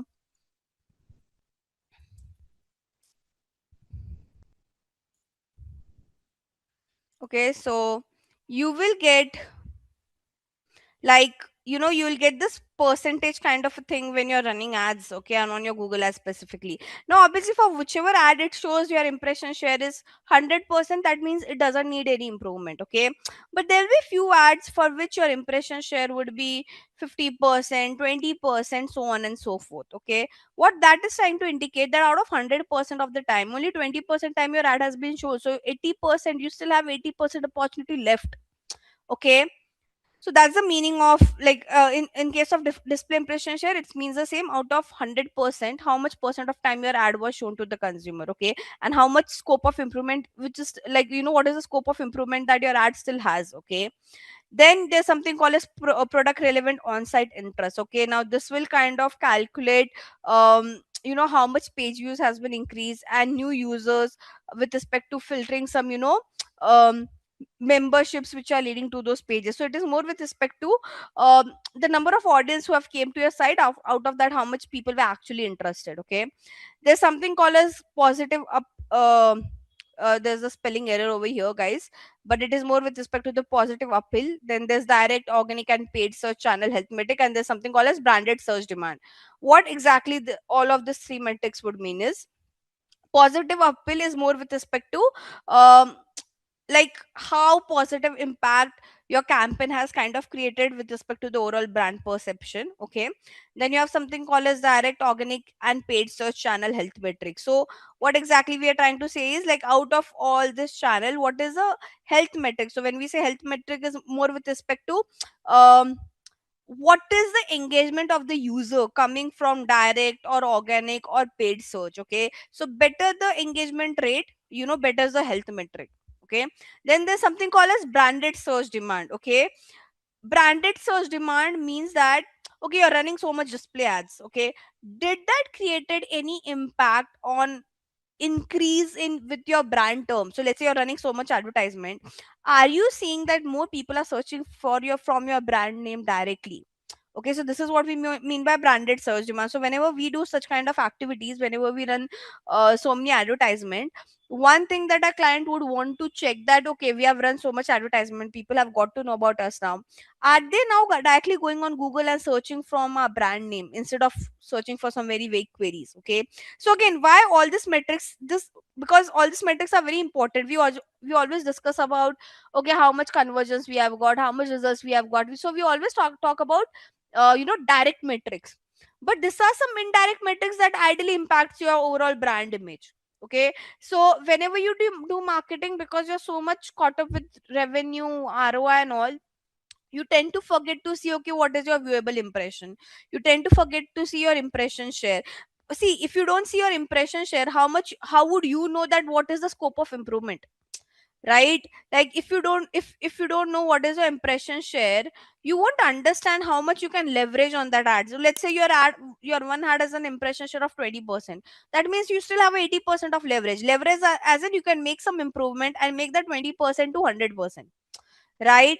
Again, if you don't see what is a positive appeal, or what kind of engagement you're getting from different channel, or is your brand search volume increased or not after running so much paid campaigns, or after running so much display campaign, you won't understand the exact impact of your advertisement. Okay, so these are some of the metrics that one should check whenever they have free time, I would say. One of the reason people tend to ignore all these metrics is because everyone is caught up with numbers, everyone is very caught up with direct revenue numbers. Okay, now I think we have already spoke. So for viewable impression, benefit, as I said, it will provide a superior metric to capture the number of ads. It will help you to strategize to measure your performance. It will also shift from how much impressions have been served and how much has been viewed. Okay, so impression served means total impression that you have got, but impression viewed as in how many people have actually seen that ad, right? Now again, you, as I said, you have lot of scope of improvement when you see this metric. Okay, you can try to improve your site load time and your ads. You can do some A/B testing on your page, or with respect to your ad. You can also try to optimize for a better viewability. Now there's something also called as non-viewable impression. What exactly does this would mean? So it means that the ad was not shown for a specified time with at least 50% of its area visible. So basically, as I said, like, the ads that might be on that same page at the end, but you guys didn't scrolled only till that time, right? So when you go to a page, there would be multiple ads on that page. It's just that the ads that you haven't checked are non-viewable impression ads. Okay, so now there are different factors that also are part of non-viewable impression. Scrolling before 1 second. So let's say you just land on the page. Okay, the ad is at the top, but you have just scrolled down directly, so you have not even seen that ad for at least 1 second. That is also non-viewable impression. Okay, entering the slot to the viewport did not occur. Again, you didn't visited that particular page. You are scrolling before the ad loaded. So now there are times when on a website there are a lot of advertisement that has been shown, it takes time to load. Like, I'll just take an example right now. So now here, can you see, I'm just scrolling. This ad is still loading. Now I just scrolled. That is also non-viewable impression. Why? Because I have not even seen for a second. Right now it will get a viewable impression because I think I've spent few seconds now. On this page, pink will have page. Now this is an ad that I'm seeing, so obviously it is a viewable impression, but there would be some ad which would be at the down. Okay, so let's see if there are any. I believe here there might be some ad that might pop up. See, now imagine I didn't saw this ad. No, I didn't scroll. Right now I scrolled. But if I would have not scrolled, this would have been a non-viewable impression ad. Okay. So this is the meaning of all the three metrics. Okay. Um Now there's something called as eligible impression. Okay. It is more with respect to there are two things that makes your ad eligible impression. Okay. It is like basically okay, let me try to make it easier for you guys. So let's open an Excel sheet and then try to understand it.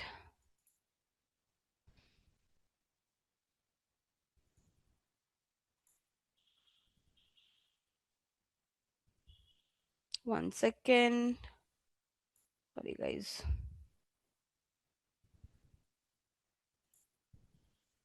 Okay, so now if there are some ads, okay, so there are many times when you try to um save particular ads, okay, or they get they you can save some ads, you can save some posts. So again, that are more of part of the eligible impression. Okay, now these are, as I said, there's this terminology called as active view enable tag. Okay, and this tried to successfully communicate this to Google servers. Okay, so basically, if that particular ad has an active view enable tag enable, it can directly communicate to the Google servers, and it makes it to be an eligible impression. Okay, so these are more with respect to ad units that users tend to download and they try to save it on their devices. Okay. um Now I think I've already spoke about viewable, non-viewable. Let me just go through your. Okay. Now, measurable and non-measurable impression, guys. Measurable impression, it is more with respect to, it can be measured with active view technology. Non-measurable is something that you can't measure. Okay. Now, why you can't measure some of the impression? Again, as I said, there are times when those ads, the tracking is not been done. Okay. So all these banner ads, they have a tracking enabled on it. For example, like if I click on it, can you see this has a tracking enabled? If you could see UTM medium display or not. But let's say if the tracking is not enabled, directly the ad has been shown and it just have a basic URL, you can't measure it. Okay. So if the trackings are enabled, yes, you can measure the impressions and all. If it is not enabled, it's difficult to calculate the numbers. Okay. Now I think I've already spoke about impression share and loss impression share. Again, just reiterate. Um Impression share, the formula, by the way, to calculate your impression share is the impression here is the impressions that you have achieved. Okay, so I'll just write it. I can't edit it, but let me just write it over here. So in your Excel sheet, just to make your life easy, I'll write it over here. Oh, sorry. So impression share is more with respect to received impression divided by, like, how much was your capability, like what was your total eligible impression. So let's say you are telling that you want to show your ads on Times of India website. Okay, so obviously you have a capacity to show your ads for 24/7 on Times of India if you want that slot, right? So your impression share, how would you calculate? Basically, how much impressions you have received by divided by how much was your scope of achievement, right? So if that percent is 20, 30, whatever it is, you have a scope of improvement. It is what we are trying to say. Ideally, guys, you don't have to calculate any of this metrics would be there on the platform. The whole reason we are discussing this metrics is if there are times when this tend to get asked in the interview. Okay, so I'll tell you what is the most common question that you get to ask in the interview. So if let's say you do explain that what is impression share, okay, like, okay, what how much impression I have received divided by the total eligible impression. Now imagine if you guys say that, if your client the person who's taking your interview would ask you that, okay, right now your impression share is 60%, how would you make this impression share 80%, 90%, or probably 95%? This is where you get stuck. Okay, so now what are the ways you can improve this impression share? First thing is you increase your budget. More the budget, more the ad that can be shown, and better your impression share would improve. Let's say you have a budget but still you're not getting a good impression share, then it is more with respect to the quality. Okay, your ad quality is poor. Because your ad quality is poor, Google is not trying to show it to your to other consumer, because always it's not about money, right? Probably let's say your ad is not that attractive, people have no hardly clicked on that ad, then Google won't allow to show your ad, right? So either you improve your quality or your budget. Make sense? Now there are times when when the interviewer also go very much in depth. They might show you a creative, and they'll ask you that, there's some, like, Google is, we have budget, but for this particular display ad, our impression share is very less. Can you tell us how we can improve? So then you'll have to give them a suggestion that how can they make the ad better. Right now, if it's a remarketing ad like this, you can't make any improvement because this is automatically fetched. Okay, this ad, guys, it is not created manually. This gets automatically fetched based on what product you have seen. So before I joined the call few hours back, I was checking some home decor products. Simple. Makes sense? So this is something you can't control, but there are some ads that you manually create, the banners that you manually create. So now if that has a poor impression share, you might have to rework on that particular banner, is what I'm trying to say. So don't just memorize the metrics. Okay, no one nowadays, it's anyone can ideally, no one has to memorize as well, because you have knowledge available so at so many places. The interviewer would ask you how you can make this better, how can you make those metrics better, what are the actions that would you take. So always focus on optimization. Not it's okay if you can't, even if you explain this metrics in your own term, that is completely okay, but make sure you know why your impression share is down, how can you improve it. And I've already told you both the reason behind it. Okay, now the next point is calculating your ROI. I think we all know what is ROI, return on investment. I've been speaking on this particular terminology for a very long time. Okay, so again, no need to mug up the metrics, but what is the benefit of calculating it? Basically, it will help you to understand the profitability. Okay, you can do some competitive analysis with your competitors to understand where do you stand. And again, it's kind of easy to calculate. The formula to calculate your ROI, again, you can take your net profit, okay, divided by how much you have invested. Now obviously, adding time to it is very difficult. Okay, I mean, you can do time comparison as well. I'm not saying you can't. So cost of investment differs. Okay, cost of investment can be money, cost of investment can be time as well. For example, guys, okay, right now I'm giving this lecture to you all. So for me, my cost of investment is not money, my cost of investment is time, right? How much time I'm giving to you, that will be replaced here. I won't have to select money, I'll have to take. So when you do service kind of business, uh let's say you're a freelancer or you're a consultant, you guys are not putting money, right? It is more with respect to the time that you're giving, until unless you're doing some marketing activity to capture those leads. Okay, that's a different thing. But always there, for some businesses, money is considered as cost of investment, or sometimes time is also considered as cost of investment, is what I'm trying to say. So you take your net profit divided by how much investment you have given in 200, because we want it into percentage. Okay, this other way as well, people take investment gain, investment base, like how much money did you put divided by how much gain you have got. Okay, so I believe it's easy to calculate your ROI.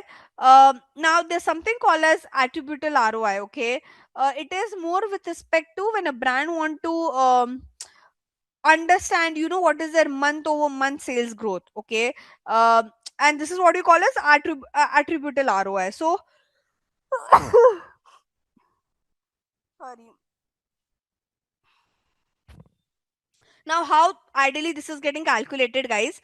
You have to take your sales growth. Okay, again, you have to minus your average organic sales growth, Like what? So how much sales growth you have got through paid, how much sales growth you have got through your marketing activity in general, like from your organic and paid both, and then your marketing costs, and again divide by marketing costs. This is more with respect to understand, uh, like how should I say, this is more of like an assumption that many brands do when they want to understand month over month sales growth. Why? Because there are many, like for real estate, okay, let's say, or for education or for B2B, uh, there are some leads that you might have generated 2 months back who are getting converted after 2 to 3 months, right? I mean, it is not e-commerce that people just went, bought, and things done, right?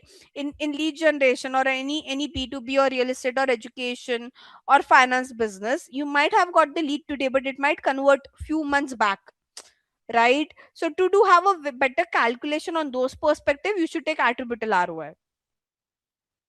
I hope you understood. Now, how do you calculate the performance of PPC campaigns? Okay, first thing, why you need to evaluate the performance of your PPC campaigns? Because you are paying for each click, each ad. If you don't evaluate the performance, you won't understand what are the leakages. Okay, whenever you run any campaign or whenever you're spending money, okay, whether it's on your business, whether it's your marketing campaign, there will be some leakages, and you have to fix that leakages so that you will spend less and you'll get more business, right? The same is the whole point for evaluating the PPC campaign. Find out the leakages, fix those leakages, and try to spend that exact money but get more leads or get more business at the end of the day. Okay. Now, um, some of the metrics that you'll have to go through when you're evaluating: conversion rate. We all know what is conversion rate. Basically, the number of people who came to the site, how many people have actually converted. Okay. Quality score, I think I've already told you, this is for each keyword, 0 to 10. Higher the quality score, better is the performance. If the performance is better, automatically in less CPC you'll get more clicks. Okay. Impression, we all know what is impression. Now we have also learned what is CTR, which is click through rate. And average position, basically where do you rank. So if there are 10 brands whose ad has been shown on one page, where exactly your ad has been shown, is it on the top, is it at the bottom? Okay. Other metrics, I think we all know: impression share, I've been speaking for this for a while. CPC, um, how much you have spent for each click. CPA, how much you have spent to acquire one customer, cost per acquisition. Okay. Like, I have spent 500 rupees to acquire this customer. This is what I mean. ROAS, return on ad spend, I've already spoke. How much X of return you have received. Okay. Now, um, for different campaign, you can calculate this ROIs. Okay. So let me just,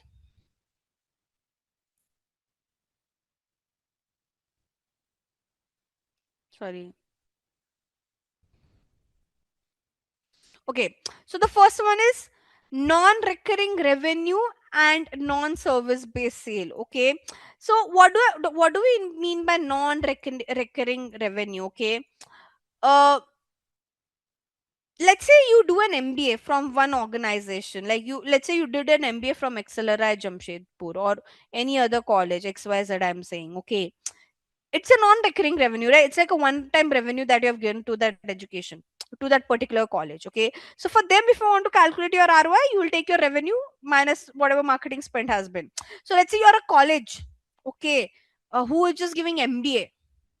Obviously it won't be a recurring revenue that will keep on getting. It's a one-time revenue that you're getting from the students, right? The fees that they're paying. So how for them your calculation of ROI is very pretty simple: revenue by minus how much you have spent to acquire that particular student.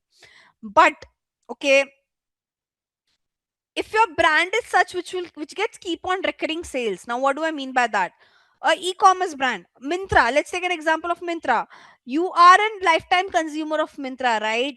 From the day one you got like I'm buying from Mintra since my college time. Okay, it's been 7 plus 8 years, 8 years now, more than that I would say. So what I'm someone who's giving recurring revenue to Mintra, right? So now, for how Mintra will calculate ROI for me as a consumer, right? So what they will calculate, they'll take the customer lifetime value, as in like how much revenue I've generated so far, and they will minus the acquisition cost. So how much they have spent to acquire me. Now how much they have spent to acquire me, they have to calculate all the ads that they have shown to me in general, is what I would say, starting from the first ad that I've seen to Mintra to all the remarketing that they do. Did you understood both the difference? The first one was more with respect to one time purchase brand. This is all for one time purchase companies, right? And the second one is more with respect to, which is very specific to your quick commerce and e-commerce, where uh, the consumer keeps on buying from you, right? So for them, for you to calculate ROI for such kind of brand, you have to take how much total revenue you have generated from that so and so consumer, minus how much you have spent to acquire that so and so consumer, starting from day one till date. It is not that one time you show the ad and it's done. They send you email, they do remarketing to you, even if you are a converted customer, guys, okay, even I'm a converted customer for Mintra still shows me so many ads, right? This Wari brand, for which they were showing that remarketing ad to me, I'm already a consumer of Wari ideally, okay. Like, I have bought a lot of products from them. They don't, even if they don't do remarketing, that's fine. But for them, they have to calculate from this perspective. They have to see how much product I've bought from the site since the day I know this brand for the last 2 years. So till date, how much let's say I might have bought a product, total I might have spent 10,000, hypothetically I'm saying. So they have to take that number minus how much they have spent to show those ads to me. So now again, they would know that calculation, and that can let them know what is the ROI from me as a consumer. Okay, now let's understand there are some tools in the market, which you guys can use. Okay, there's something called as ruler analytic. Again, you can identify what was the source of your lead. Google Analytics, we all know what is Google Analytics. There are other also tool called as Kissmetrics is good because it will tell you how much page, what are the pages the one has seen, what was their bounce rate, how much time they have spent. Again, by the way, the recommend one is Google Analytics because it is free. Rest all are paid one. Okay, they will ask you to upgrade the platform one or the, like, they will keep on upgrading. They might charge premium as well. So what Google Analytics done, ideally, all these tools do the same thing. It's just that Google Analytics is free. These tools are also free, but for free version they don't give you the insight the way Google Analytics would provide. Okay, and I think whenever you want to track end to end ROI, guys, make sure you start checking starting from you know, how much monthly visitors you are getting which are unique, like who have not visited before, right? How much traffic you're getting from each channel, what is your cost per lead, what is your cost per acquisition. I hope you all know now the difference between lead and acquisition. Lead is one who went on the website, gave their detail. Acquisition is that person who gave the detail has now been converted, right? Customer lifetime value, the conversion rate, ROS, landing page performance metrics, keyword average.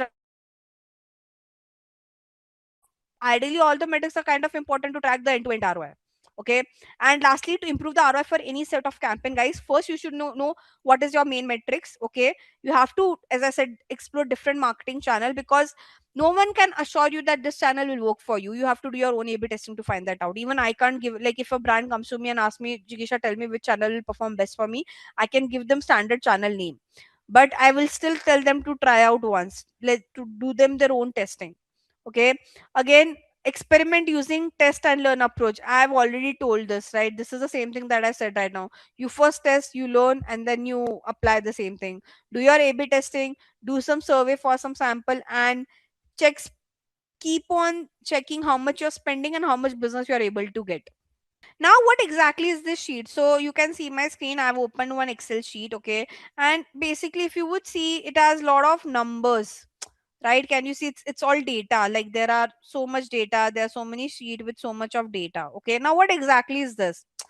So what happens, guys, is whenever you are working, as I said, like whenever you're working on analytics, whenever you're working on paid campaigns and all, any of that sort, optimization plays a very important role.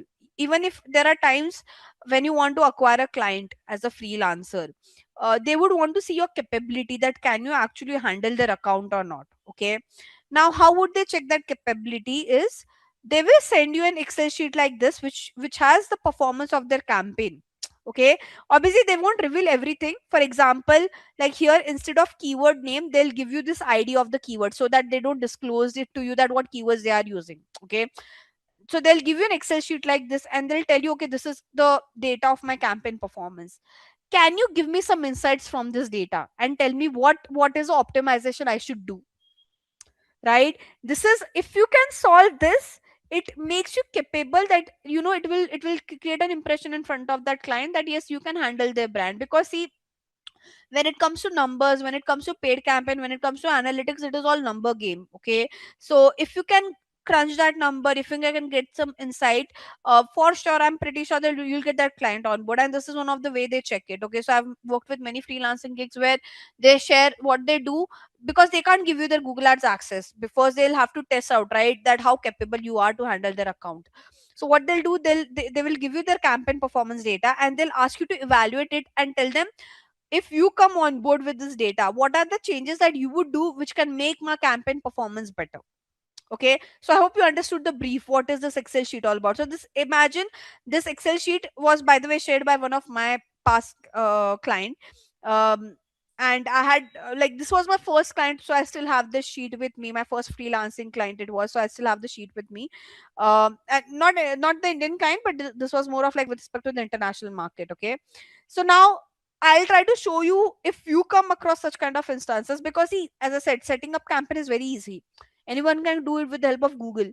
They can YouTube it, they can do things like that, but no one would teach you how to optimize, or how to see numbers, or how to make those, get some insight from that number, pitch it to your client, that how can you make those numbers more better, right? So you will also come across such instances. What we are trying to figure out is how, now imagine they give you a sheet like this, what should you do with it, right? So this was given for a Google search campaign. Okay, so all the sheets were given for different campaign. This was for a Google search campaign, rest was for display and video campaign. Okay, by the way. Okay, now this is for the search campaign. I'll just rename this, I'll call this as like for search campaign keyword. Okay, so search campaign is all about keyword. So that client gave me this keyword list. Now obviously, as I said, they won't disclose you their keyword name. So they give you this in some random numbers. Okay, and they'll tell you that, tell me how would you improve this campaign.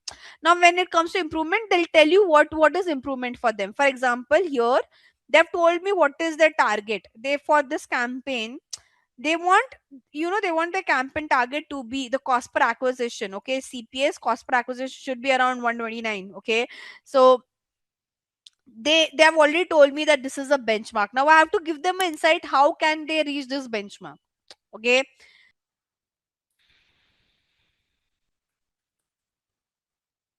okay.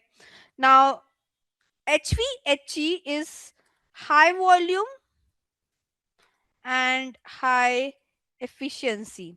Okay, keywords. So I'll divide my keywords into high volume, high efficiency keyword, high volume and low efficiency keywords.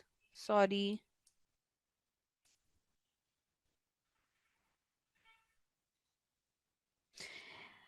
Low volume and high efficiency keywords. And then lastly, low volume and low efficiency keywords. Okay, what do I mean by this? First thing, what is volume and what is efficiency?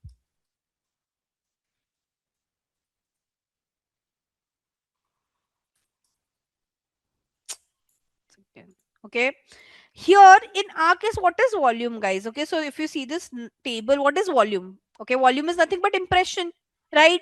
When I say volume, that means how many times my ad has been shown to the consumer, right? Volume is equal to impression in our case. Okay, so I'll just write it over here. In our case, volume is equal to impression. Then what is efficiency? Efficiency is nothing but this target that my client has told, CPA. What do I mean by efficiency? Efficiency as in how well, with less money, how I'm able to get more business. That is what we mean by efficiency, right? I want to spend as much less money as possible and try to get as much business as possible from it. So that is what we mean by efficiency. In this case, clicks can't be an efficiency, right? When I say efficiency, that means I want my end business, right? I want my end goal to be achieved, right? So in our case, efficiency is the cost per CPA, the CPA target, right? So here I'll say CPA is my efficiency. CPA is nothing but cost per acquisition. Do you guys agree with me so far? Yes, no? Did you understood on what basis I'm dividing my keywords? So I want to divide my keywords in 4 types. First type would be which has very high volume and a high efficiency. Second would be which has a high volume but a very low efficiency. Third would be which has a low volume, but so when I say low volume, less people are searching for it. but it has a high efficiency. That means it has a very good cost per acquisition. When I say good cost per acquisition, it has a low cost per acquisition. And lastly, a low volume, low efficiency keyword, which has like, it has a less demand and also its efficiency is bad. Now, how would I do this? So, first thing is, let's add some columns over here. Okay. Now, first thing first, guys, I have impression over here, but I don't have CPA for each keyword, right? First, I'll have to calculate the cost per acquisition for each keyword, right? This is the overall campaign target. Like my client want to achieve this target, but for each keyword, if you could see, there's no CPA given. So first, I'll have to calculate the CPA, right? How do I calculate a CPA? What is the formula to calculate cost per acquisition, guys? How much you have spent? So I think we have learned this in the past. To calculate your CPA, you have to take your amount spent divided by how much total conversion you have received. Okay. So can you see, we can see cost over here, right? So I'll take my cost divided by my conversion, and this is my CPA. Now in Excel sheet, I don't have to calculate this formula for each one of them. If I double click over here in the corner, it gets automatically, the formula automatically gets dragged down to the bottom as well. Okay. So now I have, for each keyword, I have the volume, which is impression, and I have the efficiency, which is CPA. It's just that now I want to divide all these keywords into 4 buckets. Okay. So what I'll do to create those 4 buckets, I'll create 4 sheets over here and I'll call them HV,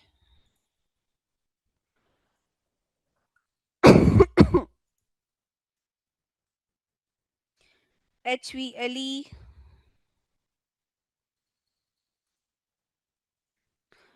LVHE,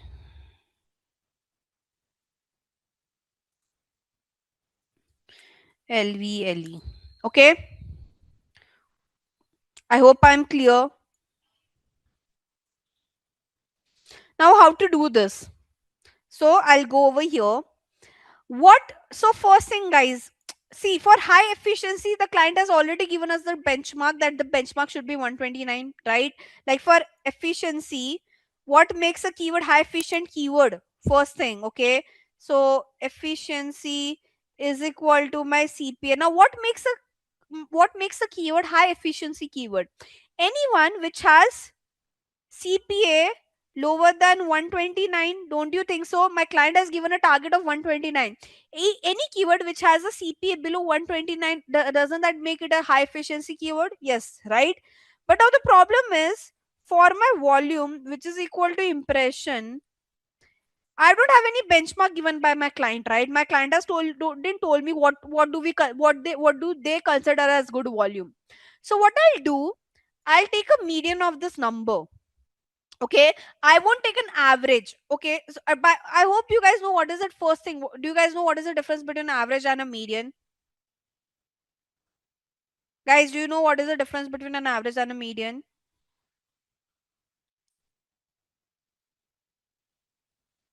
Yes, no. Okay, right. Now, can anybody tell me in this situation, like for this impression, why I'm saying that I'll take a median and not an average? Can anybody tell me in what situation you should take a median and in what situation you should take an average? I'm pitching that I'll take a median for this, not an average. Can anyone tell me what is the reason why I'm choosing a median number and not an average number as a benchmark for volume? You can see the numbers, right? These are the numbers.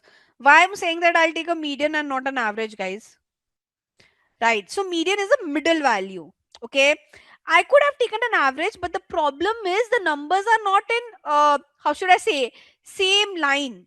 Basically, there are numbers which are very less and there are numbers which are very high. So if I take an average, it is a unfair number that I'm trying to take. But a median is like the exact middle number, right? I could have taken average. When in what situation you can take an average? If your numbers are like this, like let's say it's somewhere on the same rate. So if it's 65, if it's 62, if it's 58, I can take an average, right? But if my number is like this, how should I take an average of this? I shouldn't, right? Median would be better for this then, right? So now what I'll do, I'll take a median of this impression and I'll put it over here. First thing in my doc also I'll write, so thanks Ayad. So first thing, my target is, I've already mentioned efficiency is equal to CP is equal to high efficiency. That means my CPA should be lower than 129 because the client has given the target. Now, high, what is high volume for me? High volume should be impression. What should be impression for us? Yeah. So I'll go over here and I'll calculate my median. First, I'll remove this column because it will create some ruckus. I think I've already, if you want, we can keep this. Okay, volume is equal to impression. I've already mentioned in the doc, so I'll delete it from here. I don't want any theory part in my Excel sheet. Never put some theory, a lot of theory over there. Now, what I'll do, I'll take a median in Excel sheet. I can write the formula. I can go to this. I can, so to go down, you have to say Control Shift down and enter. Okay, this is my median number. By the way, if I take an average, what would be the number? We can check once.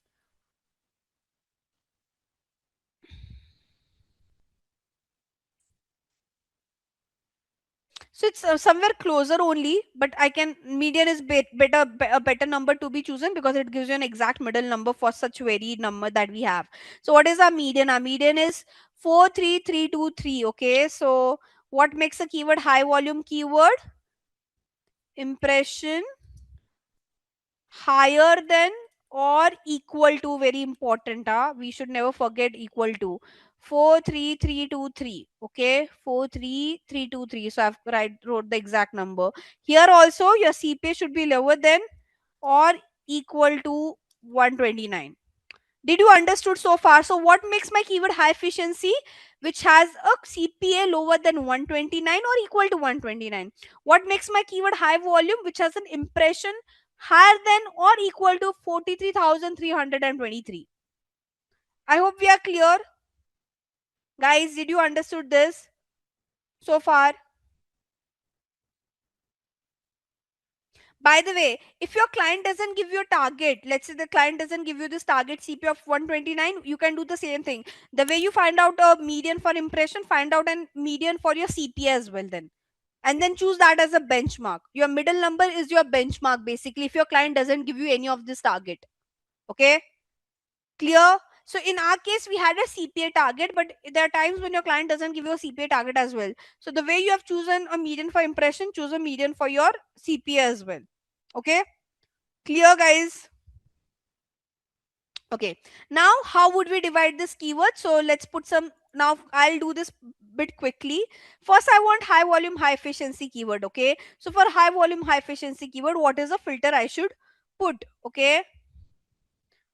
So first, high volume. Here I'll go at impression and I'll say number filter. Okay. I want high volume, right? So I'll say greater than or equal to. Correct? So I'll say greater than or equal to 4,323. I believe that's the number. 43. So what I'll say here, my filter. Okay, so I'll just write it over here. Filter on Excel should be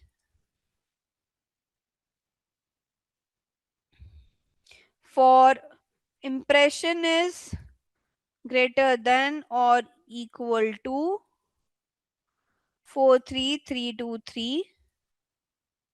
Right? So I'll say 43323 and I'll go back to my Excel and I'll say okay. Can you see my some of my keywords got hide down? Now after one there's directly 3, 4, 5 is not there as directly 6. So basically any keyword which has an impression lesser than 43,323, those got hide out. Okay. Now I'll go over here and I'll put a filter of efficiency. What makes my keyword high efficiency? Again, number filter. Now here I want say greater than because efficiency means a lesser CPA. So I have to say less than or equal to 129. Okay, I'll write down over here as well. And CPA lesser than or equal to 129. Okay. So I'll go back to my Excel sheet. I'll say this and okay. And again, some keyword got hide out. Can you see? Basically, now these are my keyword which are high volume, high efficiency. So what I have to do, I will take this entire table, say control C, and I'll put it over here because I have to put other filters as well, right? So these are my high volume, high efficiency keyword. How many keywords I have? uh, 683 around. So out of a list of 1600 something, 683 are my high volume, high efficiency keyword. Impression greater than equal to, and CPA here also it should be greater than or equal to 129. So now I want high volume, low efficiency keyword. How will I get high volume, low efficiency keyword? I have to keep the same filter. For impression, I won't change my filter because it is already correct. Okay, I want high volume. So it's already greater than equal to 43323. I won't change this. What I have to change is here. Okay, now I want low efficiency keyword, right? High efficiency I've already got. So for low efficiency keyword, what I'll do, I'll say number filter equal to, now instead of less than, I'll say greater than 129. Okay, and now these are high volume, low efficiency keyword. So again, I'll go over here, I'll copy this keyword, I'll paste it over here. Okay, so I've already wrote impression greater than or equal to, and CPA should also be greater than equal to 129. That makes them low efficiency keyword. Okay, now next, low volume, high efficiency keyword. What are low volume, high efficiency keyword? What are the filters that you would put?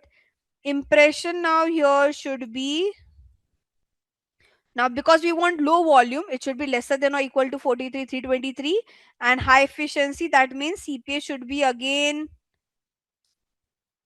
lesser than or equal to 129. Okay, so first low volume, high efficiency. So here now I have to change both the filter. Okay, first my impression here, instead of greater than, it should be less than, okay, or equal to 43323.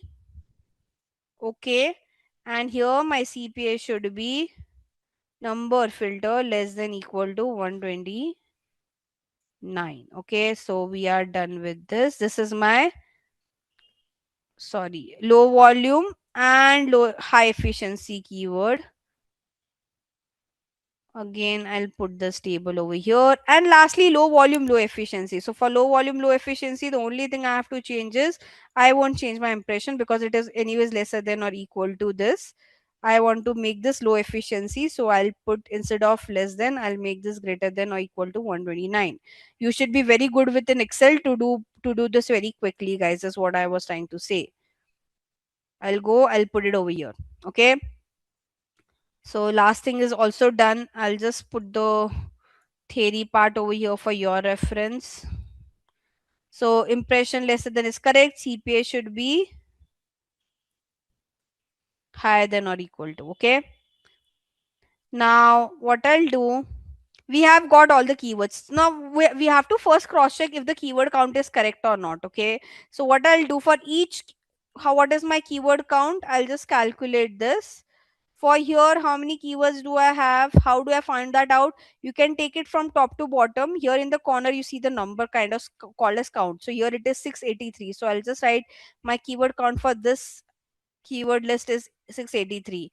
Then for this one, how many keywords do we have? Around 163. Okay, so 163. Then for LVHE, how many keywords do we have? I'll tell you why I'm doing this. Give me 2 minutes.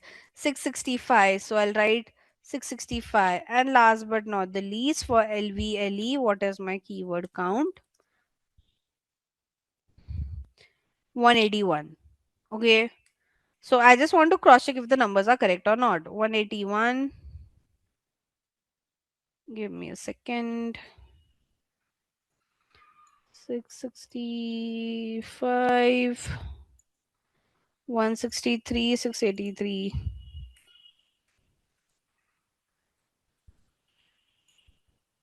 This is how much? 1692 total keyword. If I calculate the total of all the four sheet, it is 1692. And here my total keyword should also be 1692. So that means that we have copy pasted the correct data. So you should always cross verify whatever data you copy paste to any other sheet. So now what are my total keyword? I've removed the filter, by the way. My total keyword is how much? 1692, right? Here for each list I've wrote the count, it is also 1692. So I've copy pasted the correct data is what I was trying to cross check. Okay. Now what do we do next? Like, this is something we have just got the list, but again this is not enough, so you have to provide more data to this. Now what are the other data that you should provide? Okay, so what you should tell your client is, you should ideally tell your client that for each of this four list, okay, four list of keyword, how much you're spending. Okay, so let me just write it over here. Total spend of HVHE. Okay,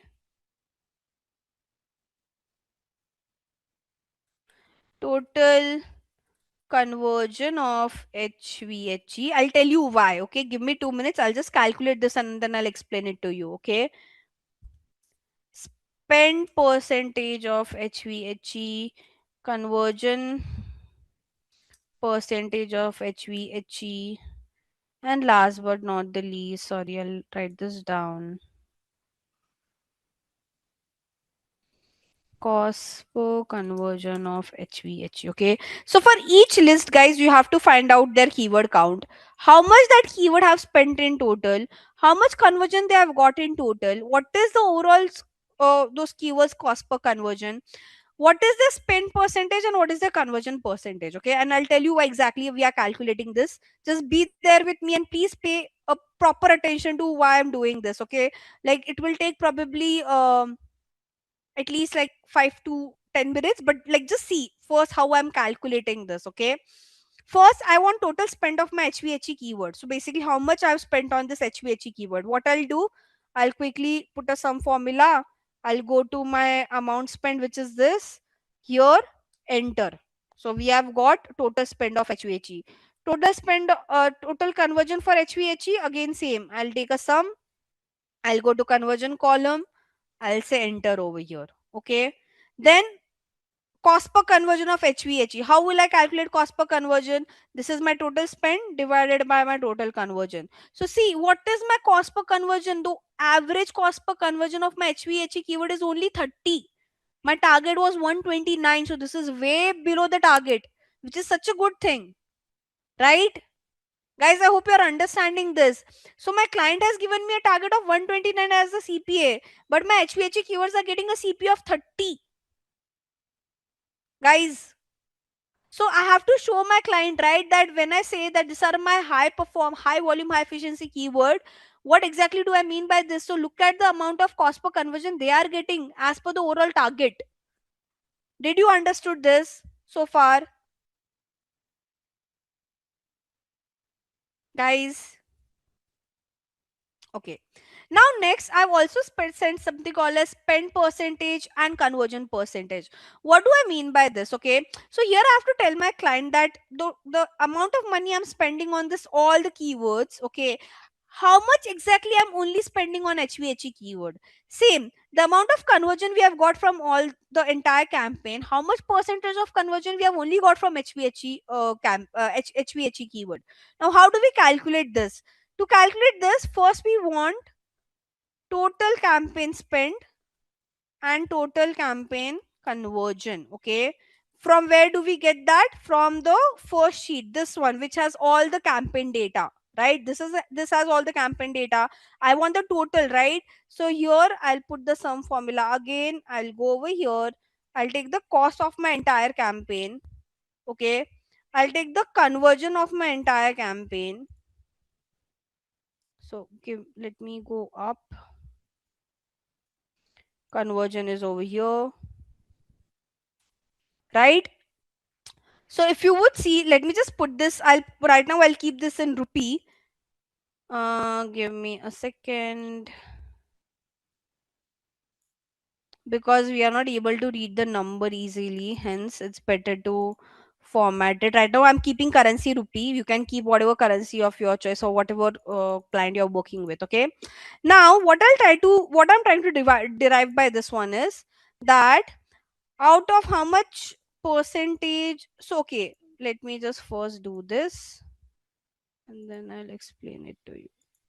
Okay. Now see this, what I'm trying to tell my client is, when I calculate this is, what I've done, I took how much I've spent on HPHE keyword, I've divided by total campaign spend. So what I'm trying to tell my client is that out of 38 lakh 39,658, we have only spent, okay, sorry, I've taken wrong this was my campaign spend divided by this, sorry. So we have only, out of the total campaign spend, only 13% has been spent on HVHE keywords, okay. And conversion percentage, if we see, this is the conversion of HVHE and these are the total conversion. How much percentage it is? 44 percentage. So what I'm trying to tell my client is, these are the keywords on which we have only spent 13% of the total spend, but the amount of conversions we have got is almost half, right? 44%, half of the total conversion. So what we are trying to tell our client is that, see, we are spending very less on this high performing keyword, we should spend more money on this. Guys, did you understood why I was calculating all of this? You have to tell your client as well, right, that actually how much you are spending. So if you see this data, what it is trying to show, that out of 38 lakh, we are only spending 5 lakh on this best performing keywords. And out of 37,000 conversions that we have got, out of that, half of the conversions are from this campaign, this keywords only. Did you understood this, guys? Yes, no? So the whole point of doing this calculation was to show my client the impact. That, see, these are the keywords on which are performing really great for you, but the problem is you're spending very less on them. Clear? Now, similarly, you have to calculate this thing for each of your sheet. Okay. By the way, I'll write the formula over here again for your better understanding. So, how did I calculated cost per conversion? We know this, cost divided by conversion. For this one, spend percentage, I have taken spend from HVHE divided by total spend.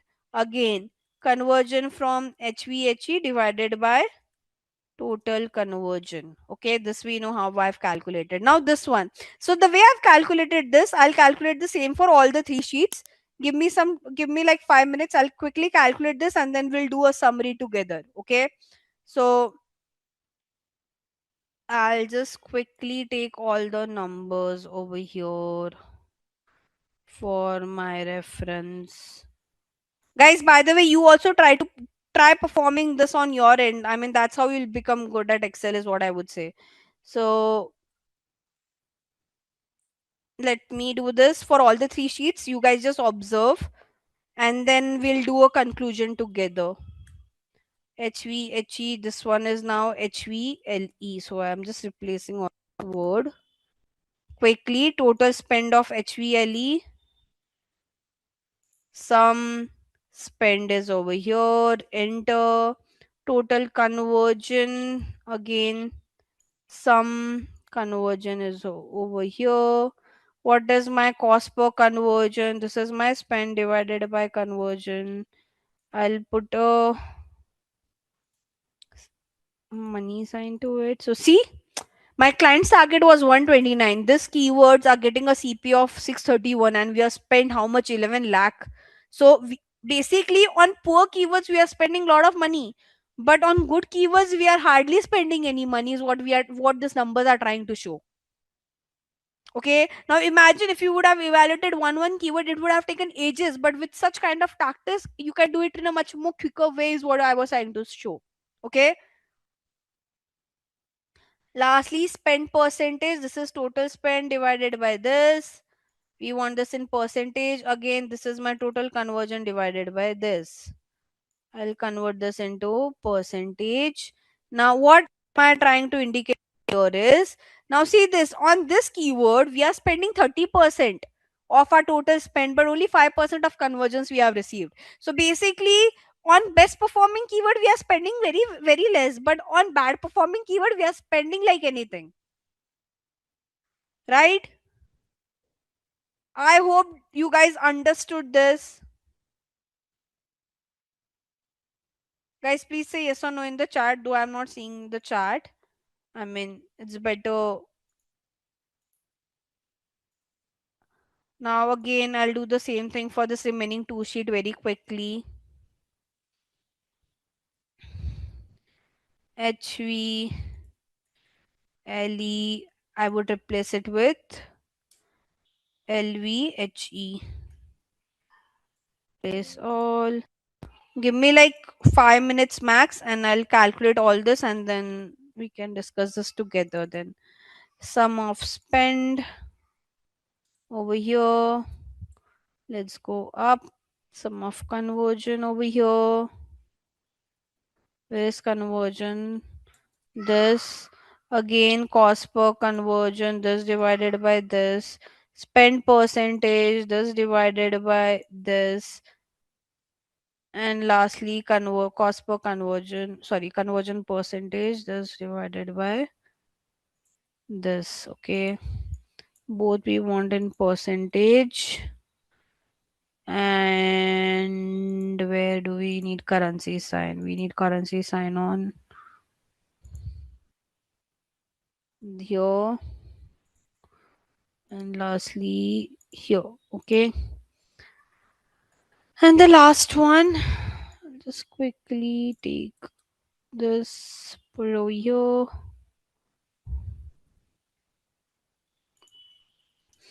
Value only. My keyword count is completely different, so I'll paste it over here. This is LVHE, replace it by LVLE. I'm just changing the naming convention, okay? Nothing fancy. Quickly, this I'll calculate again. Keyword count was already calculated. Sum of spend. Let's go up quickly. Sum of conversion. Enter. Cost per conversion. Spend percentage. Conversion percentage. Okay. Quickly, let's give spend cost per conversion sign to this summary, and lastly for conversion also this two should be in percentage. Let's remove the decimal factor for this. Okay, so what I've done for all the four key thing, I've created a keyword thing. What I'll do, I'll just copy paste it in one page only so that we can evaluate it together. I'll paste by value for this as well. I'll take this, put it over here. It's okay, you don't learn this. And then the last one is this. I'm just putting it at one place so that we can do a very better comparison for each one of them. Okay, let's do a formatting as well. Total spend, cost per conversion, total spend, cost per conversion, and then total spend, cost per conversion. Where is the currency sign? Let's remove decimal. Last but not the least, this should be in percentage, this should be in percentage, this should be in percentage. Okay. So I think I have done a proper formatting as well so that we all can read these numbers very easily. Now what numbers are trying to denote? Okay, this entire box. What this is my summary to my client. Okay, what the summary says is that for this entire campaign that you were running. Okay, first problem is the keywords which are not performing well. Okay, which is HVLE in our case and LVLE. If you see for both of this is basically our not so performing one, I would say. Why? Because clearly for this keywords, guys, we have spent so much, like almost more than half. right? We have almost 28 lakh has been out of like 38 lakh that we have spent on the entire campaign. 28 lakh has been spent on non-performing keyword, right? And it has barely given you any conversion. Like 1832, 221. Look at the cost per conversion, 631, 752, way much higher than your target. So it has spent how much? If you see percentage wise, it has taken 73% of your total campaign spend, but the conversion percentage is nowhere close to 10 also. It's only 11% basically. Whereas the keywords which were performing well for your brand, which is this and this, for them, we have hardly spent how much? Like 13 plus 14%, 27%. But the amount of conversion it has given is around what? 89%. So what it is trying to indicate that to our client is that, see, you are spending so much money on non-performing keyword, but for the one which are performing so well, you're barely giving any money to them. Did you understood this analysis that we were able to found? Now imagine if you were asked to check this for each keyword, how much time it would have taken, and how much time I took to do this. Like probably 20 minutes we would have done this, because I was explaining as well. It might have taken 10 more minutes. But do you think this was a more efficient way to analyze this data, guys? Yes, no,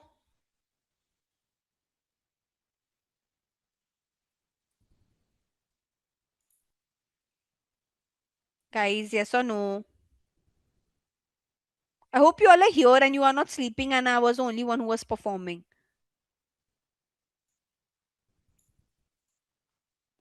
Right? So imagine if you would have checked all this keyword performance one by one, it would have taken ages. But if you know Excel, if you know such kind of basic logical analysis, you can do it in a much more quicker way.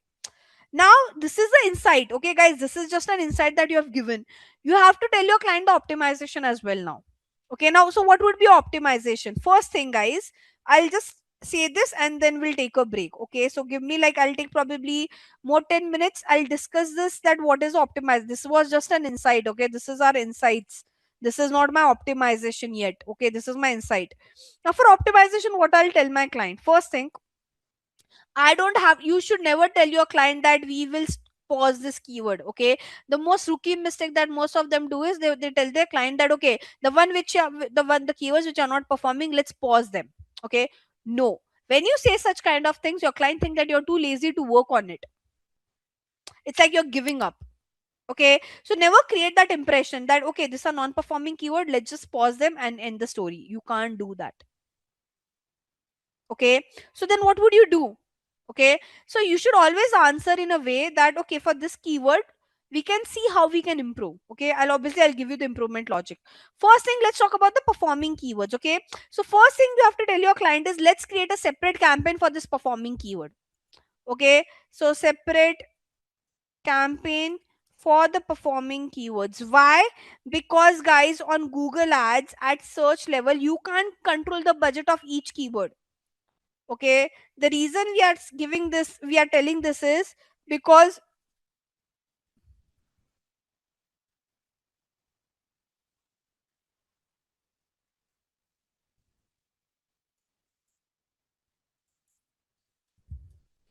we can't control the budget at keyword level. On Google Ads, it's not possible. You can only control the budget at the campaign level. So if you want to give now what will happen if you keep your campaign the same way, it will show the same pattern. For the non-performing keyword, it will spend more, it will give you less conversion, and for the performing one, it will hardly spend anything. So what do you have to do? How should I say? You're just sorting, you're taking out your good apple from the bad apples. Okay, so this campaign you'll take out your good apples and you'll create a separate campaign for them. Okay, that's your first thing. Second thing, now even for this good performing keywords, there are some keywords for which you can't make any improvement. Why is that so? You would see an impression share column for each one of them, right?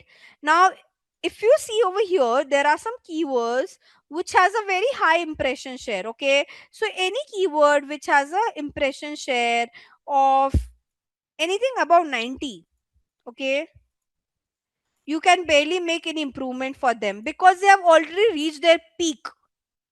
Okay, all these keywords are at their peak performance. You can't make any, because out of 100%, half of, like, almost 95% their ad has been shown. So you can't say that you can't spend more on this keyword, is what I'm trying to say. They have already reached their limit. Okay, so you have to tell your client that apart from this keywords, we will try to scale on the keywords which has not have a good impression share. So how many keywords you had over here? 665. Out of that, almost 51 keyword has reached their peak. So you can only improve the remaining keyword, is what I'm trying to say. Did you understood this, guys? So you'll have to tell your client the next optimization, that we will increase spend on those keywords which has impression share, ISS impression share lesser than 95%, because that's the only obvious thing that you can do. Make sense? Guys, did you understood the logic of impression share? If the keyword has already an impression share of 95, what improvement you will do? It's already at the peak. So you have to tell your client about this as well. Okay? This is what you'll do for your good performing keyword, because they're anyways performing well. Okay, for the bad performing keyword, you have to, as I told you, you have to tell them that okay, we'll work on them. But when you say you'll work on them, you can't give this vague answer. It's like I'm telling you guys will do this, but I'm not telling you what exactly I'll do for it, right? So you have to tell them what exactly do you mean when you say you'll work on it. Okay, when I say I'll work on it, I will work on their, let me just show you what. Can you see this quality score? If you see, all this non-performing keyword has a very bad quality score. Okay, so let's just see how much quality score, like how many of the keywords have a good quality score. So good quality score is, let's say, anyone above 5. Okay, so out of 163 keywords, okay, for them, only 42 keyword, not even half, 42 keywords have good quality score. Rest all has a quality score below 5. Okay, so what you have to tell your client, that when you say you'll improve this keyword, you mean you will improve the quality score of this keyword. If you improve the quality score of this keyword, automatically the keyword performance also improves. Okay, so for this keywords, we will improve quality score of keywords below 5. And still after doing that, if this keyword performance doesn't improve, then you have to pause it. When you say you'll improve the quality score, you will check 3 factors. You will check the landing page experience, you will check the ad relevance. So this is how you have to speak to your client. You have to first give the insight, and after giving that insight, you have to tell them what optimization would you do. This shows your capability. Not setting up the campaign, yes, that is also shows the capability, but optimization is what you get paid for. So if you pitch your client in this way, if you give such kind of insight, that's when they come on board. This is what we call as optimization. This was just like verbal optimization. Obviously, when I apply, it's a different ball game altogether. So we have, so I hope you understood how to do this raw data sheet. Now, guys, your client would also share you some data with respect to the targetings that you have done. So all this sheet that you could see: demographic demise, demographic gender, demographic geo, display website analysis, display audience analysis. Okay, now I would want you guys to brainstorm, so I'll give you this as an activity. Okay, you try it out and you tell me what would you do for this. Okay, I'll just give you this sheet. Okay, this I've already done this for you guys. Now this, the other data is very easy to analyze. So what let's say for demographic device, okay, you could see there's a, again there's a target given by the client for CPA. Okay, now here it's only about CPA because there's no impression or anything of that sort. Okay, so you have to tell, like, let's say for each campaign, okay, which is the device which is performing, which is the device which is not performing. Okay, how would you analyze this? What do you guys see? What do you guys think? What How would you do this? Let's say your client give you this demographic data, and they have given you a target of 172. For each campaign, you have to tell them which device is performing for them, which device is not performing for them. Okay, so I'll just do this for one sheet. For all the remaining sheet of gender, geo, website and audience analysis, guys, you will do it. Okay, So I'll just show you how to do for device. The same is applicable for other sheets as well over here. Okay. So again, for here, you'll have to calculate the CPA. How would you calculate the CPA? Cost divided by number of conversion. You'll drag it down, and then you have to see for each campaign. Let's say for campaign A, everyone has their CPA below the target, right? So let me just,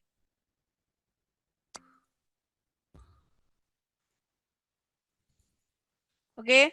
So for A, all is good. Okay, all of them are below 172.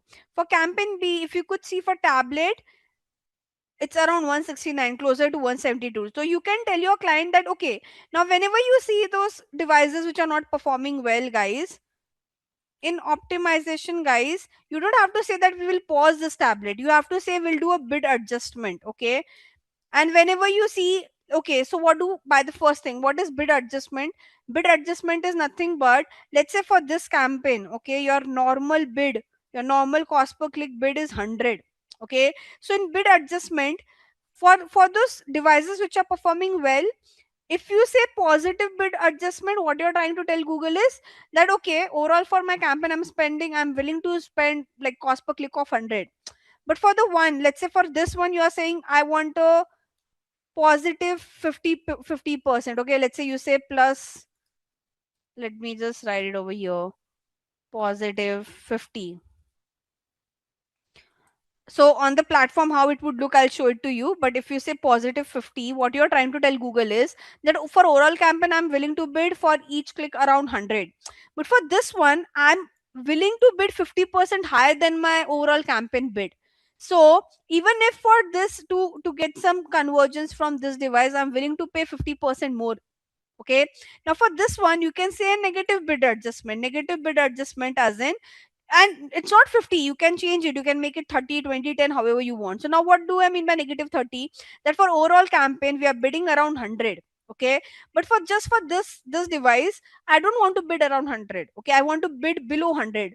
So when I say negative 30, I am okay to bid around 70 if I'm able to get some conversion good. Otherwise, I'm okay to not show my ad on tablet. Okay. So this bid adjustment on the platform looks like, let me, this, see this, can you see? Can you see? So there are three devices: mobile phone, computer, tablet. Instead of saying that we'll pause this device, let's say for them mobile was not performing well, so they did a minus 50% bid adjustment. What do they mean by minus 50 bid adjustment? They're trying to tell that, okay, overall for my campaign I'm spending 100 rupees per click. For mobile device, I want to spend half of it. Okay, so let's say 50. I'm only willing to spend 50 rupee per click. If I can get conversion in 50, great. Otherwise, I don't want to spend money on mobile phones as a device. Does this make sense, guys? Yes, no. So instead of saying that we'll pause this device, say if the device is not performing well, we'll do negative bid adjustment. If the device is performing really well, we'll do a positive bid adjustment because we still have a buffer.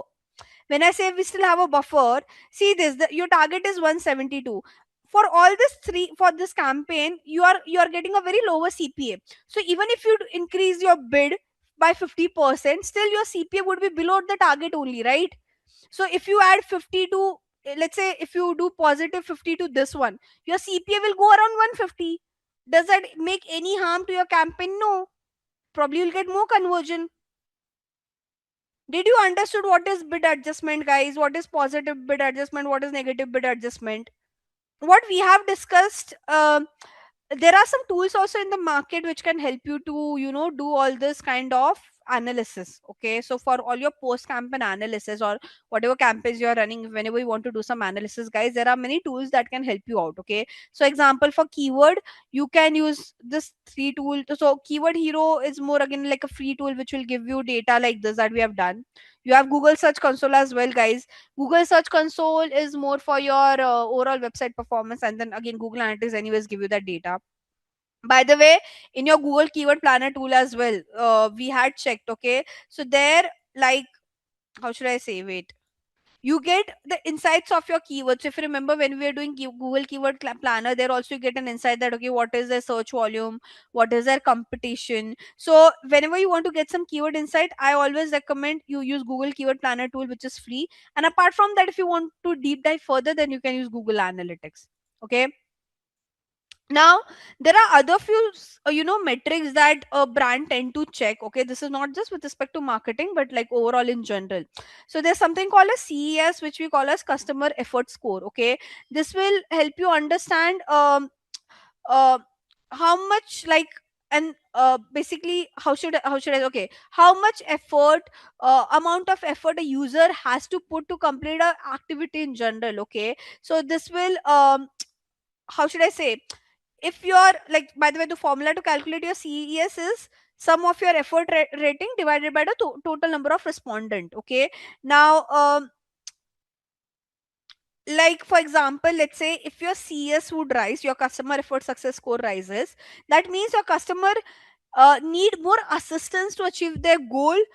But probably it could be because a very low speed, or could be a very unclear policy restriction. Now this is required. Now what do we mean by effort? Okay, effort of your customer with respect to understanding your brand. Okay, so if your customer effort score is less, that means you have to put more focus on them to let them educate them further, so that it's easy for them to understand your brand, your product, and your services. Okay, this is done at overall brand level. I'm not saying this is done for marketing level, but that is more with respect to overall brand level. Okay, you have something called as net promoter score as well, which we call as NPS. Okay, now this decides how satisfied your customer is and how they are loyal towards your brand in general. Okay, so to calculate your NPS, you take percentage of promoters, percentage of detractors. Okay, now basically, if you have a great percentage score, that means a customer would highly recommend your product and service to someone else. Okay,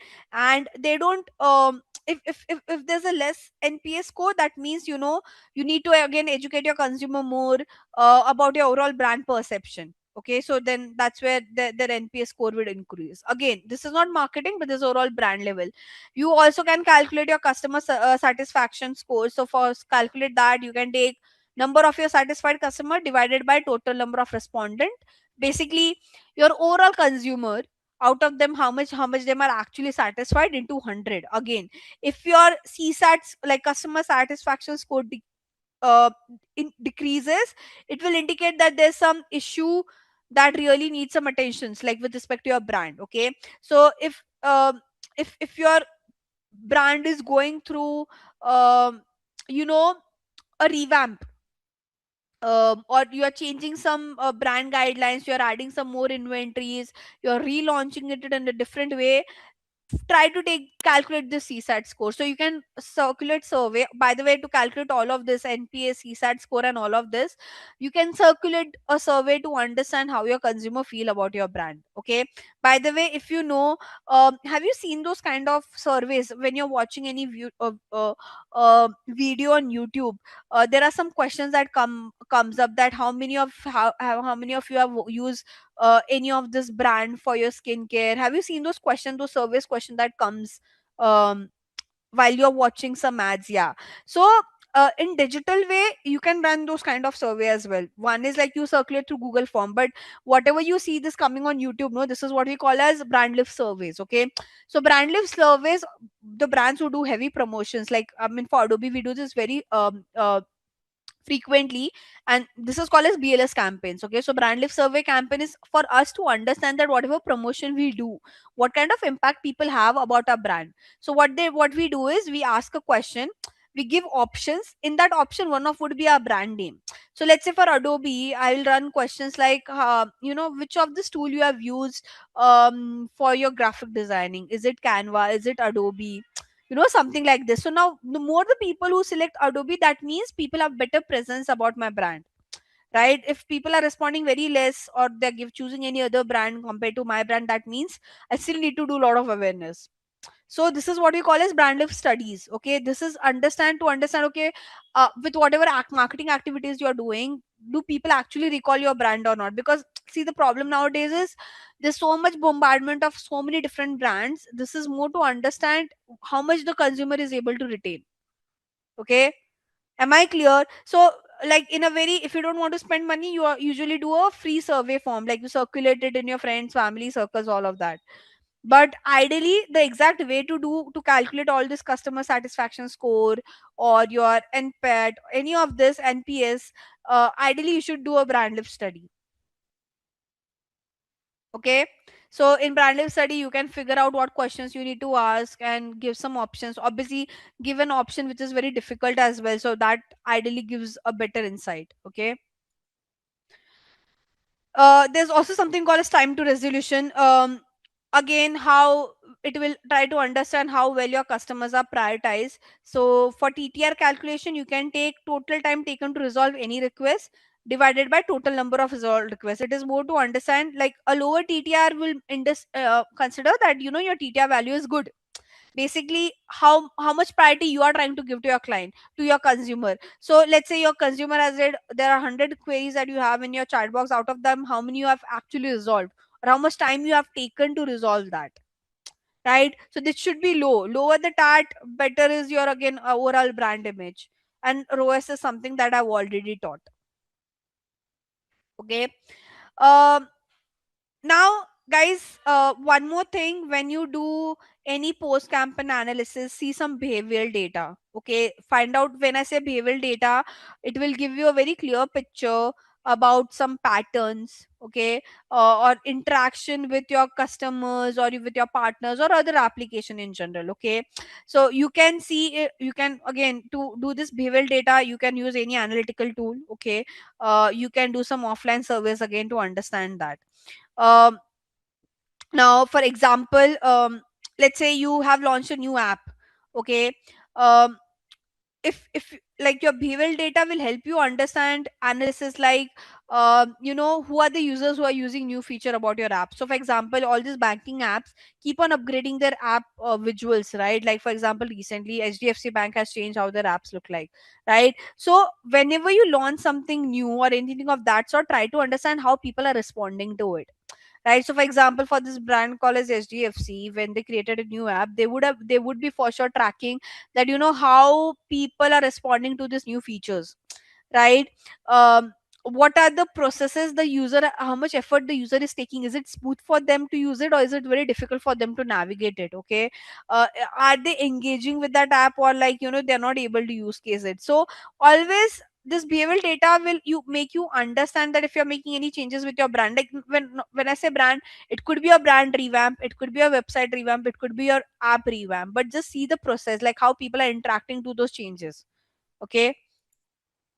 um, Again, to do your behavior analysis in a very better way, I would say, again, the standard practice is you first understand what is your KPI, what KPI derives that the behavioral data is correct. Okay, so what KPI, again, the KPI, key performance indicator, keeps on changing from brand to brand. It could be install for some, it could be app engagement to some. Okay, see how engaging, when I say map the series of event, that means how engaging they are with your overall website or app. You can create a tracking panel for them, understand their unique behavior again. And if you find a very like good insight, let's say one of your app feature, let's say there's some problem with the CTA and people are not clicking much on the CTA button, so that means it needs a revamp. It probably will have to change the size, you'll have to change the toggle, the way it looks. So this is what we mean by effective behavioral data. By the way, to do this, you can use heat maps. We all know what is heat maps. We have Microsoft Clarity, something that we have already discussed in the last lecture. Okay. uh, by the way, you can also analyze your app data. So to analyze your app data, like for to understand the performance of your app, um, what you have to do is, there are some how should I say, there are some tools that can help you do that. So Adobe Analytics App Flyer is the most used one, by the way. It so whatever app install campaigns that brands run, what are app install campaign, when you go to Google Play Store or your Apple Store, when you search for any keyword, there are some promotions also which pops up. So not every time the organic app name would be shown below. Above that, you would see ads of some other apps as well. Okay, so to analyze how your app campaign has performed, one of the best tool is apps flyer. Okay, more than analytics. So if you Google Analytics also helps you to track your app performance, but I always say app flyer is the best in the market. Then Adobe Analytics for app I haven't tried, so I'm no one to comment. Smart Lock is again kind of a pay tool. You can check it out. Apple App Analytics I've only worked once, so again I can't give a strong opinion on that. But I've frequently worked on Apps Flyer. So App Flyers, I've again it's like your analytical tool only, but for app basically. Better feature, better insight is what App Flyers would give you compared to your GA or Adobe Analytics for that matter. Let me learn now. We'll go through e-commerce marketing funnel, guys. So 1 second. Now for e-commerce, guys, how do you set up your e-commerce marketing funnel? Okay, so before we start, we all know what is a basic e-commerce funnel, starting from awareness to decision to consideration to conversion to retention. I think I've discussed this in the past. We all know this entire funnel. It starts with awareness, right? Then people get interested, then they purchase, and then they repeat. Okay, now what are the steps that one should follow when they try to create this marketing funnel? Okay, first is you identify your customer's journey, right? Try to map it. We have seen this in Google Analytics where we were checking all the product performance. We have done this in the monetization section. We have already seen this in the demo account. But just like a summary, first you need to map the consumer's journey, right? Basically identify what are the channels that is giving you maximum traffic to your product.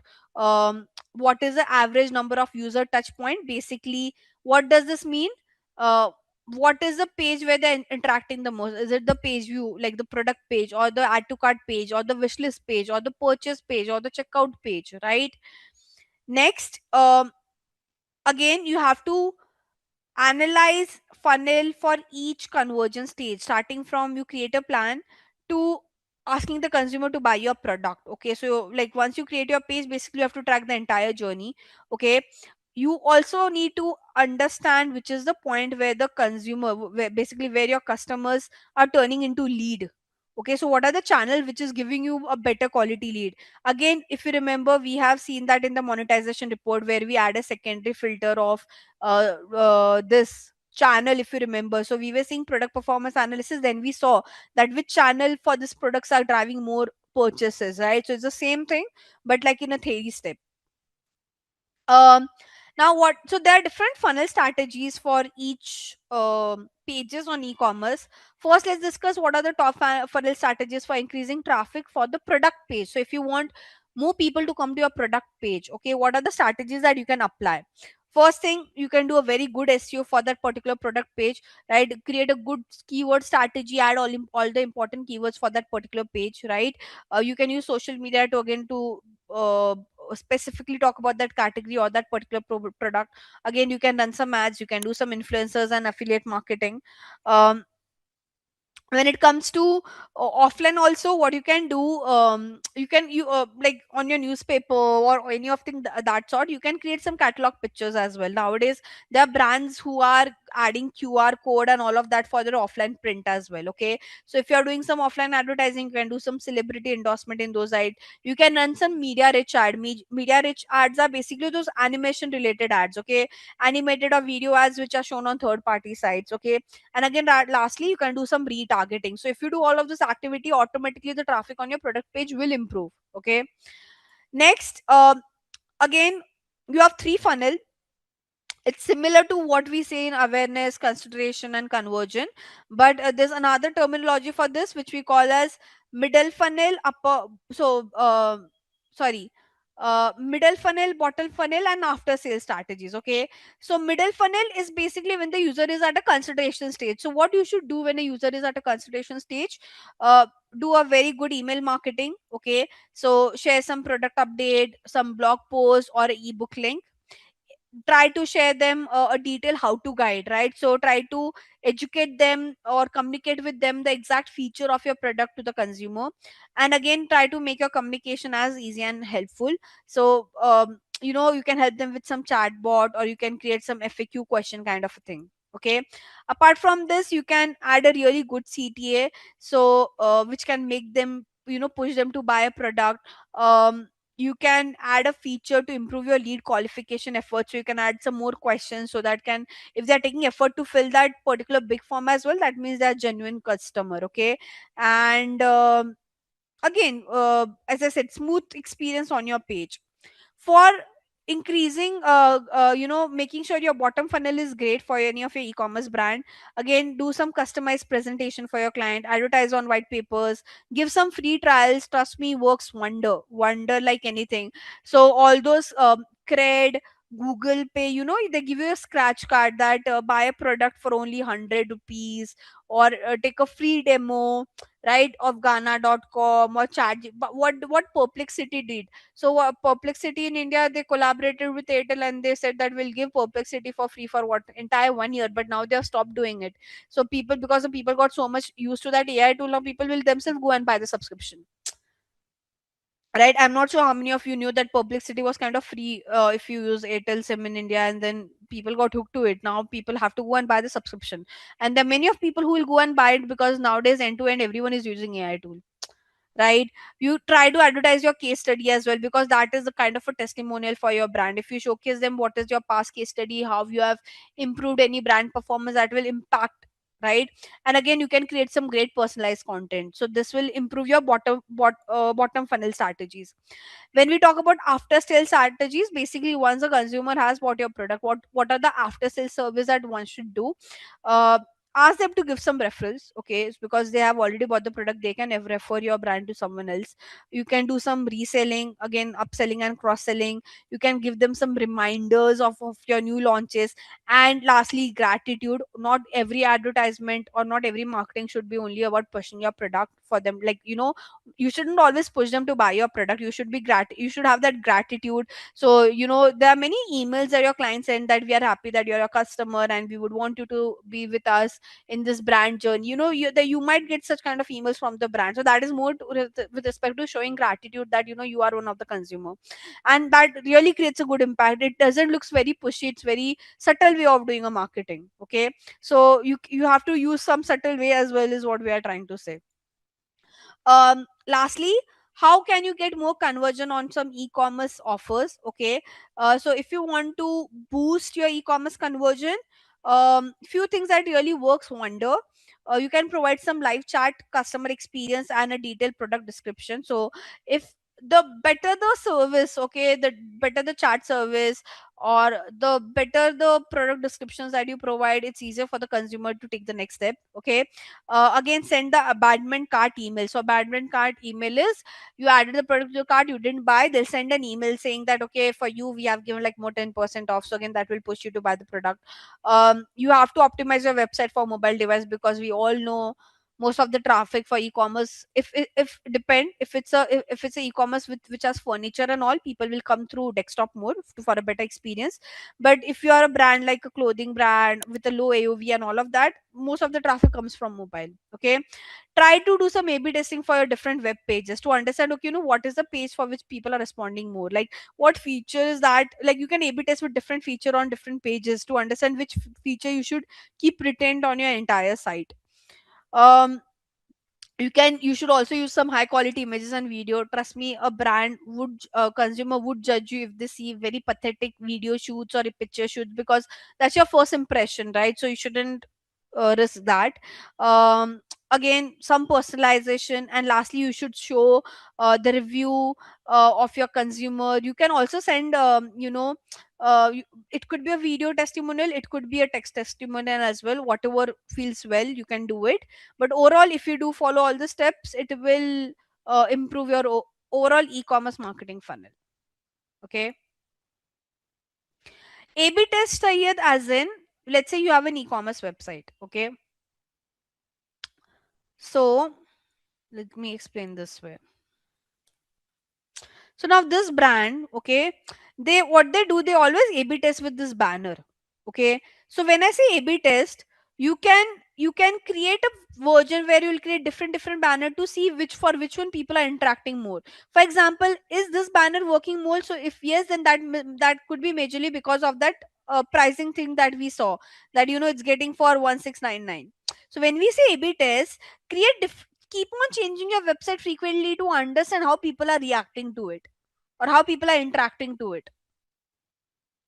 There are many brands what they do. So let's say, and what you can do, let's say, okay, so let's say this particular brand itself, what they can do, when they can make some changes to their home page, they can make some changes to their category page, and they can run two separate ad. From one ad they take them to the home page, from the second ad they can take them to the category page, and they can see for which page people are responding more or having a better interaction, right?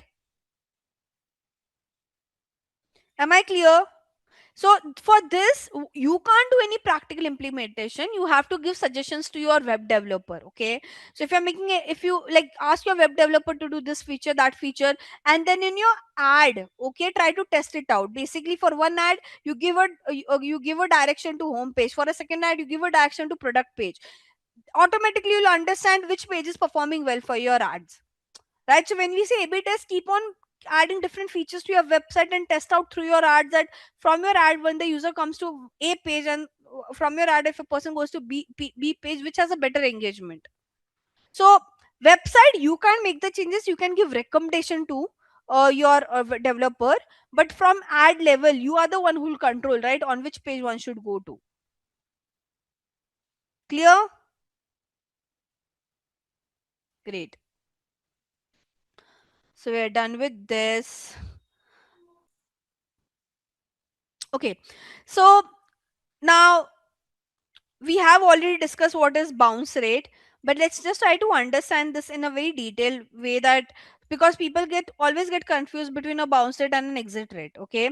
uh, let me make it easy. Okay.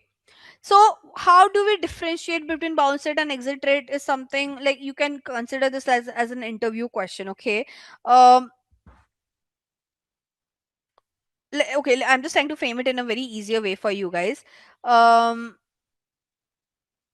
okay. So first thing, bounce rate would ideally for is that, when we say it represent the percentage of visit in the session, that means, like, as I said, how many people clicked and they came to the site. Sorry guys. Okay. So your bounce rate would consist of basically how much percentage of the visit is from the session. Basically, like how many people like clicked and came to the site. When I say session, that means they're like the first session has started. Okay. Now your bounce rate will only get registered if the user exit from the entering page. Okay. What do I mean by the exit from the entering page? Basically,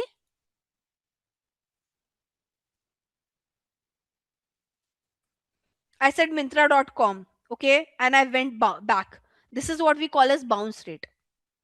Okay. What is exit rate? I clicked on Mintra.com. I clicked on home, hand and face page, and then I close this tab. This is what we call as exit rate. So when I say for bounce rate, this line is very important. It gets registered if the user exit from the entering page. Entering page as in from the page that you entered the site. If you bounce back from there, that is called as bounce rate. Clear,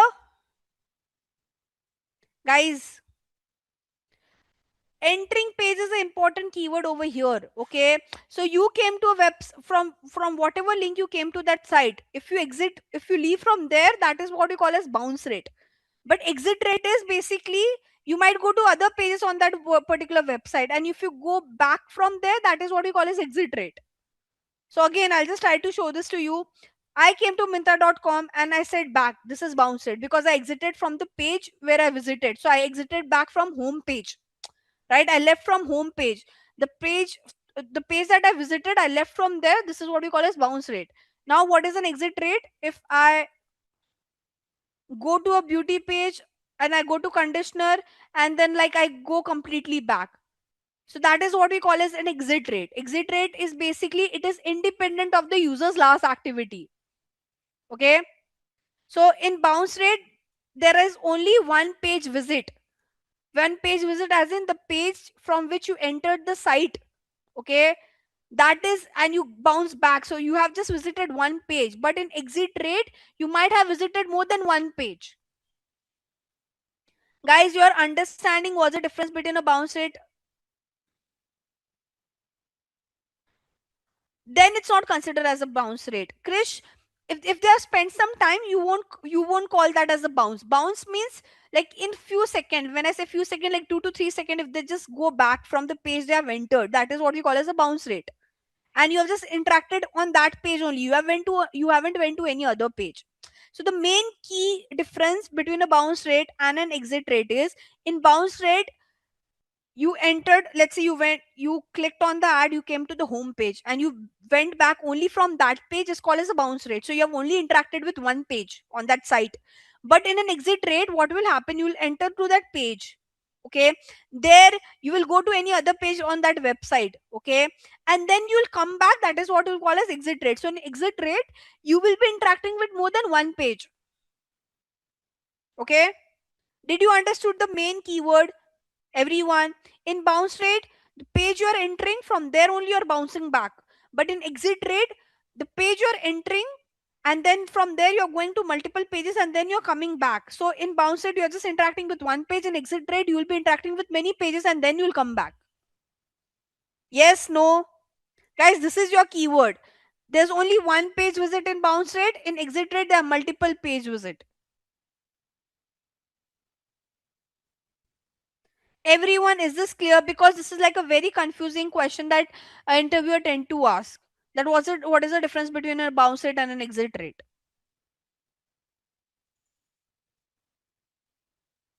Am I clear?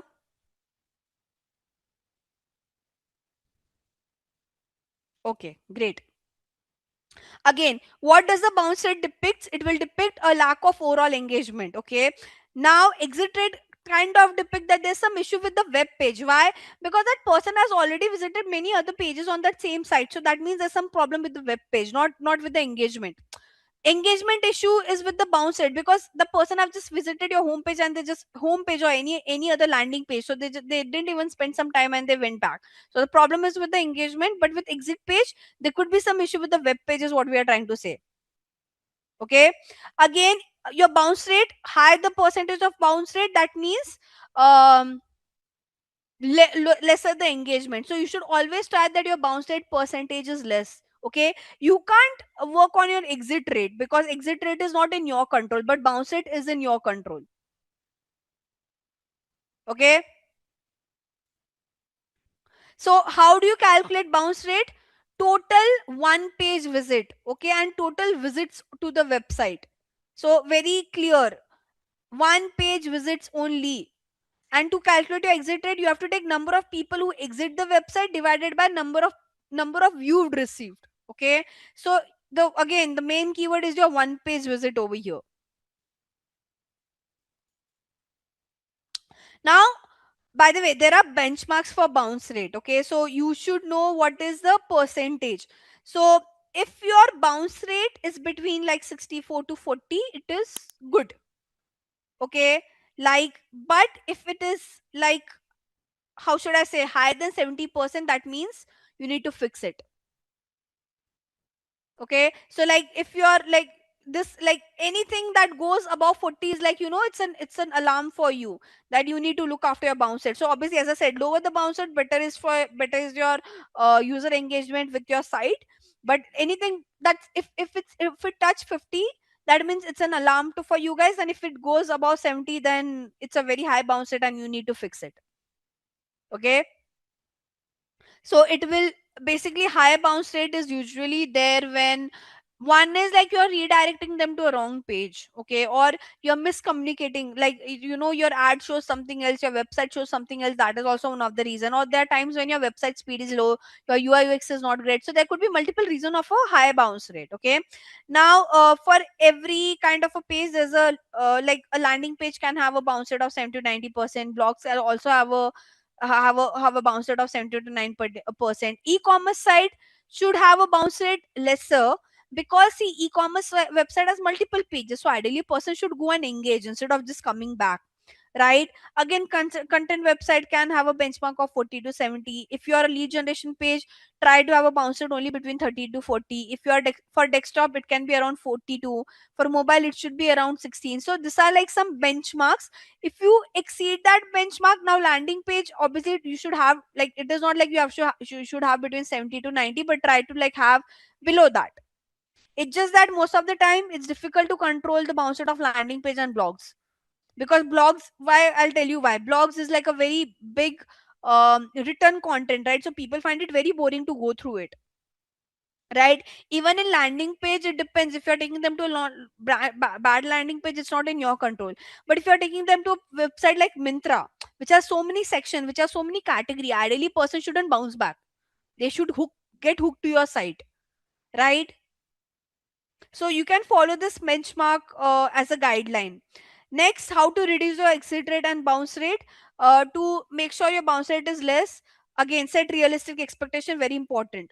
Don't give false expectation to your consumer that in your ad you're saying flat 50% off. When they go to the site, there's no close to 50% offer. That means you're giving a unrealistic expectation, or or you're manipulating them. Okay, don't attract any irrelevant traffic. Okay, you have to attract only relevant traffic. That means, um, let's say you are a finance company, but you're targeting those who are interested in entertainment. It's a wrong targeting, right? Again, create multiple landing page, because you can test out and improve your usability. Basically, there shouldn't be any grammar error. Your content should be good, the UI UX should be good. Again, if you make sure if these things are fixed, your bounce rate would be good, like it will be on a lower end. Okay, again, have a proper organized layout, as I said, like how structure your website it, again, part of UI and UX. Improve your page load time. So if your website load time is very high, like it is taking 1 minute, people don't have patience to wait even for 2 to 3 seconds. So you have to make sure the page load time is very less. Okay, and please don't give any irritating pop-ups. Very important. You might have yourself experience, right? If you're scrolling a website and it is giving a lot of pop-up, it's very annoying. And especially when you're doing any shopping for e-commerce brand, it is a big no. Please don't give any random pop-up. It disturbs your experience. If it's a blog, or if you're reading something, that can be still ignored. But if you are at the stage of buying some product, you're seeing the feature 10 other things, and imagine those pop-ups are appearing, right? You wouldn't be okay with it. Last but not the least, for exit rate, you can create some exit surveys. Okay, so if you create some surveys, it will help them to retain more. Like it usually it has been seen that you can create some survey forms, and that will help them to retain more than 50% of the visitor. Again, no pop-up, you can redirect visitor to some other similar products. Have a good call to action button, right? And lastly, do some A/B testing with different features on your pages. So again, all this thing of with respect to improving your bounce rate and exit rate, guys, it's not in your control. I would say it's more in your um, developers control. Like they are the one who will execute. But you should know like what is a good landing page, what is a bad landing page. You should, and your, again, you should be like, how should I say, how would you know that? The more the ads that you run, the more the pages that you check, that give, ideally it gives you that idea that, okay, this is a good page, this is a bad page. So to learn this, you'll have to ideally frequently go visit multiple pages, analyze different brands, different pages. Okay, that's how you learn. Like this is what I have learned on understanding how what makes a page good or what makes a page bad. I used to run a lot of ads. I used to check my competitor's website. I used to analyze, okay, what are the features that they have added that my website doesn't have. And I used to not copy, but I used to take some inspiration from there, and I used to guide my developer that, try to make all these changes and see if that improves our website performance or not. Clear? Guys, am I clear with exit rate and bounce rate? Okay, so guys, what I've done is I'll create the Google Analytics account in front of you guys from scratch. So in case you guys are working for any website and you have to do it from scratch, how one can do it is something I'll try to show. Okay. Um Let me also, by the way, I'll show you the setup on two sites. Okay, one is of that if you have create a website on WordPress, how you can set up Google Analytics. Second, there's also one platform called as Google site where you can create a free website. Okay, so there also I'll show you how to set up the Google Analytics account. So I'll try to show you how to set up a G account for a WordPress website and for a platform like site, Google site. Okay, if you have a coded website, guys, that is not also a problem. For coded website as well, what can be done is there's one tool called as Google Tag Manager, so I can show you how Google Tag Manager also works. Okay, so let me show you for WordPress, and then for this, and then I'll show you for one more. Okay, so for WordPress, guys, whenever if your website has been created on WordPress, the first thing you should do is, let me, okay, so I'll just deactivate.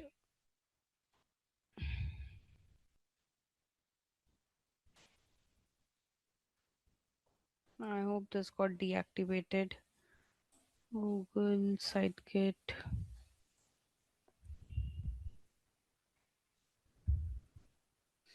Okay. So, guys, I'll try to create a account from scratch again. How to create a Google Analytics account from scratch? Go to Google Analytics. This time we'll do the entire process, starting from putting the code to everything. Okay. So you have to go to Analytics tool. Okay, get started. I'm doing this for my family business website, so you guys can also do it for your own websites in future. Um, I'll write the name of my company. Okay, over here. I can just stick on to all the things that I want. Property name should also be my company's name. Time zone, India. Currency, because I'm residing in India. If you're residing in any other location, please make sure you change this. Okay, this is business and industrial, it's a small company.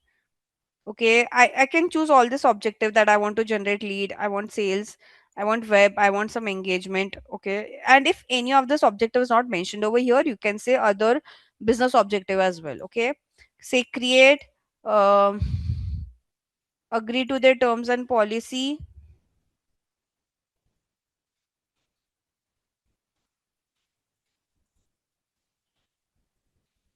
Okay, now here, okay, I'll say web. Please pay proper attention here. I'll give my website URL. So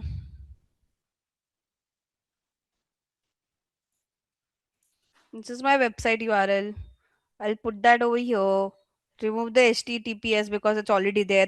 Now, whenever you set up a Google Analytics account, guys, please make sure this is enabled enhanced measurement. So, what it is trying to say that once you give your URL, will automatically by default, okay, this is a default setting that they'll start tracking what page people are visiting, how people are scrolling, if there are any clicks, right?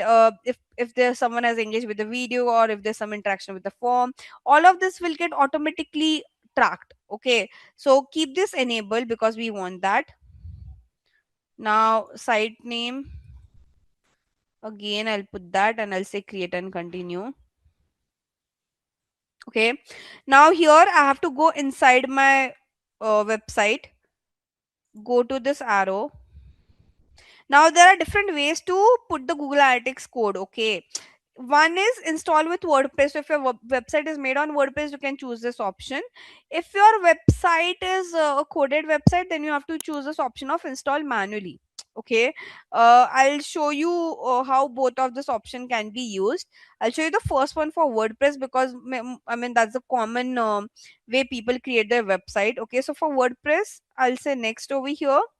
Okay, and now what I have to do is here, so for WordPress there are plugins that can be installed. As I have already mentioned in the past, plugins act as like the way you have apps in your phone to use different functions. Same is the use case of plugin. Imagine plugins will help you, like how you have Google Play Store to install different apps. Similarly, plugins is one of the section in WordPress where you can install different plugins to help you make your job easy when it comes to your website creation or adding some features, right? So there's this plugin, and I'll go here to add plugin. So this plugin name is Google Site Kit. Okay, so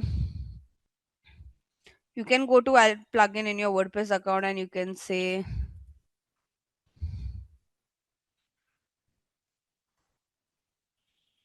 Okay, here. Can you see Sitekit by Google? So I'll say install this. I hope so far you were able to. I hope you have understood so far where we have reached, because I can't go back. Okay, so any of the part that if you're not understanding, feel free to stop me there and there itself. Okay.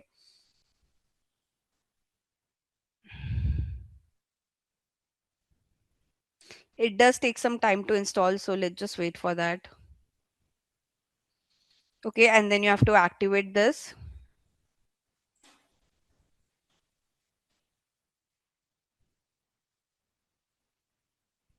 Okay, so once you activate it, you can go to that particular. One second.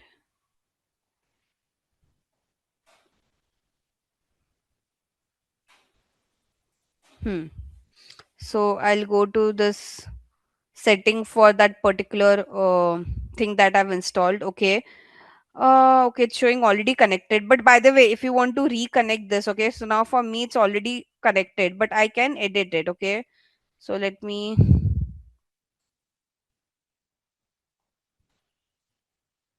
Okay, so can you see, please? What I did, I deleted my past Google Analytics account. Okay, so now if I want to connect this again, what I'll do is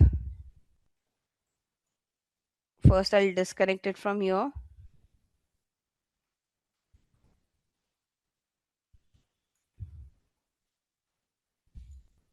Here I'll say connect to more service. I'll say set up analytics again.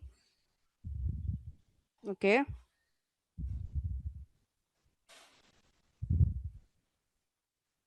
Okay, so now automatically with my ID, so this ID, okay, and the account I've created for this, it is getting matched over here. Okay, how to cross verify that? Can you see this ID N1S8WKPJRM? It's the same thing. Okay, so ideally when I give this name, because I see what you have to do for the whenever you create a Google Analytics account and whenever you create your WordPress account, make sure you're using the same email ID. So automatically the detail gets switched. Okay, you don't have to do anything else over here. You just have to say complete setup.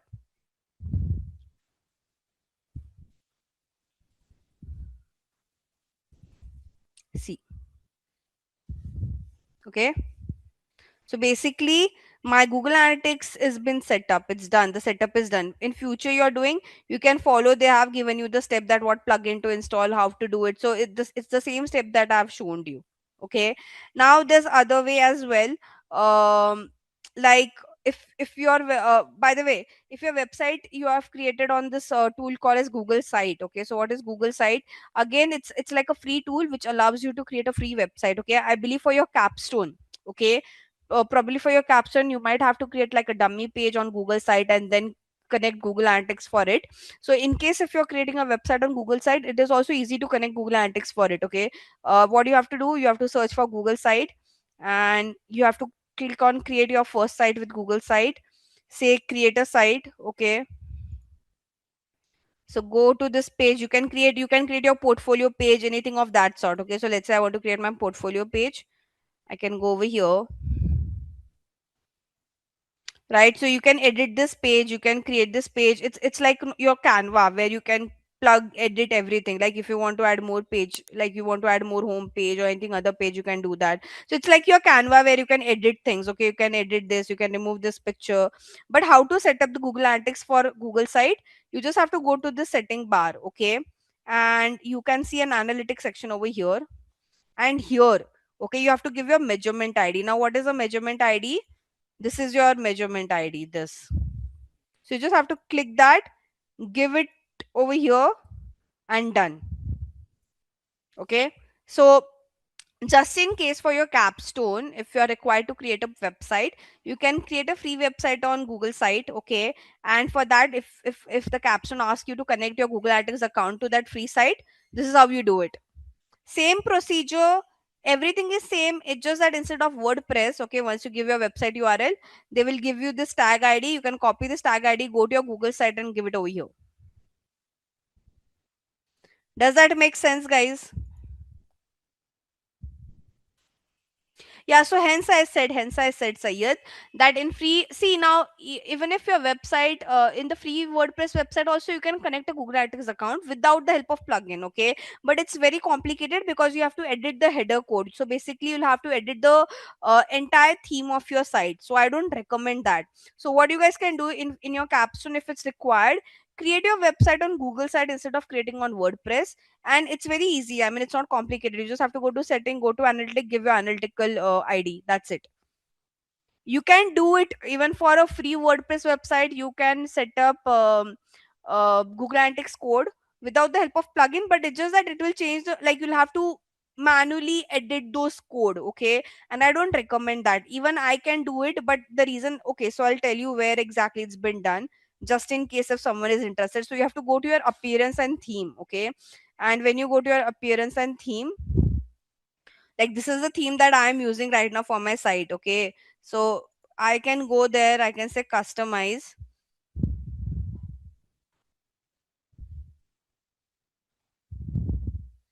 Okay, so then you have to go to the header, and there you have to give those codes and all. So I don't recommend that, because again, for at least for me, this website has been created with a lot of efforts. If I make some changes with the coding, it might disrupt the entire website, so I don't want to do that. Hence I use the plugin, okay? In your case, if it's been asked to do, do one thing: don't create a WordPress website, create it on Google site. Much more easier to connect your Google Analytics account there. Okay, don't create it on WordPress. I've just shown you for your, like, future reference. If you, in future, if you're creating a website on WordPress, how can you do this? Okay, so I'll just close this. So now see, even if I cancel the tab, it will stay intact. Okay, I don't want this ideally, because I'm anyways using this measurement ID for my WordPress website. So I have just removed it from here. Okay, if I want to create a Google Analytics account for this site, I'll have to create another Google Analytics account, and I'll get another measurement ID code, which I need to place it over here. The code that I've given to WordPress site and the code I've given to portfolio site shouldn't be the same, right? I can't use the same measurement ID for my WordPress website and for my Google site. It is then, the what would be the problem? There'll be problem with tracking. So what I'll have to do, if I creating, let's say I have two site, one for WordPress and one for Google site. So for Google site, I'll create another Google Analytics account, and for that, from that Google Analytics account, whatever tag ID like this I get, I'll put it over here. Okay. So hence I've removed it right now, because I've anyways used it from my WordPress account. Okay, so I have set up my analytic account, right? So now, because I've redone the entire part right now in front of you guys, it will take some time to collect the data. Okay, if you could see, data collection isn't active for your website. If you have installed tag more than 48 hours ago, make sure they are set up correctly. So because I've just set up it right now, it will show me this error, because it will take at least 48 hours to start reflecting the data. Okay, but at least after 48 hours, guys, when you, so because for me this is done, I'll go to my home. Like, after 48 hours, please come and check your real time report. Okay, right now my real time report won't show any data, because it will take time to reflect, it will take time to get connected. Okay, but by the way, on my WordPress, I will see the performance of my site.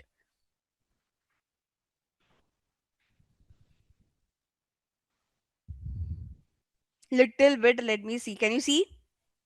So it is showing me some data like last 7 days and all.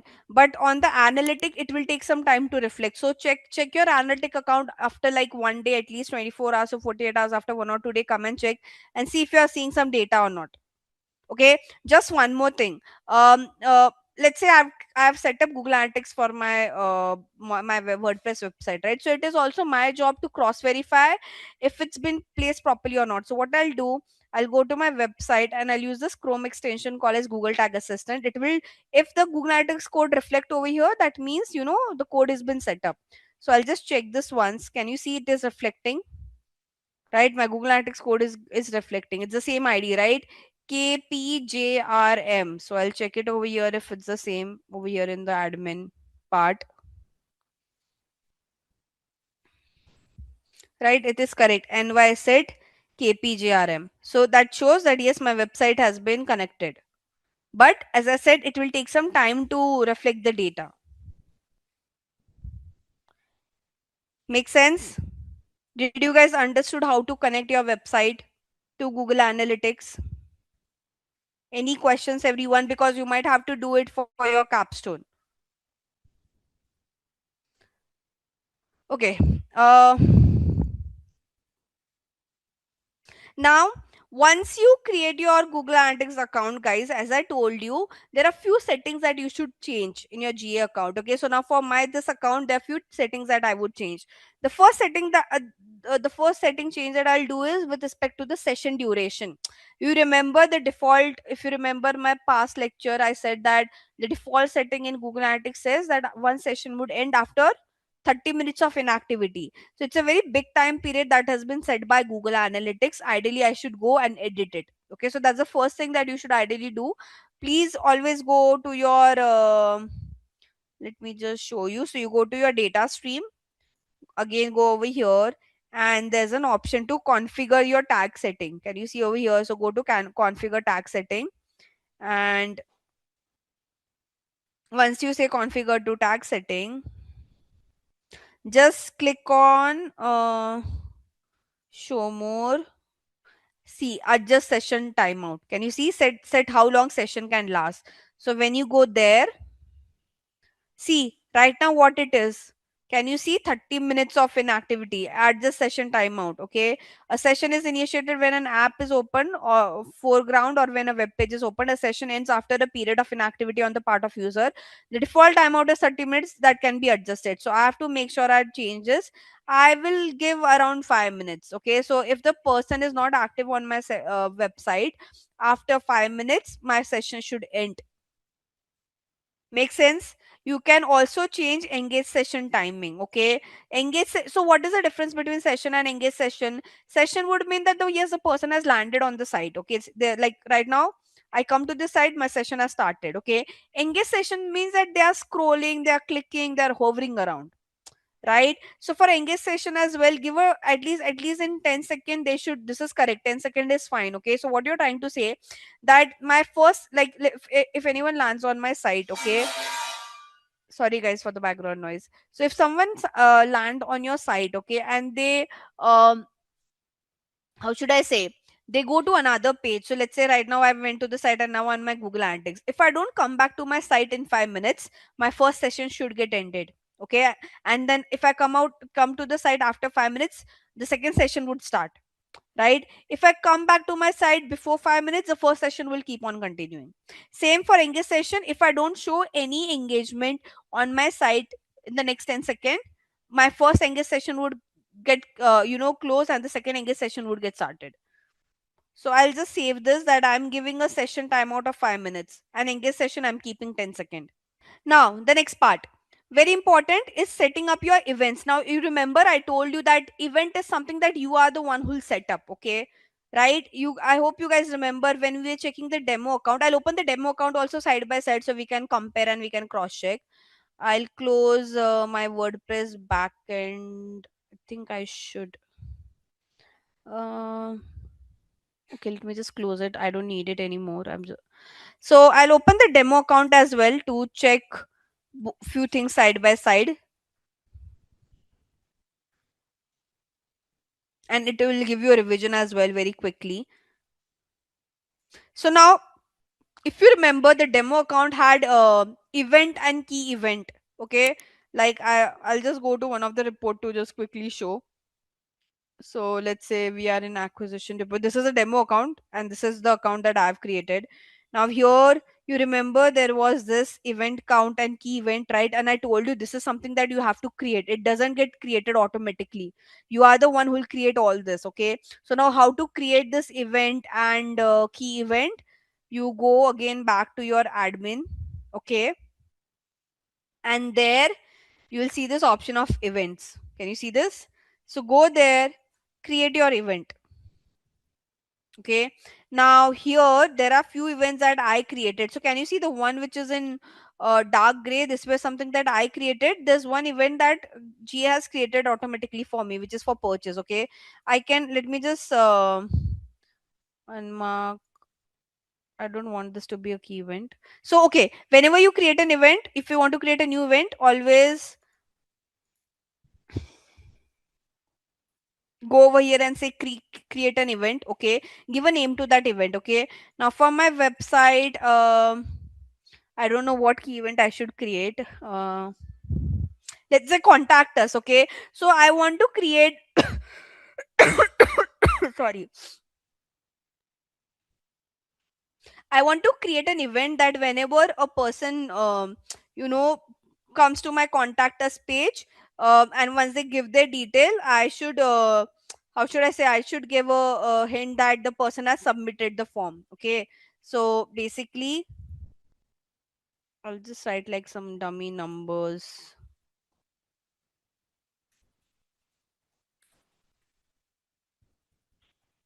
I'm just writing some random numbers. Give me a second. Jigs. Okay. Jigs at the rate. Because I want to go to that landing page. Hence, I'm just giving some detail. Company name, jigs, let's say industry. Okay. NA. And I'll say send message. Okay. So now what I'll do is I'll create an event for submit form. Okay. Or let's say contact us. That how many people have submitted their form from contact us. Okay, now it's up to you, do you want to call this as an event or a key event? Okay, I told you. So if this is a key event for you, turn on this toggle. If it is like a normal event that you usually have on your site, like any random interaction, then you turn this toggle off. Let's say you are creating this event called as how people have scrolled. Okay, by the way, that gets automatically tracked, so ignore that. But you are creating an event of how many people have went to my product page. So that's not a key event, right? Like it's not that important, so you don't have to turn on this toggle. But for me, the contact us thing is very important, so I'll turn on this toggle and I'll call this as a key event. Okay, now, because here it's a lead generation thing, I don't have to give any value. I'll say don't set a default key event value because it's lead generation. But if it's an e-commerce, please choose this option. Okay, so I'll say don't set a default key event value. Counting method. Now, how I want to count this contact us. Okay, so there's something called as once per event, there's something called as once per session. Okay, um, now once per event says count an event as a key event every time a user interaction happens, and once per session says count an event as a key event only once with a particular session. I would say always once per event, because anytime a new user come and interact and go to my contact us page, I want that to be tracked. Okay, so I'll say once per event. Okay, and then lastly, here you can choose create without a code. So I'll say my website name, I'll say what kind of this is, so it's like more of like a form submit, and what page they visit, which should I consider as form visit. So I can just say, now I don't have a page created for this, it's a pop-up ideally. Okay, so once I create the page, let's say this is the only page that I have, so I can give the URL to this contact us, something on those line, and I can say create.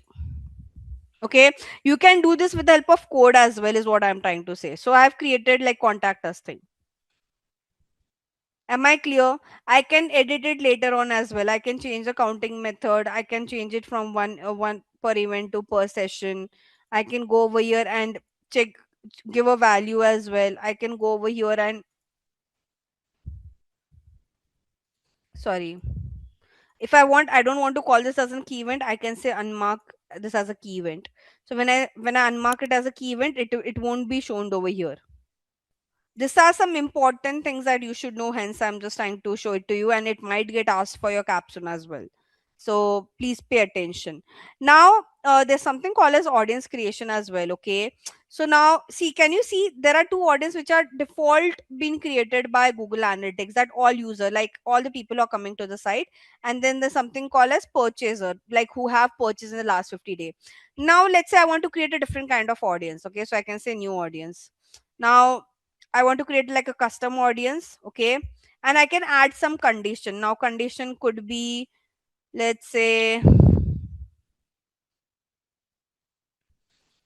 event. Okay, so anyone who, I'm just checking, like it's up to you to be very honest. So I can create an audience of a gender, right? Like I want to create a specific audience for a gender. Again, I can give some triggers over here if I would want to. If I want, I can add some more conditions over here, but I don't think for your caption they'll ask you to create audiences and all. I'm just trying to show this to you for your personal reference. Okay, I can put a filter that gender should be, let's say, female. I just want one audience for female thing. Okay, can you see? So I'll create basically I'm creating some customized audience that I want to see, okay, how specifically the female audiences have been interacting on my site. Make sense? So if you want to create like this, like, okay, I want to create an audience of people who have done add to cart. I want to create an audience of people who have visited my contact us page. I want to create an audience of those. I didn't saved it. Wait, we can do it again. So firstly, we'll give a name. We can call them.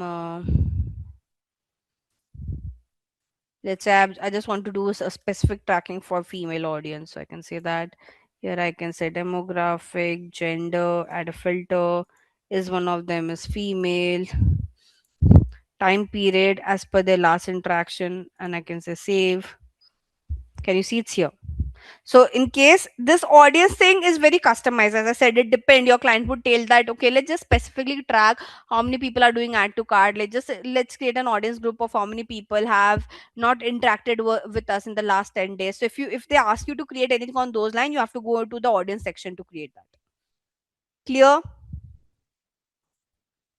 guys? I hope you are understanding.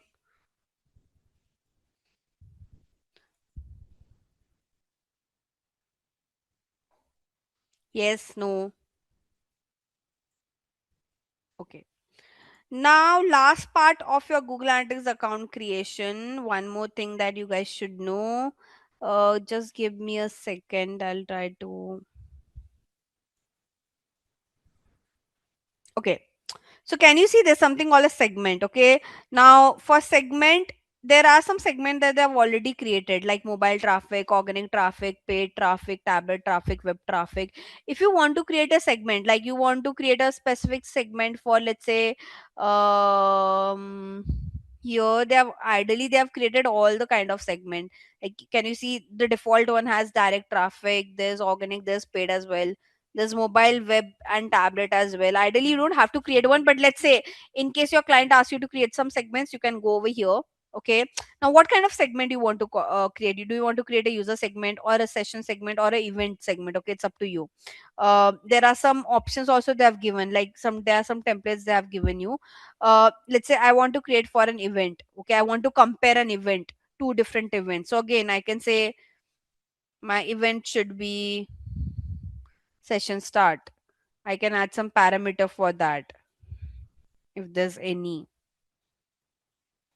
And I can just say save. So this is, I can give a name to this, that this is like a session start one.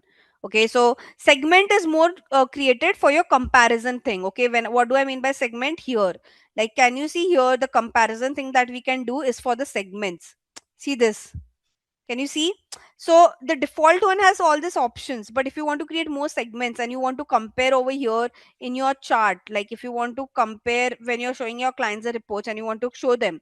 Now here, because the default option only has this direct, organic, paid, and mobile, web, tablet. But let's say you want to show your client a comparison of um two event, add to cart and purchase, or let's say add to cart and wish list, then you can't show that over here, right? Because it's not added in the segment. So in that case, you can create a customized segment of events or whatever of your choice, and then here in the comparison section you'll be able to add it. Clear, guys? So for your capstone, they might ask you to, let me just put it in word.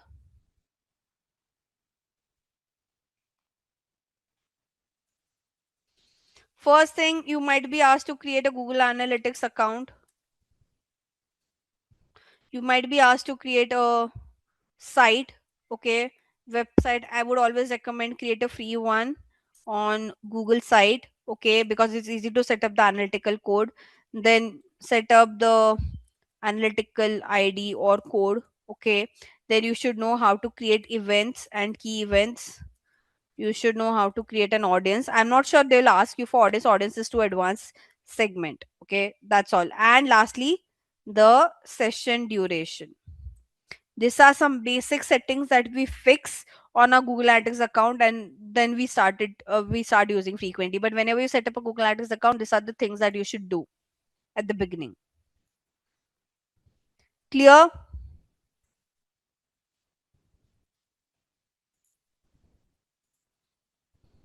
Yes, no? Okay, great. Now let's go towards the next part. We have done enough of uh, test out. I'm just checking for each part of your capstone so that we don't miss out anything.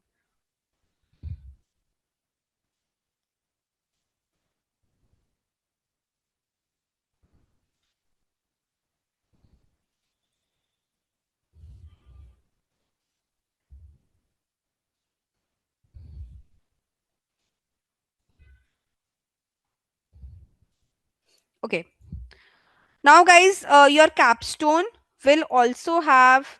Your capstone would also ask you to read the reports, okay, and give some report analysis. So I think I've already given you a practice on how to read your engagement report, how to read your demographic report, how to read your retention report, how to read your real time report, how to read your monetization report. We have covered all the reports, but just please make sure for your capstone they might ask you to go to the demo account and give some insights from acquisition, engagement, monetization, real time user.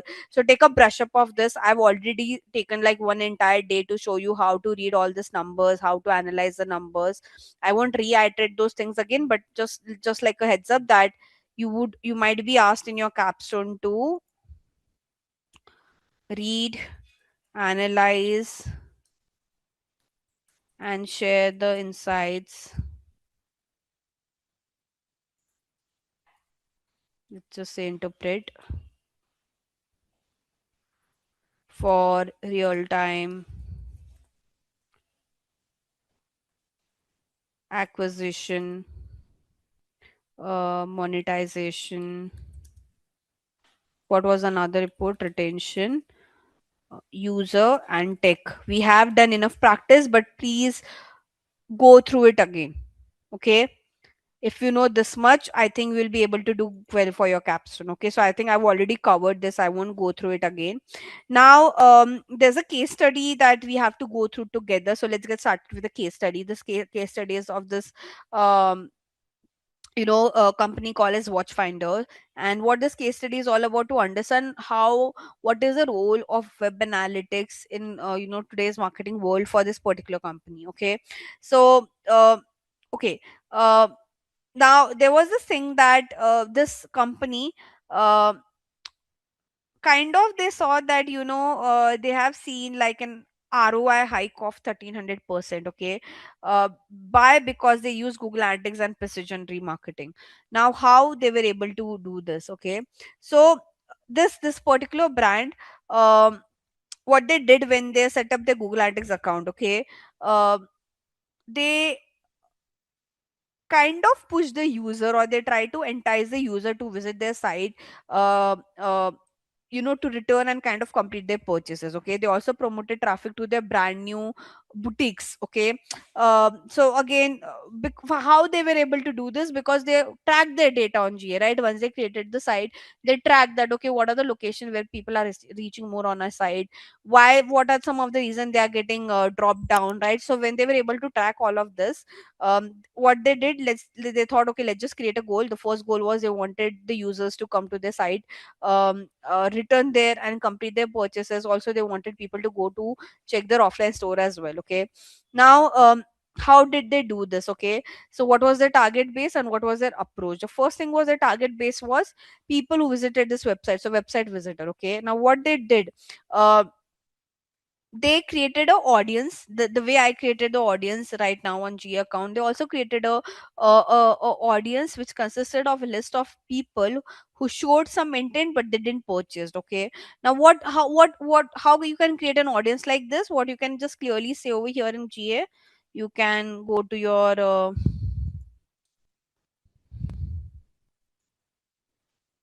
audience section again. Now there are different way you can create it. Can you see recently active, 7-day inactive user, register user? If it's for online sale, okay, can you see, can you can create a audience of cart abandoner, item viewer, high value purchaser, wish list user. You can create all of this audience. So what this brand also did, they created an audience of people who visited the site. They had shown an intent but they didn't purchase, okay. And then what they did, they tried to also um, created group according to at what stage of user journey they are, where do they reside, their language and their behavior, okay. When they created something like this, when they started tracking all these patterns, this brand was able to achieve a 1300% of ROI.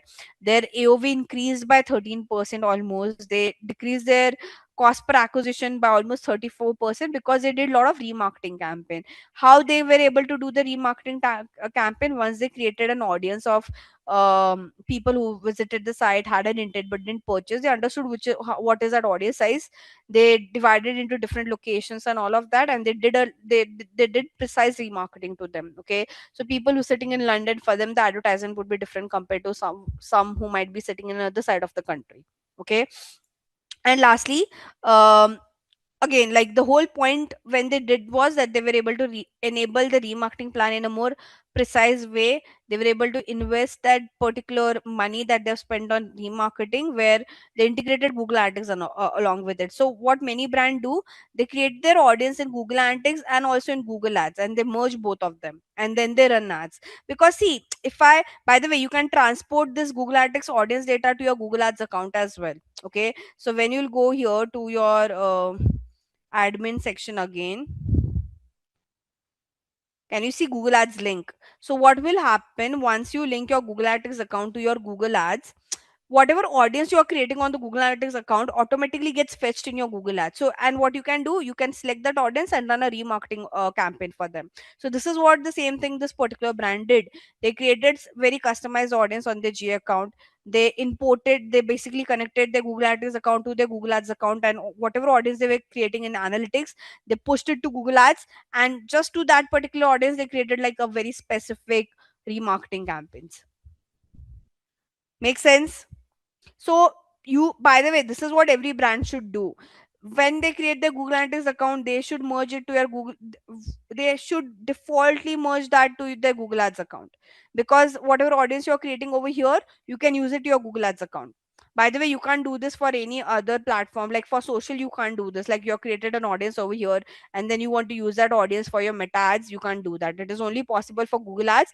And if you're running some programmatic advertising campaign, you can connect it to DV360. So any property of Google, okay, any ad platform of Google, you can link this analytic account, and whatever audience you have created over here can be fetched to that ads platform. Could be Google Ads, could be DV360, uh, could be search 360. So here these three platforms are ad platform: Google Ads, display video 360, and search ad 360. Search ad 360 and display video 360 falls into programmatic advertising. Google Ads is like your normal search marketing platform. So what we'll be understanding is, what are some different features of this behavioral pattern platform. So we'll be discussing some of the platform for it to understand, how users are behaving, what is their purpose, what are some different functionality, and there's one kind of report also that we'll try to understand, confetti report. Okay. Now to do this, crazy egg is, as I think I've already discussed what is crazy egg. Crazy egg is one of the tool that many brand use to understand the behavioral pattern of the user, okay. So this kind of tool will kind of monitor, the website pages. They'll track visitors who are clicking on the on their screens, okay. So from my side, we did set up an Microsoft Clarity, if you guys remember. I don't think I've got a lot of data because it doesn't get that kind of traffic, but we can just check once again. I think I told you guys to give me a reminder of this. None of you did this. I am just trying now. Thankfully, I could remember. Let me just go and check. So I think we did set up Microsoft Clarity to for my account. And okay, there's a new version. Let's just update that. till this slow time loads. Okay, so crazy egg also have similar feature. First one is conversion opportunity. This tool will help you identify some poorly performing areas of your web pages. Okay, so basically you can go and fix it. You can do some side by side analysis. Basically, you can see heat maps. Basically, you can see where exactly people are uh, spending time on your existing web pages. You can do some device like analysis. Okay, so you can divide data of user based on from different website, different devices they have visited. You can also do some web page element analysis, so you can analyze, okay, how different forms or how different call to actions are performing for your site. Okay, by the way, this is how there's also one more platform called as Snapshot. Now, Snapshot is kind of a feature of your KZA tool. Okay, and it will give you a view of the click behavior on specific part of your web pages. Again, if I have to extend this, I don't think I'll be able to extend this. I can only zoom it like this. Give me a second. So it will show you data like, okay, you know um, how much revenue you're getting, what is a like, how much time you are able to retain the user to your site. So this is like, one of the feature that the report has. Now, okay, when it comes to Snapshot, guys, this can has a different kind of features. First one is scheduled. Okay, so Snapshot can be scheduled to start tracking at a later date and time. You have something called as running as well. So in running, what happens is, when it is at an active state, when this particular Snapshot feature is an active state, it will start collecting the data about your website visitor, and hence they call it as an in a running stage. Then there's something called as the completed stage. This is like a third stage where it will show a display that the snapshot has been paused, or when it doesn't, when it is not longer able to track the visitor data, could be because the schedule has been ended. Okay, and lastly, it also show you an error like action required. Okay, so like if there are some errors with the snapshot feature, it will show you an error like this. There's also a tool called as heat map. Again, does the same thing. Now, heat map exactly look like this picture that you could see. Okay, um let me just see if my Microsoft Clarity is updated. Okay, I can see some. Let me just show you this in a better way.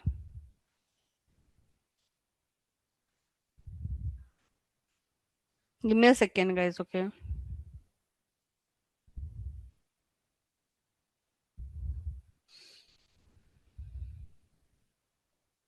Hmm. My scrolling is only 100% because no one has scrolled much. Otherwise, we could have seen the better data.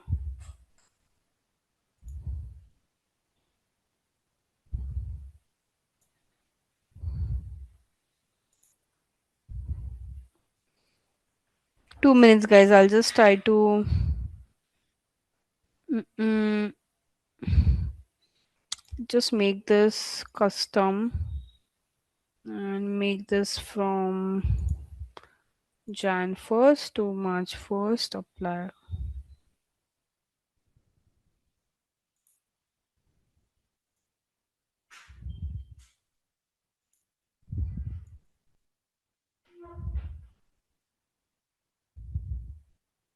Two minutes, guys. So just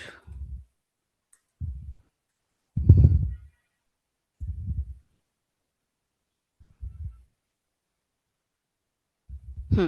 Here we'll see a better recording.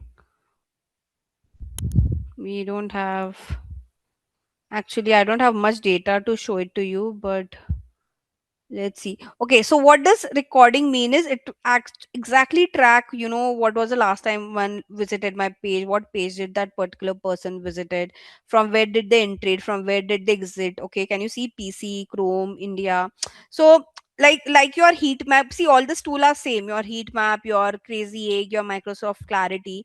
It's just that there are few, see this, if it shows is exactly, let me see for this page, home page.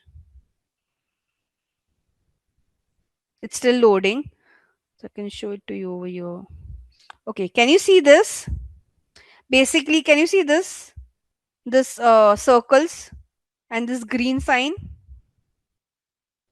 Guys, are you able to see this? Yes, no. Did you saw that signs over here? What it is trying to tell me is which part of the section of my website people are clicking the most. Guys, okay, so now why this is important, I can understand what. So you remember, I think yesterday Sayed asked me that, ma'am, what is A/B testing, or what changes we should do on the page. This is what this tool will help you know. So the section of your page where people are not, now see, my website is pretty new, so I don't have that kind of data to come across an analysis, but let's say your website is a very older website. You can see the heat map like this, and you can see, okay, which are the places where people are clicking, which are the places where people are not clicking. In my case, no one has clicked on my case study page yet, so that means I need to make some improvement probably, right? People are not even scrolling much because all the clicks are there at the top of the banner. Okay, I'm not seeing a lot of clicks, nowhere close to towards the bottom, right? Majorly whatever click had happened has been done on the main banner or here at the navigation menu, right? I can see, and by the way, it will show me for, like, see here, it is exactly showing me where the person has exactly clicked, right? This is for the home page. Okay, I can check by area as well. So there's an option to see by scroll as well. See, so it is what it's trying to show me that most of the people have clicked to the navigation menu, right? It has the highest CTR. I can see the scroll thing as well over here in the heat map. See, 100% of the user have reached this point. Only 60 people have reached to this particular point, and then 40. So ideally, not people are scrolling much, is what it is trying to show. Did you understood? Now this is for home page. Okay, I can check it for another page as well. Let me just check it for my product page. So I'll start with clicks to see where people are actually clicking on my product page. Not much, hardly one click, so it is not able to give me any data. Like there's one click over here, there's one click over here. That's it, right? I can see if I have good scroll for this page. That's it. So it's like a very single one page, so not a lot of scroll as well. Attention.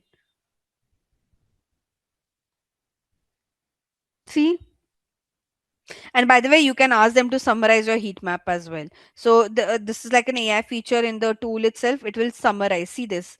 So what, now the user behavior is exactly, they have told me how people have been responding to this particular product page. Okay. What it is saying, desktop users scroll through the entire page with 66.7% reaching 100% depth. First click was split between reject all, home and header logo. Last click mirrored first click distribution. Key takeaway, the cookie consent option reject all received equal attention. High scroll completion suggests strong engagement. No interaction data for tablet, mobile indicates limited or no traffic from this device during the period. Right? So it will give you a summary as well. This is the importance of this tool. Like the way we have Microsoft Clarity, the Crazy Egg and this heat map tool does the same thing. Guys, did you understood? So what you can do in future, whenever you create your website, please set up Microsoft Clarity.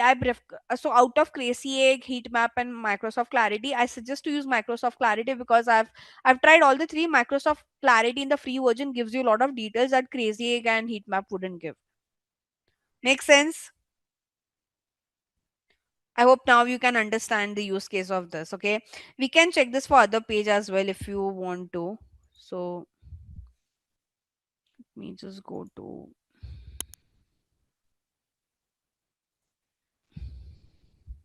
By the way, see, they have recorded as well the engagement part. See this.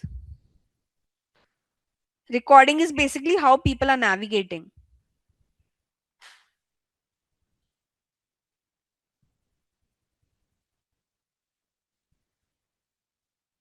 Can you see this? Guys, this is basically of how people are interacting on my page. If I want to see the recording for my home page, I can see that as well. See this. This are the, because hardly people have, I mean, it must be me only who have visited the site. See this. That's it. Make sense? So you get such kind of insights. Now, as I said, like, you can use any of the three, but all of this three tool will help you analyze where your user focus on your site, okay, and what are the frequent location where they're clicking on your pages, okay. So ideally, this tool is used. Any of these three tools does the same thing. Basically, the use case of this tool is to understand what's working right for your site, okay. um, like, if you see there's a lot of red position on your CTA, okay, that means, okay, there are very less people who are clicking over there. The greener dot indicate that people are spending a lot of time, okay. um, so this tool will help you analyze problems like, okay, um, see, so again, if you see a cluster like this, it will indicate you know a specific part of your site is not engaging. If you see something like this, okay, the one that has been shown in the screenshot, if you see a like this, okay, so if you see, um, how should I say, a color spread out something like this, it will try to indicate that, you know um, which are the places where, like, this is like a part which is non-interactive area, and it might have a broken link, or there could be some design error, okay. Then I think I've already shown you this. Like, if you see a pattern, this one we have seen in Microsoft Clarity as well. This will show you how engaging user has been with your entire page, or your entire content, okay. So we have already seen that in the scroll section of the thing, okay. So that, for me, it has been entirely red, because for this page everyone has scrolled till end, okay. Then you have something called as, again, graphical representment of the user behavior. If you see a different shade color, that means, so for example, for this page it was all red, that means like all of them have engaged, okay, so on the entire page. But if I check this for my home page, let me, hmm, 1 second, I'll have to go back.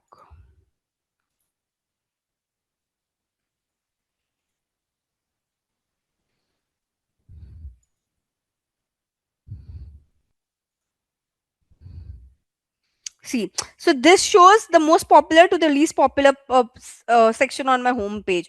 Red is the most popular. If you see, as I go down, the lower one are the least popular. Can you see this color, how should I say, color grade? So for me, it wasn't that least popular. We are somewhere towards this green part. Still, thankfully for my homepage, it hasn't reached out to the purple or the blue stage yet, okay. What is the benefit of this tool? Help you to A/B test. As I clearly said, it will give you the insight that what the visitor do differently on different pages of your site, so you can get some insight from there, and you can do a lot of A/B testing. Like, now I understood that, okay, for homepage is good, but for no one is clicking much on my case study page. Even on homepage, people are majorly clicking on my navigation menu and my main banner. So when a user scroll down to the lower section, because it's not that engaging, probably hence people are not clicking, right? So if I open my website, most of the clicks I've got on my homepage is the navigation menu and the header bar, like this part and this part. But for the lower thing, it wasn't showing me much of the clicks. So that could be because probably it is very content heavy, if you could see. So I have to make it more interactive, right? I can put some pictures, write it in a bullet format, so I can do an A/B test with this. Again, this one looks very text heavy, because of which people would not be interested to read it, and hence no one has clicked over here, right? So this, I got this insight right now, just in front of you guys, right? So now I'll do an A/B test. I'll try to change this, like, instead of having this a normal icon, I'll try to show my product picture over here, okay, and then I'll see if it improves anything, okay. Um okay basically, you can also see the graphics, okay, and you can see some raw data point, and you can access the heat map. Again, this is how your original image look like. This is the image with heat map, so you can see, okay, in your picture as well, exactly where one is clicking, okay. So now, in my case, I didn't had like a picture. Let's say if this is my picture, and if my heat map shows that one click over here, that means, that's the interesting part of my picture. Now, this is like a very basic picture, but imagine this picture had some text, something on those lines, so you can also understand, okay, if you want to make some changes on your banners, where you should do exactly, right? Again, these are very basic pictures, so I can't show that insight. But if you have a picture which has some text and you are seeing, okay, there's a lot of click on one part of the picture, that means that is the engaging one. If you want, you can change the other side of the picture, right? um so what happens behind the scene? Okay, how does this heat map thing work? Okay, so for the picture, each picture is divided into a grid like this. Okay, and the heat map will try to depict the intensity of value capture by allocating, a color representation within each of the square. Okay, so basically what heat map does, a heat map will use warm to cool color spectrum to show, which page part gets maximum attention. And hence you might have seen for Microsoft Clarity as well, that's the scale bar that they have given you. Okay, so this is how they do it at the back end. So whenever you want to assess your heat map, um, again, it will show something like in this. So for example, there can be two axes they might have created at the back end. Okay, the primary variable across two axes would be based on different grid colors. Okay, and you can see, okay, what is the age, how much clicks you have got. Again, now this is based on a different this is majorly done for a picture which had um, so this screenshot that we have added is for a picture which had a few details with respect to a user's, how should I say, um, body details. But again, if there's any picture, they divide it based into x-axis and y-axis, and they right, like at the back end. Okay, this is done at the back end, we can't see this, but this is the psychology behind giving this color gradient, is what we are trying to say. um there are some metrics that you should check on your heat map. First one is scroll depth, very important. Please see what is a percentage. So like red bin 100% and black bin 0%. So when you see the scroll depth, it is kind of color coded. Each color will depict a percentage. Okay, the red bin the 100%, the black bin the 0%.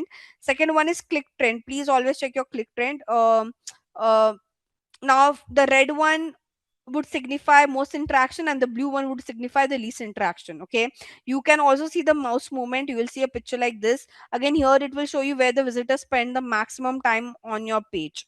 Okay, am I clear what is the use case of this tool, guys? I think we have seen this practically as well now, and you know how to set this up. I think I've taught you in the last lecture.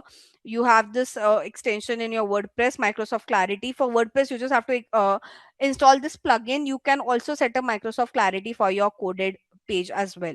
Okay, so here I can create like a new project. I can give my website name, industry, and I can connect. They'll give me a code. I just need to make sure the code is placed on the site. Okay, guys, for my website, the search console is anyways connected, but guys, the settings are similar. You have to go over here again. When you go to connect to more device, you'll see an option to connect your search console. You just have to give your website URL and done. Okay, you just have to give the URL of your website. Automatically, it will create the search console property. Now, how does the search console looks like? So this is how your search console looks like. Okay, and let me just show you how you should read your search console, because again, part of this is also one of the analytical tool only. Okay, it's just that it doesn't give you that kind of in-depth insight the way your analytic would give you. Okay, so now the first thing of your search console that like one should check very thoroughly is your, one second. So okay, so when you, by the way, first let's go step by step. Whenever you create a search console account, what is the use case of the search console account? Because see, like your Google Analytics, even the search console account will give you an idea of your um website performance. But what apart from that search console will help you out with is, see, when you create your website search console account, it gives an indication to the Google bot and crawler that there's a one website that has been created.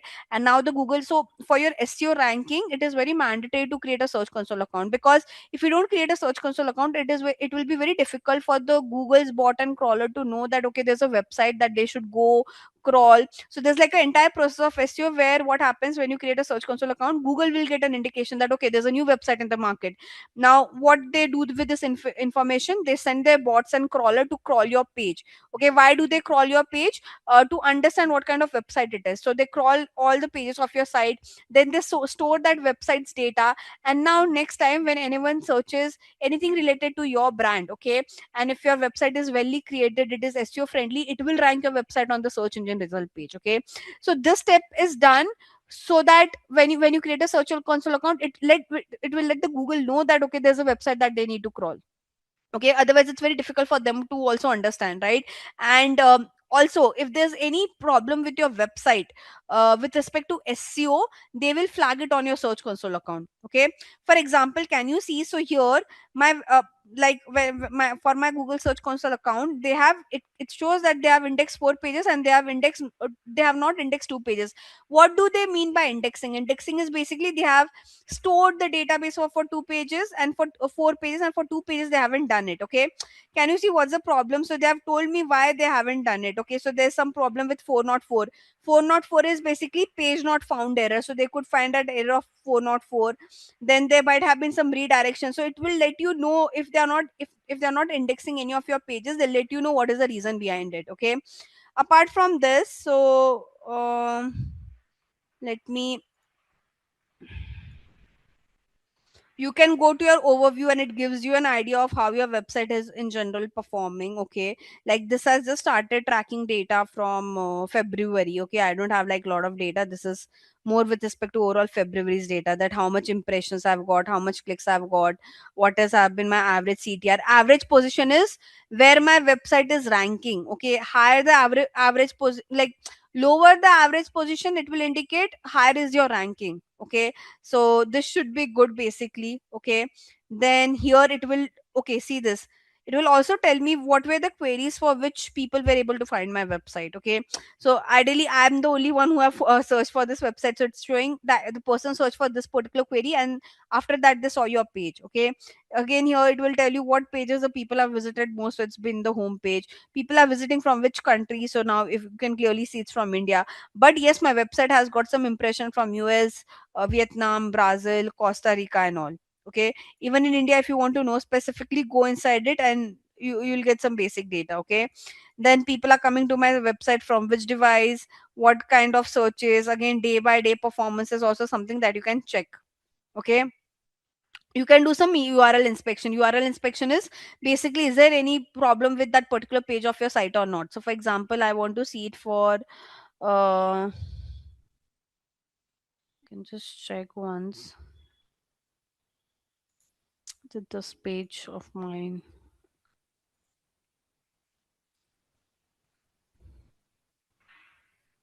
So all good. Okay, the page has been indexed. It's all good is what it's trying to tell me. Okay.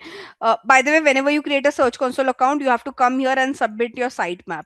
What is sitemap? Sitemap is more of like a roadmap for your website. So see, imagine if you tell me that, imagine I'm the bot and crawler by Google, and you tell me that okay, I've created my website. Please go and crawl it and store the database. And in future, if someone is searching for any query, please rank my website. If you feel it's well optimized.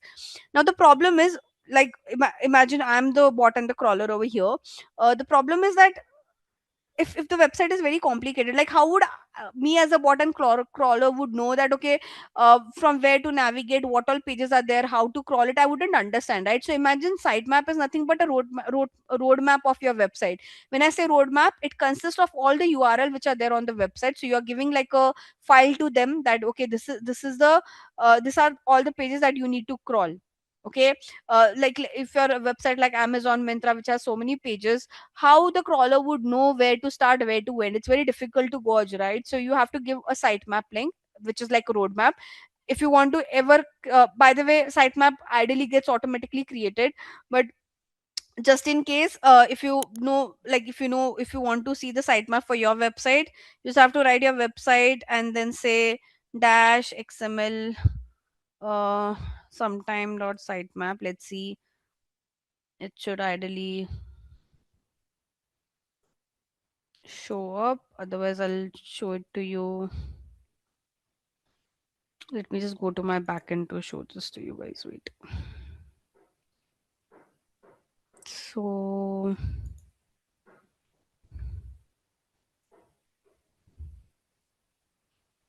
I just want that URL. I'm not able to find the URL. So what I can do, I can go over here and show it to you. How does the URL look like? So see, there's a sitemap thing.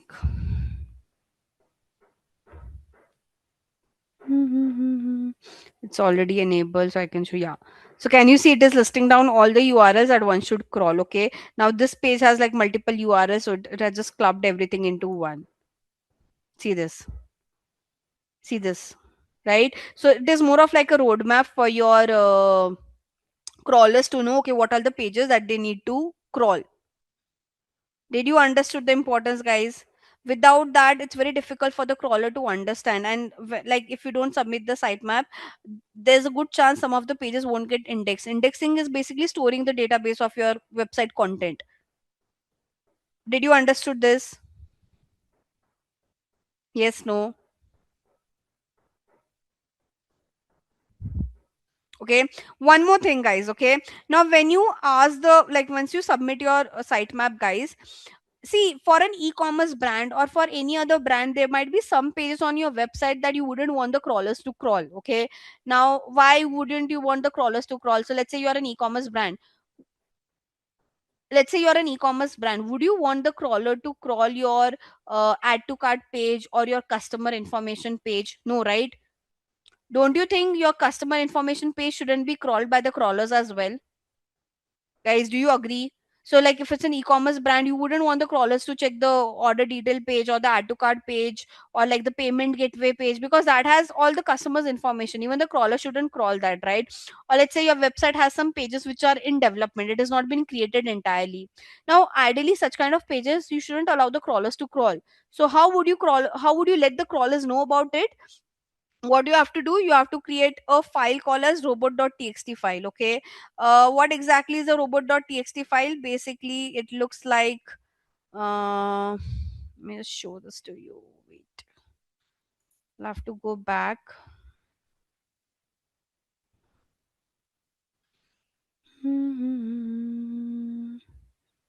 If it's here, then I'll try to show you, otherwise we can check somewhere else. uh, uh, uh, uh.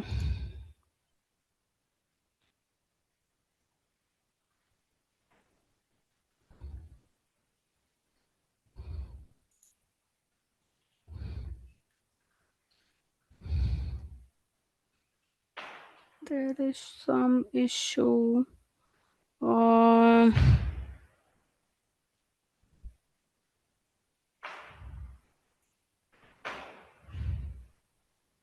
I'm just trying to show you the robot.txt file. Give me like 2 minutes.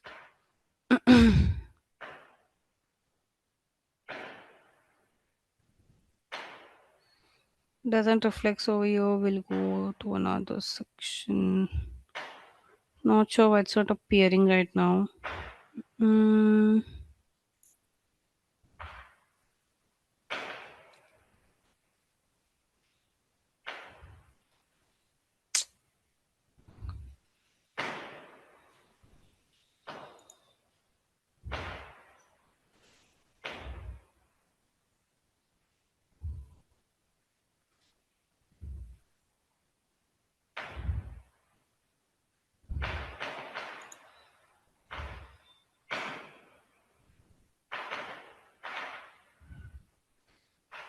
okay, guys, for some reason it's not reflecting. Uh, like just give me 2 minutes. I'll try to figure out. Otherwise, I can show you another section. Uh,